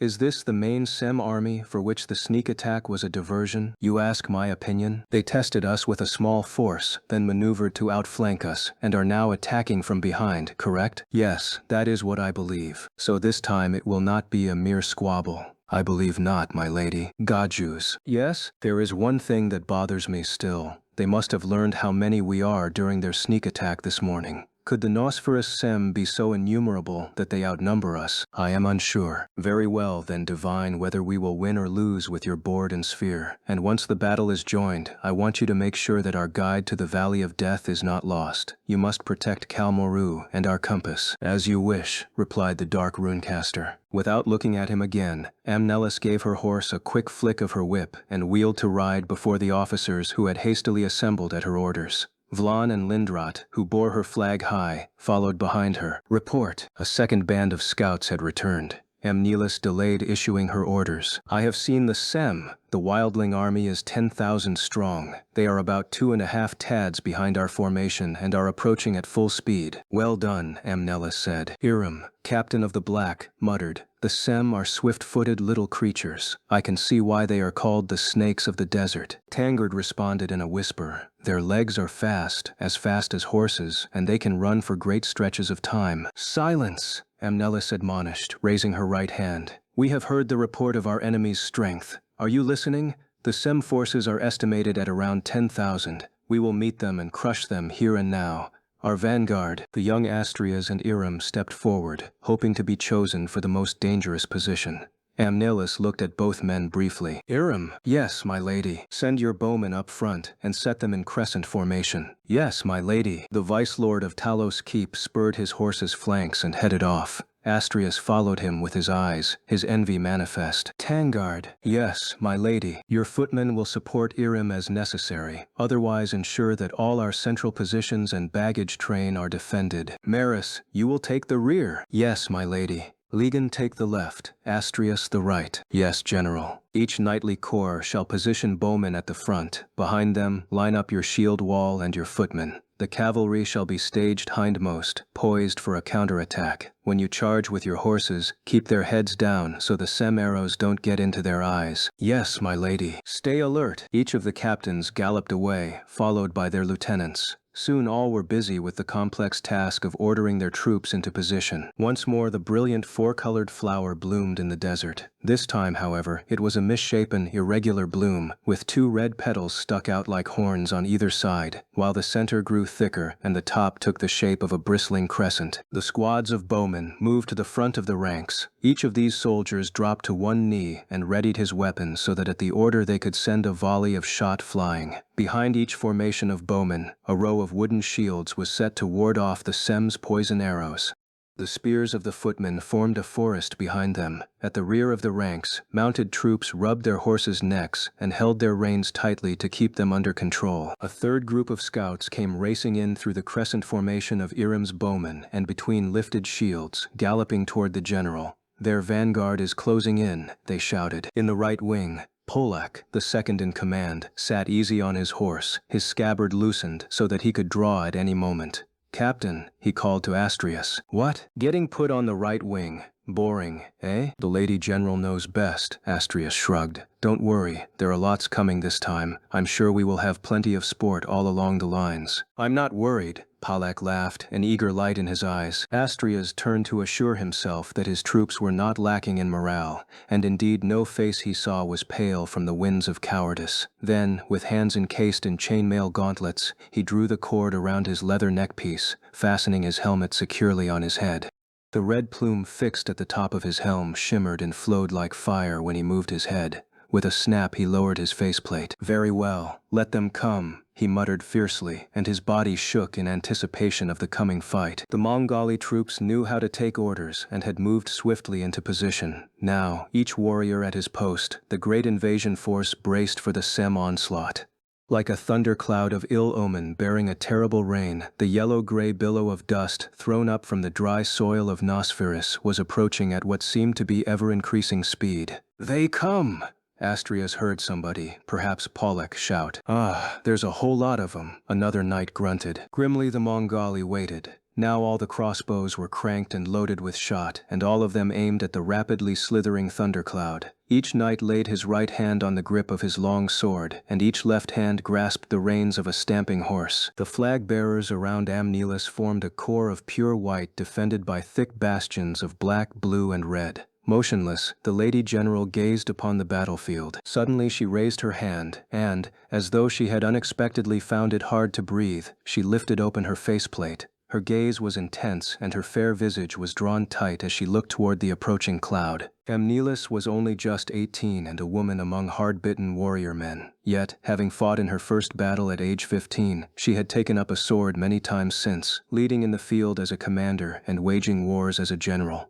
Now she was the supreme general of the right, a formidable fighter and a veteran of many campaigns. The yellow and ash dust cloud grew bigger and bigger in the eyes of all the Mongali. Still staring at it, Amnelis hesitated, then took off her helmet entirely and let her golden hair flow down over her shoulders. "It is dangerous to expose your face, my lady," Feldric cautioned her immediately. She silenced him with her left hand and made as though to listen to something. Low and with surprise in her voice she said, "It is quiet, is it not?" At that very moment there came the whiz of a lone arrow flying through the air. As though it were a signal, it was followed a moment later by a fearsome cacophony. "Ai,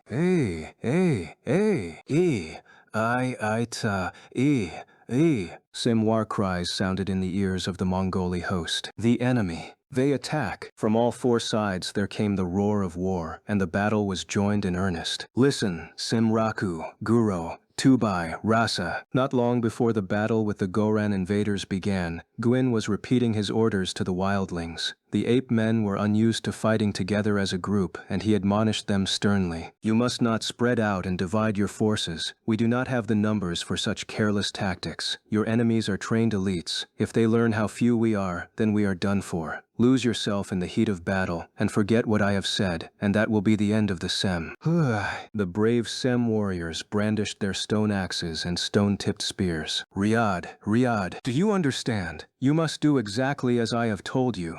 Istavan was nowhere to be seen among the assembled Sem, nor the twins Rinda and Remus. In fact, the wildling army he spoke to seemed considerably smaller than the force of 5,000 that the Grand Alliance of Sem tribes, excluding only the 2,000 Kuroi, had placed at Gin's disposal. The Mongali scouts, judging the numbers of the Sem by the dust cloud they raised, would report to their general that 10,000 of the diminutive warriors were approaching them. But here were gathered less than half that number. "Are you ready?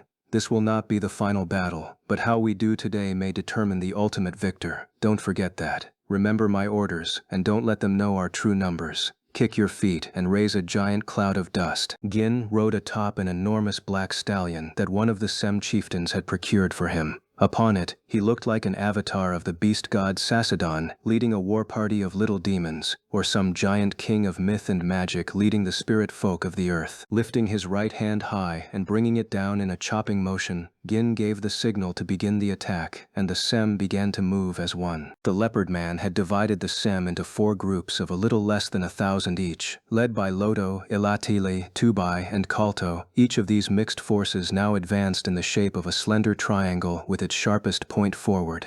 They held this formation until, still shrouded in their dust cloud, they were almost in sight and range of the Mongali army with its bowmen at the forefront waiting for the order to shoot. Then the battalions of Sem began a peculiar maneuver. They advanced to just the range at which their poison arrows became effective. The 4 battalions then began to circle like the arms of a pinwheel, shooting poison arrows toward the Mongali army as they revolved.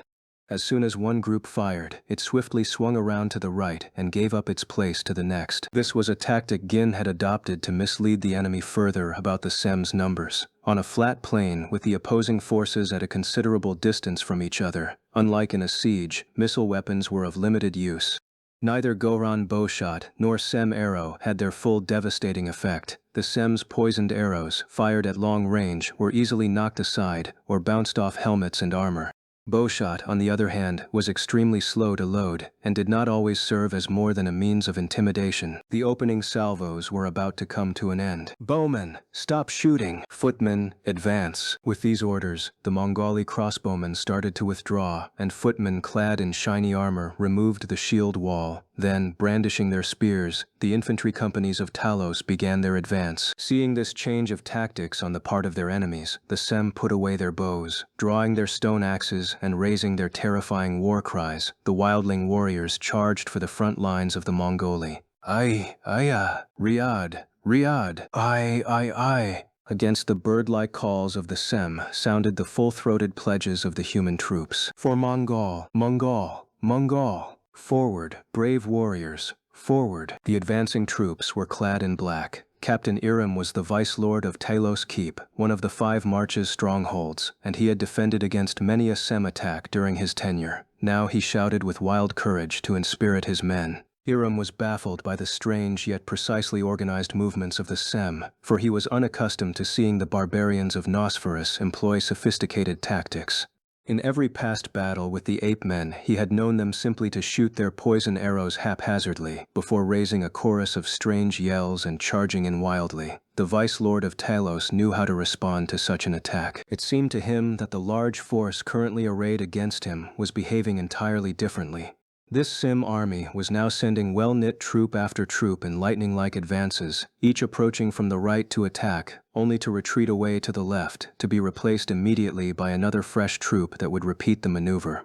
The endless waves made the wildlings' numbers difficult to estimate. They seemed to have an unending supply of fresh forces, striking and then running away. "The monkeys have learned some trick." Iram bit his lip and pounded his gauntlet on the hard edge of his saddle, leaning forward to shout encouragements to his men. "Don't be fooled by their movements. Close ranks and stand your ground. We must not shame the Lord of Talos Keep by accepting reinforcements. Fight, fight." The battle was reaching a ferocious pitch. The high wild screams and moans of the wounded and the violent clangor of sword blade and stone axe striking home began to drown out even the fiercest of the battle cries. "Oh!" the commander of Black Knights exclaimed in shock. "What is that thing?" Captain Iram had been distracted from his assessment of Sem tactics by a new and terrible sight. Riding into the fray at the head of a fresh band of Sem was a formidable lone knight who seemed impossibly huge among his wildling cohorts. Iram leaned over the knob of his saddle and stared in his shock, having lost his voice. Who was he? He was no Sem. Could he even be called human? By the gods, it's a man with the head of a leopard, perched effortlessly atop his mighty black charger, glistening with the sweat and blood of battle, and surrounded by his legions of fanatical Sem. Gwyn cut a figure that no other could hope to equal. To the eyes of the Mongoli, who expected only the small fur-covered wildlings with their shrill shouts and their painted faces and hands, the fascinating sight of a leopard-headed warrior seemed almost like an irresistible illusion. Gwyn, clad only in a loincloth and sword belt, his broad chest rippling with muscle as he swung his sword, drove all before him. "Janos, save us! Who, or what, is that?" "It's Cyrinos, the legendary Cyrinos, that's who it is." "Ah, how he fights! Look!" Iram and the Black Knights of Talos Keep were some of those who had crossed over the Kez in the second wave and had joined the expeditionary force midway. Few among them had heard of the man-beast whose figure had stupefied the brave knights of Alvon and Stepholos. Yet now they were faced with an amazing warrior who wielded his sword with movements far more agile than his size ought to have allowed. Charging into the wavering lines, he cut down Mongoli soldiers effortlessly on either side. None could stand against him. Whenever that sword flashed, a dead man always fell. The battle lines fell into chaos. The Sem army, too, was caught up in the madness of the melee, and now they fell on the human lines as one mass as though they had forgotten their axle-turning stratagem. But since the arrayed Black Knights, captivated by Gin, had surrendered all semblance of order, Iram and his officers failed to perceive that there were in fact only 300 or so Sem arrayed against them. The leopard-headed warrior's movements inexorably drew the eyes of friend and foe alike. Gin by himself fought and brought death with the power of a dozen Sem, if not an entire troop of them. Although he wore not a single piece of armor, the frequently drilled warriors of Mongol could not even touch him, even when they attacked in groups of 10. Time and again the flashing sword in his right hand reached out, and time and again Mongoli blood was spilled. "Stand firm, soldiers, do not flee. He is only one, this enemy." Iram, who at first had been just as entranced as the others by the unexpected appearance of this fearsome demigod, had finally returned to his senses, and now he ground his teeth and yelled, "Surround him! Surround him with many, cut him down. If we can kill that one monster, there will only be barbarians left who cannot hope to match us. Ach, I'm going in." Iram beat on his saddle and drove his heels against his horse's sides, fully meaning to gallop into the thick of battle, but his aides hastily cut off his approach to the fighting. The fact that things were not going well for the troops from Talos was apparent to the two young captains of the Red positioned each in his wing. But when the leopard-headed warrior, not even wearing a mantle, charged into the maelstrom of battle, one of the two captains from Alvan raised himself up in his saddle with a start. It was Astrius, who had suffered horrible defeat at the hands of Gwyn and the Raku not long ago. "It's him. I have a message for your lady general, who fights and commands like a man. Leave the wildlings and the creatures of Nosferus alone," so Gwyn had told him, coldly, as the young captain lay overthrown. Then the leopard man had pulled back the sword he held at Astrius's throat. It was a memory that filled the Red Lion of Gora with a stew of shame, anger, and resentment. His face went almost blue with fury. "Polak, it is him, is it not? Look at his strength." Polak's voice was trembling slightly. "Gah!" Astrius yelled. "Monster!" And with that cry, the Red Lion of Gora charged ahead. "Captain," Polak, realizing that his commander had lost his cool, tried to stop him, but he was not quick enough. The sight of Gwyn once more dealing destruction before his eyes rendered irrelevant for Astrius his position as the leader of 1,000 knights, and the general's strict orders not to charge until so commanded. "I shall be the one to stop him," he shouted, and dug his heels into his horse's sides with all the force he could muster. The bewildered steed galloped into the fray at full speed, weaving between the Sim and the footmen from Talos. "No!" shouted Polak. "Save the captain! Astrius Corps, forward!" In an instant the entire right wing had abandoned its assigned task of protecting one of the flanks of the army. Legan, commander of the left wing, was taken aback. "What? Has there been an order to send in the wings?" His lieutenant Len, no less confused, replied, "No, there has not been. At least I do not think so." "That is odd. Astrius Corps has gone to aid the Talos footmen. Why would only one wing receive the order to charge? Len, send a rider at once to Lady Amnelis and ask what our orders are. In the meantime, I will join this battle myself and see what's going on. It won't do to let Astrius take all the glory for himself." Astrius, scion of a leading house of Taurus, and Legan, the eldest son of Count Ricard, Keep Lord of Alvan, were both viscounts and nearly the same age. Good friends since their youngest days, they had always been in competition, as such boys are wont to be. Seeing Astrius join the fight, Legan was spurred on. From the beginning he had been trembling with anticipation and had a sour taste in his mouth at having been sentenced to wing duty. "Are you sure that is wise, without the general's permission?" Len cautioned. "I don't care. Quickly, send a soldier to her and ask." "Ek, never mind, we're going in." Abruptly he raised his hand and whipped his horse, and the 1,000 red knights of Alvan that he led charged forth. Astrius was already in the midst of the fighting. "Gwyn, fight me, Gwyn, I challenge you." "What, are you scared?" "Gwyn," he roared and cut a road of blood, making for the leopard-headed warrior who was slashing back and forth amidst a group of Mongoli warriors. "Yar, I have no business with you monkeys." Astrius knocked away the Sem to his left and right with the butt of his whip. "Have you forgotten me? Or are you just a coward, Gwyn? Here I am, I, Astrius, challenge you." Soon his throat was hoarse with shouting. It was Iram who was the most surprised by the movement of the Red Knights. "What? Young Astrius, was he commanded to save us? Troops, Captain Astrius has been sent to aid you. This will bring shame on Talos for a generation. What is wrong with you? Have you forgotten how to use your blades?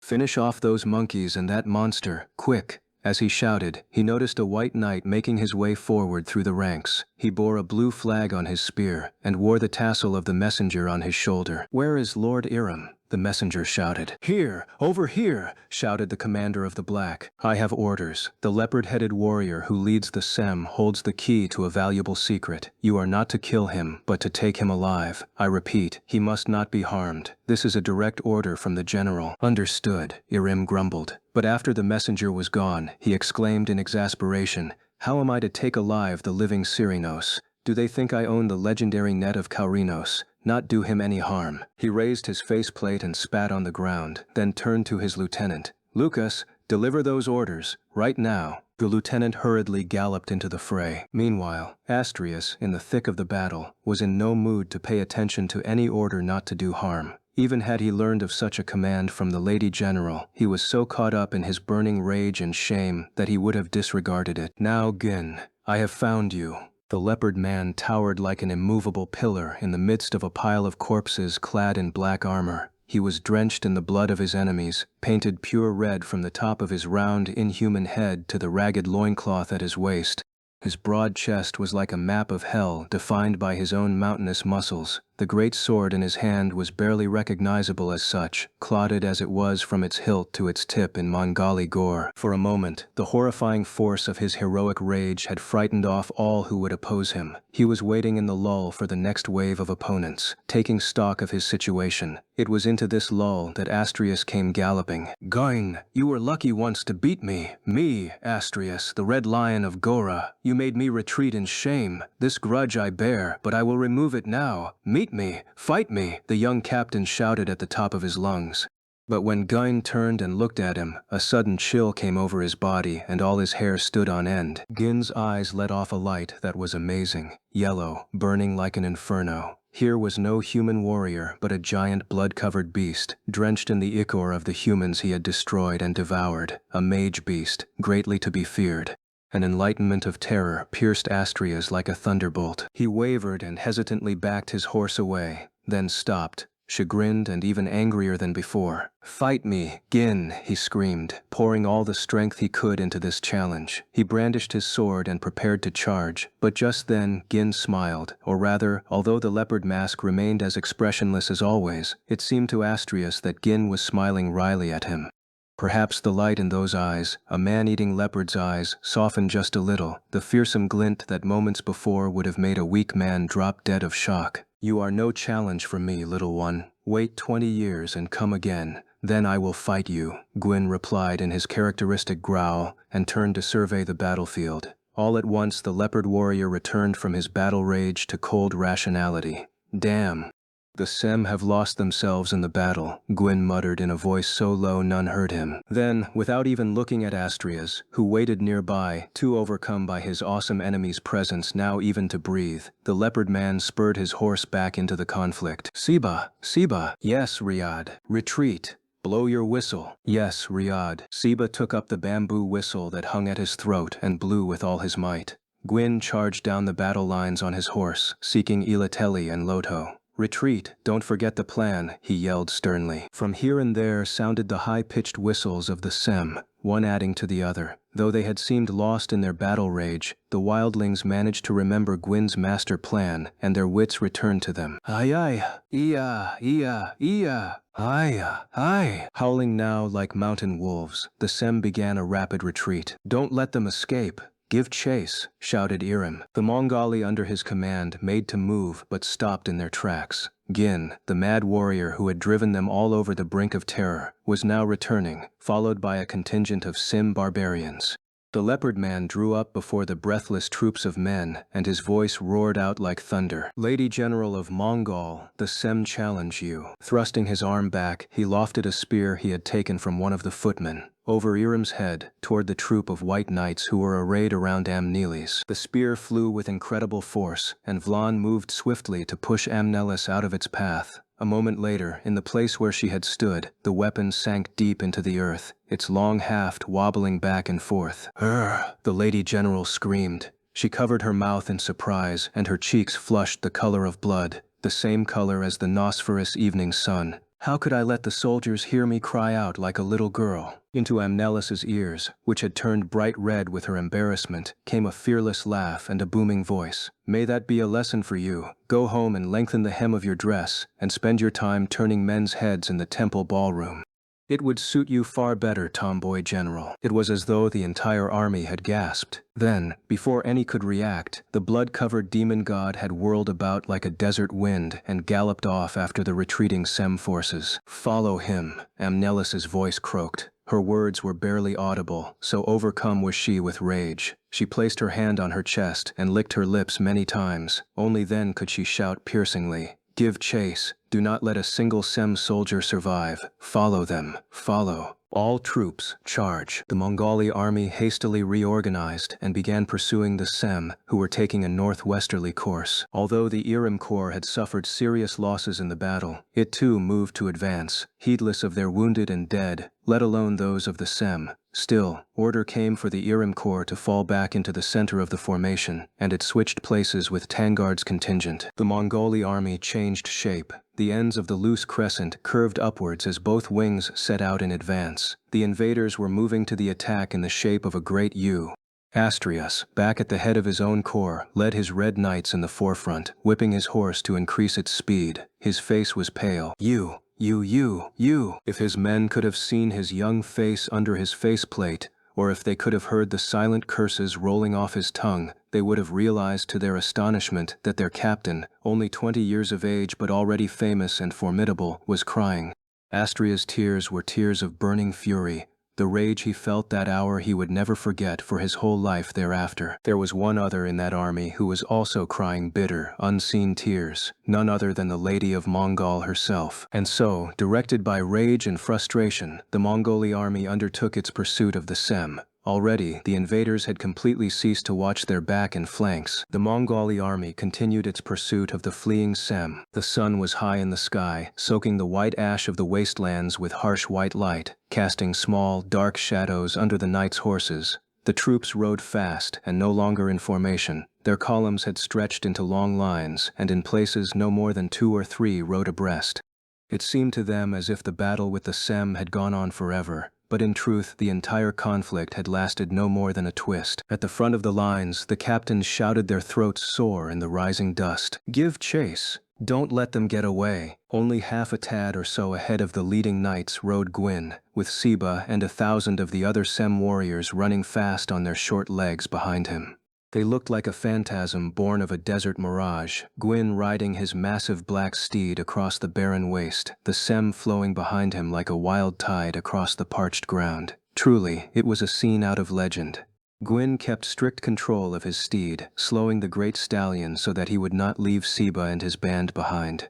The blood that covered his muscled body was now streaked with runnels of sweat as the high Nosferous sun beat down upon him. His mask glistened crimson and gold. "Seba, how fare you?" the leopard man yelled back over the sound of pounding hooves and pattering feet. "Riyadh, we all follow you." The shouts of the Mongoli army came to them from behind, carried on the desert winds. "Stop them! Stop them! Don't let them escape. Keep up the chase," Gwyn growled. "Seba, we have almost reached the first landmark." "Yes, Riyadh. Then it is time." As he ran, Seba stuck a hand deep into a bag at his waist and brought out a small, round fruit. Holding it over his head, he covered his nose and mouth with his other hand and screwed his eyes shut. Then, with great force, he crushed the fruit in the air above him. There was a slight cracking sound, and a burst of juice spilled out in a surprising gush from the small fruit, soaking his head and neck and trickling down to his waist. Seba howled. The juice stank powerfully of ammonia, its fumes spreading out behind him in a great cloud. All around him, the other Sem pulled out similar fruits and administered the same foul baptism to themselves.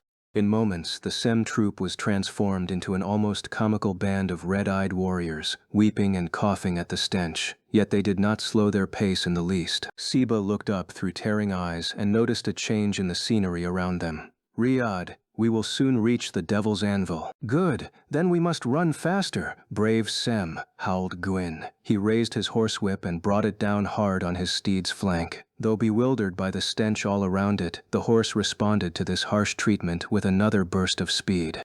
The Sem pounded across the loose sand to keep pace. The Devil's Anvil was an area of hard white sand, baked by the sun during the day and cold and exposed during the night. It lay lower and flatter than the surrounding desert. Gin, sitting tall on his horse, was the first to see it as they arrived to its edge.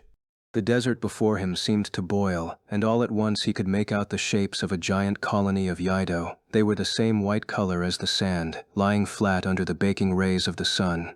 They seemed to cover the entire expanse of the anvil in a white sea of jelly, trembling, waiting for some unwitting prey to come and ease their blind, eternal hunger. Gin and Siba's band were charging right into their midst. Instantly, the Yido rose, disturbed by the intrusion, and began to undulate toward them. It was a hellish sight, one that would chill the blood of the strongest warrior in an instant. Gin's eyes grew bloodshot, and the short hairs on the back of his neck stood on end. His strong body broke out in goosebumps, reacting with natural instincts of fear and disgust that even a warrior such as he could not suppress. Siba and the others were similarly affected. Their faces contorted with fear, pants and curses tumbled from their mouths. Yet when the Yedo that had surged toward them caught the scent of the Yedo bane that the warriors had spread upon themselves, the shapeless monsters recoiled violently, pulling back like a receding tide and forcing their cousins who gathered behind them even further back. Thus a path was opened for Gin's mad dash, as if he were some improbable prophet, and the living sea had parted before him. Yet the racing warriors had a long distance to cover to cross the anvil, and the Nosferous sun shone down mercilessly upon them. Soon its beams had dried and evaporated the juice of the alaka plant which they had squeezed over themselves to ward off the Yido. Siba thrust his hand into his bag again, and, grimacing, he broke another alaka fruit above his head, showering himself once more with its noxious juice. The Sem behind him followed suit, and Gwyn squeezed 2 alakas in his powerful hands, dripping their juice down onto his horse's forelegs. Yet these were the last of the fruits they had carried with them. If this juice dried, the hurrying troop would be left defenseless in the middle of the Sea of Yido, and theirs would be an unspeakably horrible death. Now fear settled upon them, making their throats tighten and their legs go weak. Already they imagined the dread sensation of their bodies being absorbed by those sticky, slimy creatures, and they ran for dear life. The Devil's Anvil seemed to stretch out forever before them, and, natural desert runners though they were, the Sim found their breath coming ragged and their shoulders heaved desperately. At last they saw what they had been hoping to see. "Quick, this way, Riyadh. You are safe." It was the women of the Tubai, apparently standing knee-deep in the endless sea of Yido, right there at the far end of the Devil's Anvil. They held long staves in their hands, which they waved at Gin's party. Swiftly Gin's force turned to approach them, and as they did, the Tubai women took their long, strangely shaped staves and thrust them out into the boiling Yido. The Yido quickly parted to either side. Led by the staff-wielding women, the fighting force swiftly passed through the rest of the Yido colony upon the anvil. The Tubai women gathered around them. They were dressed strangely, legs sheathed in bark moccasins that rose up to their knees, and hats on their heads also made of tree bark. From the belts at their waists many black fruits hung by threads, and from their furry hands and feet came the strong smell of ammonia, an odor that also emanated from the staves in their hands and spread across a wide area around them. All that they wore and carried was made out of alaka wood, the shoes, the hats, the staves, and even the belts which bore the alaka fruits. The Tubai were also known as the Yido kin, for they did not fear the horrible Yido of Nosferous, but rather herded and used them. They knew how to control the creatures' movements and raised them in the middle of alaka groves, the very thing that Yido hated more than anything else. "We did as you said. Will this be enough, Riyadh?" the women asked, clustered close to Gwyn. The leopard man stood among them like a father surrounded by his children and nodded, looking out at the Sea of Yido. "Very well, this is enough for now. We've never gathered this many together at one time before. We feared that we'd run out of alaka fruit. I think half the Yido and Nosferous might be here," said another. The Tubai women laughed like delighted children. The Sea of Yido that buried the wide Devil's Anvil ended at the edge of that flat place. Beyond it, the ground was rockier, and among those rocks the main force of Sem now waited, the warriors resting their tired bodies. "Riyadh." Loto came running up. "How is it with our troops? What are our losses?" "They are not so severe as they might have been, Riyadh. Well under 1,000, perhaps 600 or 700. The losses of the Omu are much greater, Ilateli exclaimed excitedly, brandishing a stone spear in his hand. Ilateli had suffered a Mongoli sword cut across his left shoulder. He wore many poultices and a disgruntled expression, but he had lost none of his fighting spirit. Were you hurt, chieftain? It is but shallow. We of the Guro think nothing of wounds this size. Gin turned back to Lodo. So, at least half of our force is unwounded? He asked. Perhaps more than that, the Raku leader replied. Not bad. If we had had more casualties, then the next stage would have been difficult. Gwyn drank deeply from the bamboo tube that Siba handed him, and with wads of soft moss he wiped the blood and grime off his sword and body. Then he went quickly to inspect the Sem army gathered among the rocks. There were many wounded, and he did not consider their wounds light, especially considering the disadvantages they still had to overcome. Indeed, despite Ilateli's strong words, there were many Sem now lying on the rocks being tended by their friends, yet the wildlings' morale at least had not been damaged. They believed in Gwyn, and in their conviction did not doubt that he was sent by the gods to save them from the Mongoli who sought to trample them into oblivion. Surely Gwyn would bring them victory.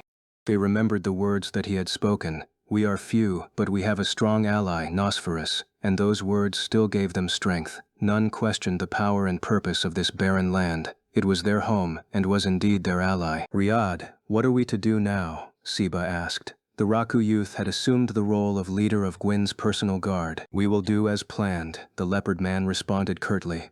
It will not be long before our Mongoli pursuers enter the Devil's Anvil. Ah, Riyadh! One of the Sem warriors watching from atop a high rock shouted down. Are they here? Yes. Good. Tubai. Yes, Riyadh. The Tubai women showed a sudden rush of activity. It is our turn now. Yee-hi, yee. Yelling excitedly in their shrill voices, they brought out a number of glazed earthenware jugs that they had prepared. Each Tubai dame carried one to the edge of the Sea of Yaido, and the jugs were spaced evenly along that edge. The pots were full of the pure juice of the alaka fruit. It had been the role of the Yido-kin women to strain the fruits and fill these pots the night before. The Tubai did not raise the Yido for food, nor did they keep them for any other purpose of husbandry. Their village lay in a place so infested with the creatures that they had learned these skills mainly as a way of controlling the damage that the Yido did to them. Now their skills would be put to a new use. Yee. Screaming as one, they tossed the contents of the pots toward the Yido. At once the overpowering smell of the alaka juice spread out in a cloud that made even the Tubai Sem blanch and cough and rub their eyes. The effect on the Yido was incredible. With the strength of a stormy sea, they rose in trembling waves, seeking desperately to escape from the horrible stench that assailed them. Gathering speed, the monstrous tide rushed toward the southern edge of the Devil's Anvil. This was exactly as they had planned. Even so, the Sem watched in trepidation, collectively holding their breath. Alfedo, Lodo muttered in an amazed half-whisper. Gin, however, did not seem moved by the scene at all. He raised and lowered his hand to signal the next phase of his plan. Now the Tubai women pulled their carven alaka wood hats down in front of their faces and fastened them behind their heads with strings. Small holes to see through had been cut in the tops of the hats, which thus served as crude wooden masks. They looked very strange, these tiny bark-garbed people with featureless, round faces, but they did not remain still for their remarkable appearance to be admired. Swiftly they snatched up new jars and ran in the wake of the Yido, chasing the rustling bulbous forms and throwing more juice at them to drive them farther along. The rushing mass of Yido, having gathered momentum in its fear, was moving incredibly fast, and now the sickening creatures crawled over and under each other with a chaotic, boiling motion as each raced to escape the foul alaka. So precipitous was their movement, and so indistinct their forms, that even the Tubai could not have said where one Yido began and the next one ended. What mattered anyhow was that they were all joined in frantic, headlong flight. With apparent calm and indifference, Gin watched the eerie, spasmodic sea receding. When he judged that the time was right, however, he turned with great rapidity to the Sem behind him and spoke out sharply. Siba. Yes, Riyadh. The next stage. Immediately Siba and several other Sem took off at a run. Gin watched them flash across the desert, making sure of their timing. Ha! Came a happy shout from the Tubai women around him. The Tubai have used up 2 years' worth of Alaika, Astrias and Ligan at the heads of the 2 columns of Red Knights who now formed the vanguard of the Mongoli army, led the pursuit of the rapidly retreating Sem. They rode hard. And yet, even though they were on horseback and their enemies were on foot, they couldn't close the distance between themselves and the wildlings. Their horses' hooves sank deep into the hot sand, and oftentimes their steeds wallowed almost belly deep in the loose dust. The fact that they carried fully armored knights did not help. Hia! Hia! The knights yanked on the reins incessantly, urging the animals forward with spur and whip. Compared to the horses' iron-shod hooves, the flat, lightly furred feet of the Sem were perfectly adapted for running across the desert sand. Moreover, the wildlings knew the lay of the land and its many obstacles and pathways. In order to confuse their pursuers, they ran in measured zigzags, but took care not to lose the Mongali entirely in the vast sea of sand. None among the Mongali force was aware that they were carefully being led toward some place, none save Count Maris, the keep lord of Tauride, the commander of the 2,000 blue knights who were bringing up the rear behind the foot soldiers.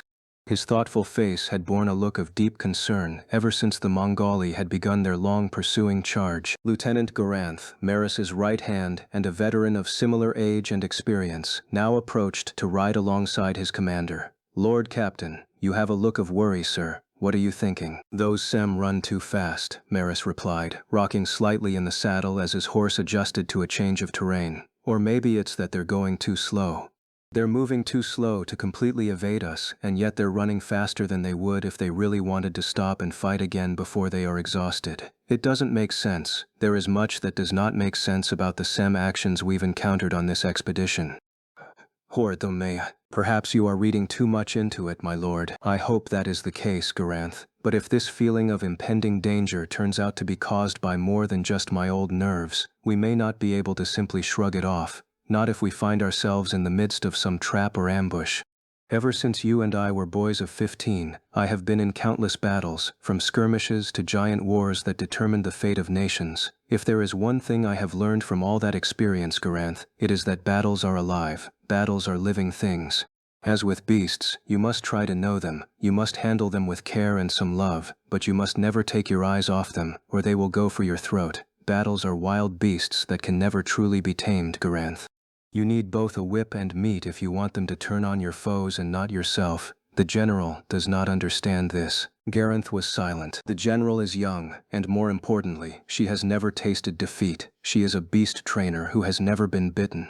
Saying that much, Maris closed his mouth and rode for a while in silence. A while later, however, the count looked intently at the white cloud on the horizon and muttered out loud, "I do not understand it." "What, my lord? If I knew, I would not be so troubled. This time, I fear, the creature known as Battle is rather unhappy with us." "Wait, what is it, my lord? Look, what is that?"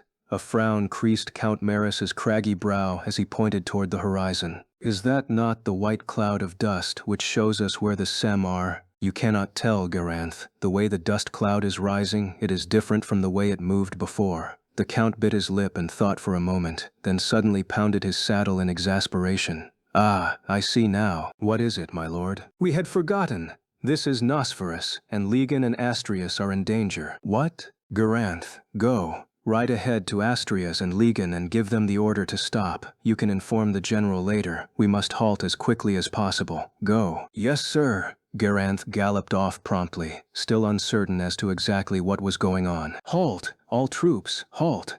Many of the Blue Knights now rode ahead bellowing their revered captain's order. "What is this?" Amnelis demanded, surprised. "Those are Maris's knights, are they not?" "Yes, General." "What are they doing, giving orders to halt?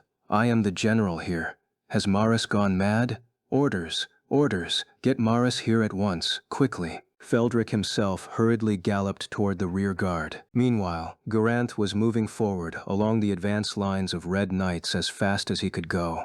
"Lord Astrius, Lord Legan, stop! Halt, now, wait!" Polak heard the hoarse voice of the old knight. "Captain!" "I think I heard it too," Astrius said. "Someone is..." "Garanth, Count Maris's lieutenant." "What is he saying?" "Stop. Is that an order from the general?" Astrius furrowed his brow unhappily. "Very well. All troops, halt, he shouted. The knights of Astrius' corps demonstrated the quality of their daily training by slowing to a standstill without waiting for a second command. Legion Corps, however, kept up its headlong pursuit. Geraint had been racing along the right side of the vanguard of Red Knights. His shouts had been heard by Astrius and his men on the right, but pounding hooves and clanging armor had prevented the order from being heeded by the left wing. Legion, stop! Seeing his friend galloping on unchecked, Astrius shouted with all his might. It was just then that someone shouted in horror, "What in the world is that?"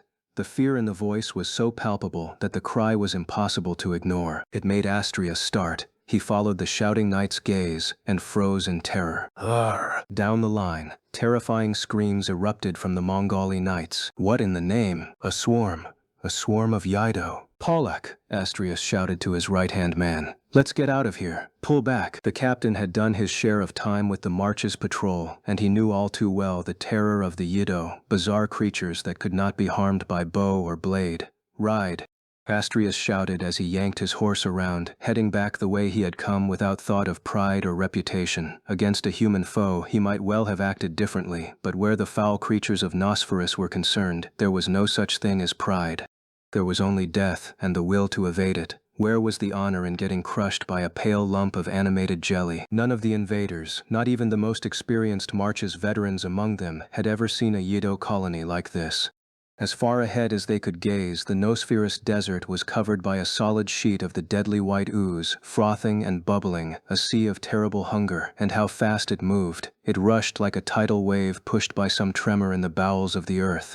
It was as if the earth itself had turned on its children in a sudden blind rage, sending a living white poison to cleanse its surface of them. Faced with the terror of the Yido, the entire corps of trained Mongoli elites went mad with fear.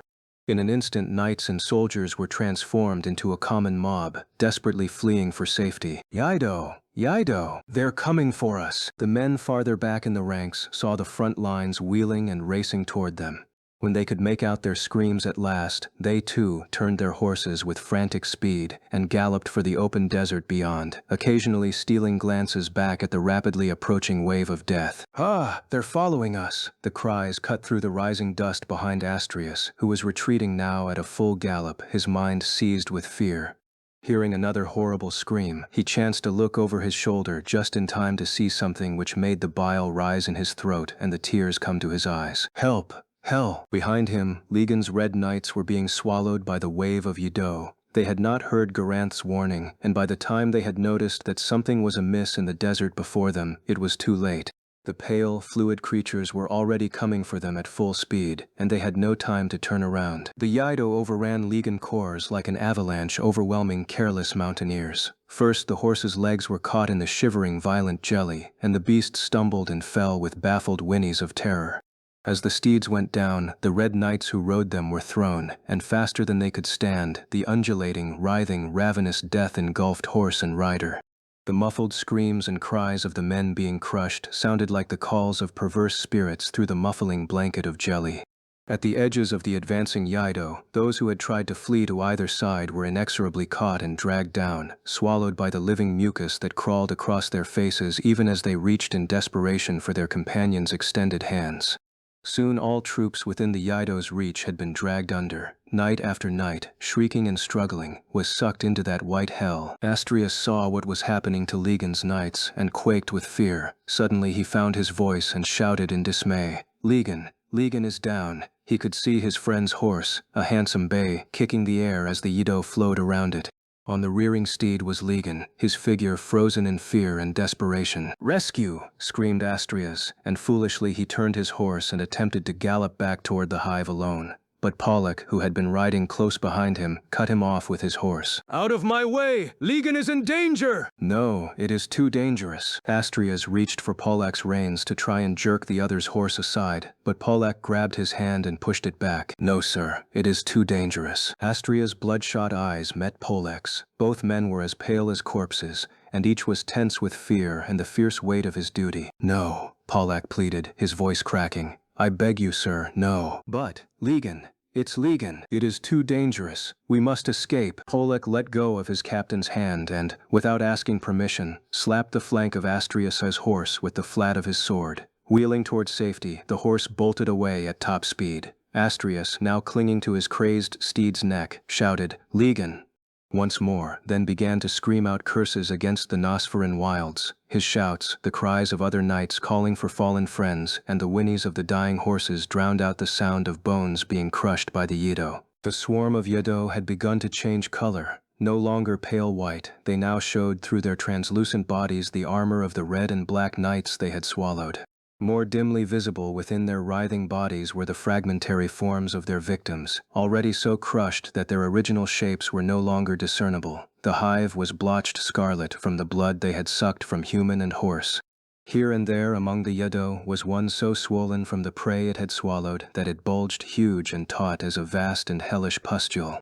To these amorphous creatures, against whom cold steel blades were harmless and armor offered scant defense, the pride of Mongol were merely an exquisite and plentiful prey. So horrible was the sight of the feeding monsters that, even when the surviving soldiers realized that the things seemed to have ceased their pursuit, they did not stop running. The entire invading army had lost its self-control to fear. "Halt! Halt! Black Knights, halt! What is this?" 4 great knightly orders, the very pride of Mongol, running in fear from the no-man's land's primitive monstrosities. Finally, the surviving captains calmed their own nerves and, cursing under their breath, sought to control their troops. "This is a shame we will bear for many generations. Calm down. You, stop your horses. Get back into formation. Halt. Can you not hear me?" Furiously, the commanders galloped back and forth, waving their whips in an attempt to cut off the frenzied knights and their stampeding horses. For it was not just the soldiers but their steeds as well that were reluctant to arrest their flight.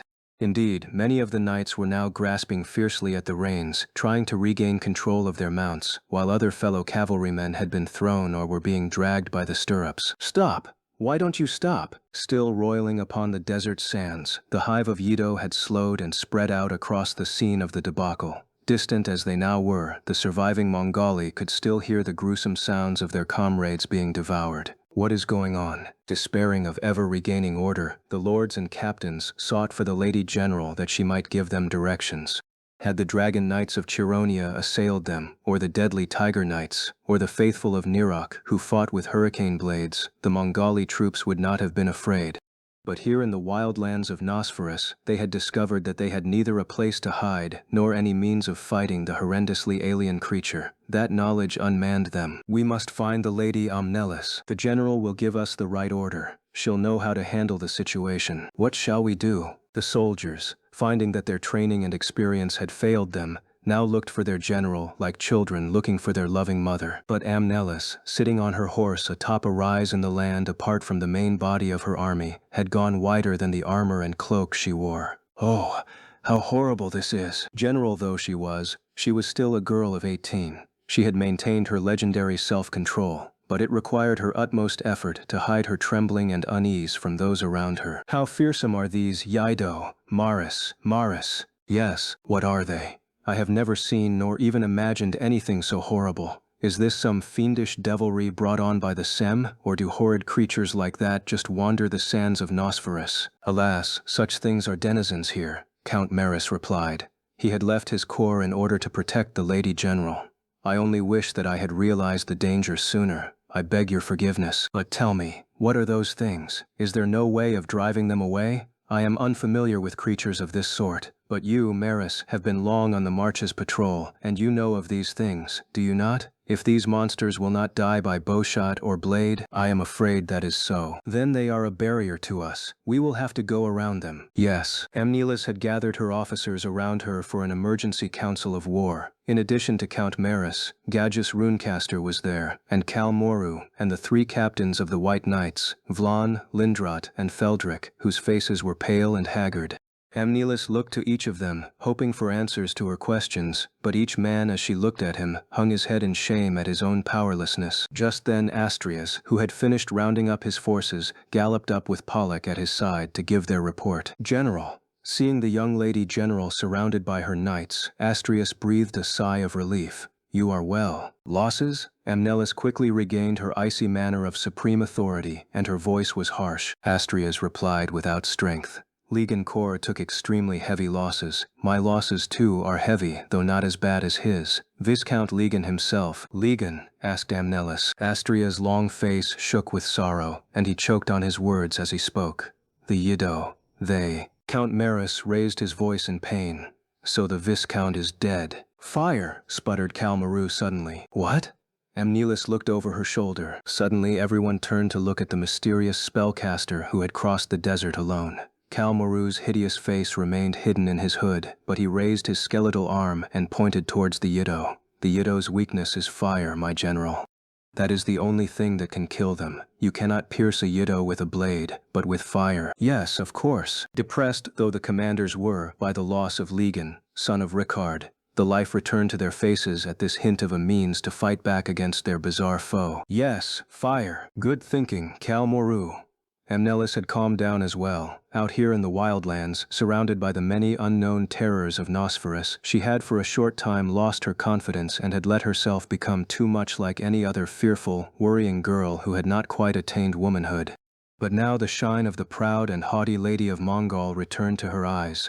Whether her recovery owed more to the fact that Kalmaru had remembered the Yido's weakness, or whether it was because the young and handsome Astrius was now standing next to her, clearly as worshipping as ever, she herself did not know. Feldric. Yes, my lady. Orders. Yes, my lady. The Yido are vulnerable to fire. You will command the men to take all the torches from their packs and gather all the wood they can find, and prepare to drive off the Yido colony with fire. As you wish, my lady. Maris. Yes, my lady. Return to your blue knights and gather them up. Astrias. Astrias looked surprised. My lady. Amnelis's mysterious emerald gaze met the glint of Astrias's deep black eyes. She gave him a cold look, but then, seeing that this had set him on the verge of tears, she faltered. When at last she spoke, however, it was with an authority that made Lindrut and Vlan, standing nearby, wither at the force of it. Astrias, you disappoint me. You disobeyed my orders during the battle today. This is your second failure in nearly as many days. Are you really the one they call the Red Lion of Alvon? Astrias jerked as though he had been struck by a whip, but Amnelis, heedless, continued. Fail me a third time, and you can consider your captain's badge gone. Understood? Yes, my lady. Now, go, gather up the remnants of Ligan Corps, add them to yours, and fall back to the rear. I beg you not to assign me to rear guard duty, my lady. Amnelis' eyes flared up. Will you have me repeat myself? No. Vlan and Lindrod looked with compassion at the drooping Astrius as he headed back reluctantly to his troops. The Mongoli army, beginning to recover from its shock, began to swing back into action. A battle to avenge the fallen. Death to the Yido that killed our friends. Fire! We'll put fire to the filthy things. The footmen dropped their spears, the knights dismounted, and the bowmen laid aside their bows. Together all the warriors of Mongol gathered everything burnable that they could find in the barren wastes. They prepared oil in pots, and they made a giant bonfire from which they spread the flame to their torches. Meanwhile, the sun was beginning to dip into the west. A thin purple mist had begun to flow around the invaders' army, tinting the crooked lines of the wasteland around them with sickly hues of death. Only half a tad away, the Mongoli could see the colony of Yido, quiescent now and looking as if it had finished digesting all its prey, no longer moving but lying low and flat as a calm sea. The men could feel the presence of those amorphous creatures like a slumbering nightmare waiting for its chance to rage again. If we cannot drive off the Yido before nightfall, we're in trouble, one soldier observed, spitting on the sand. His unease was shared by all those around him, and as though to justify that unease, a cry rang out, "The Sem!" In no time, every Mongoli was shouting, "They've returned! Ah, they're here!" Count Maris bit his lip and slapped his knee with his sword. I knew it, the sly monkeys. Sem with eerie face paintings came streaming down the sand dunes that were already fading in the dusk. Two bands, a nightmarish vision, one from the left and one from the right. Ay, hi, yai. They were waiting for the Yedo to distract us, Count Maris shouted. Men, to arms! Don't let the monkeys beat us again. Mongol, shouted his men. But just then yet another cry rang out. Ah, the Yido move again. This terrified shout was followed by a sound like rolling thunder. It was the sound of the Yido rumbling along the ground, approaching fast. The Tubai, creeping up to the far side of the vast Yido colony, had poured the Alika juice a third time, prompting the entire mass of Yido to move. The amorphous creatures were at the end of their tethers, crazed by the smell of blood and the hated Alika smell. Yido, from the front. From the left and right, ape men. Ah, you crafty. Grr. The old warrior Maris grit his teeth and snarled helplessly. He lowered his faceplate with a snap, fixed his neckplate to ward off the rain of sem poison arrows that was already beginning, and drew his sword with a wild flourish.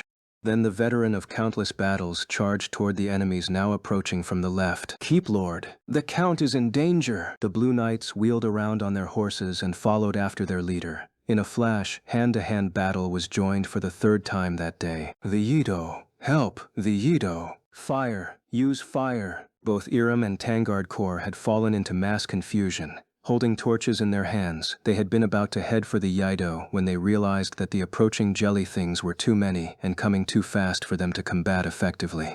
Then, even as they raised their torches to fight the Yido as best they could, a hail of sem arrows came down on them. Men holding torches aloft in the growing gloom made perfect targets for the wildlings. Many a soldier was stricken by an arrow during the first few moments of battle and fell into the onrushing wave of the Yido. "Fire! Use fire!" "Maris! Maris!" Amnelis shouted. "Lady General, this place is too dangerous. The Yido are close." Gajus and the captains of the general's guard, Vlan and Lindrot, insisted that she move, and quickly she pulled back, protected by her flag-bearers. You, she grit her teeth and spat. "Using the Yido. How cowardly. Using the beasts. You, Gin." Just then, Gajus touched her arm to get her attention. Amnelis looked up, and was stricken with unwilling awe. The evening sun had become a giant orange disk balanced on the blade of the horizon, and against that backdrop, as though he were the sun god Rua himself, a warrior had appeared striding over the dune's sandy crest. Behind him were arrayed the elite of the Sem. Gin's leopard head formed a dark silhouette edged in flame as he gazed down on the battle beginning to play out below him. "Gin." Amnelis's voice became a fiery breath across her lips. Her mesmerizing green eyes shone. Without blinking, she gazed at that heroic silhouette, as perfect as though a master's hand had chiseled it out of eternal stone. Gin lifted his hand and brought it down without a word. "Riyadh! Riyadh!" rose howling cries from the Sem. "Riyadh!" The leopard-headed avatar of war and his 500 brave wildling warriors charged forward like a storm to the sound of that earth-shattering war cry. Irresistibly they came on, heading straight for the melee between the Sem forces and Maris's blue-armored troops, driving into the heart of the fray like a bolt of lightning. Within moments, Gwyn's mighty sword was swinging in wide arcs to left and to right, reaping the bloody harvest of war. "Vlan, save Maris!" Amnelis yelled. "Nay, I shall go in myself." Then, at the head of her personal guard of 1,000 knights clad in white, not one of whom had been lost, she galloped headlong into battle. The battle had risen to a terrible intensity far beyond that of the previous clashes, a high tide of destruction in which the Mongali army, the Sem combined forces, and the undulating Yido fought with the violence of the damned. The flames in the hands of the Mongali burned bright red. Screams, battle cries, shrieks of pain and death, the ringing of swords and the flowing of blood all mingled in one fearsome crescendo of war that seemed to have no end, a roaring flood that flowed out across the vast Nosferous wasteland. Above it all, the giant sun dipped slowly, as though it meant to envelop them all. Deeper and deeper burned its crimson, ready to paint the entire world the color of blood.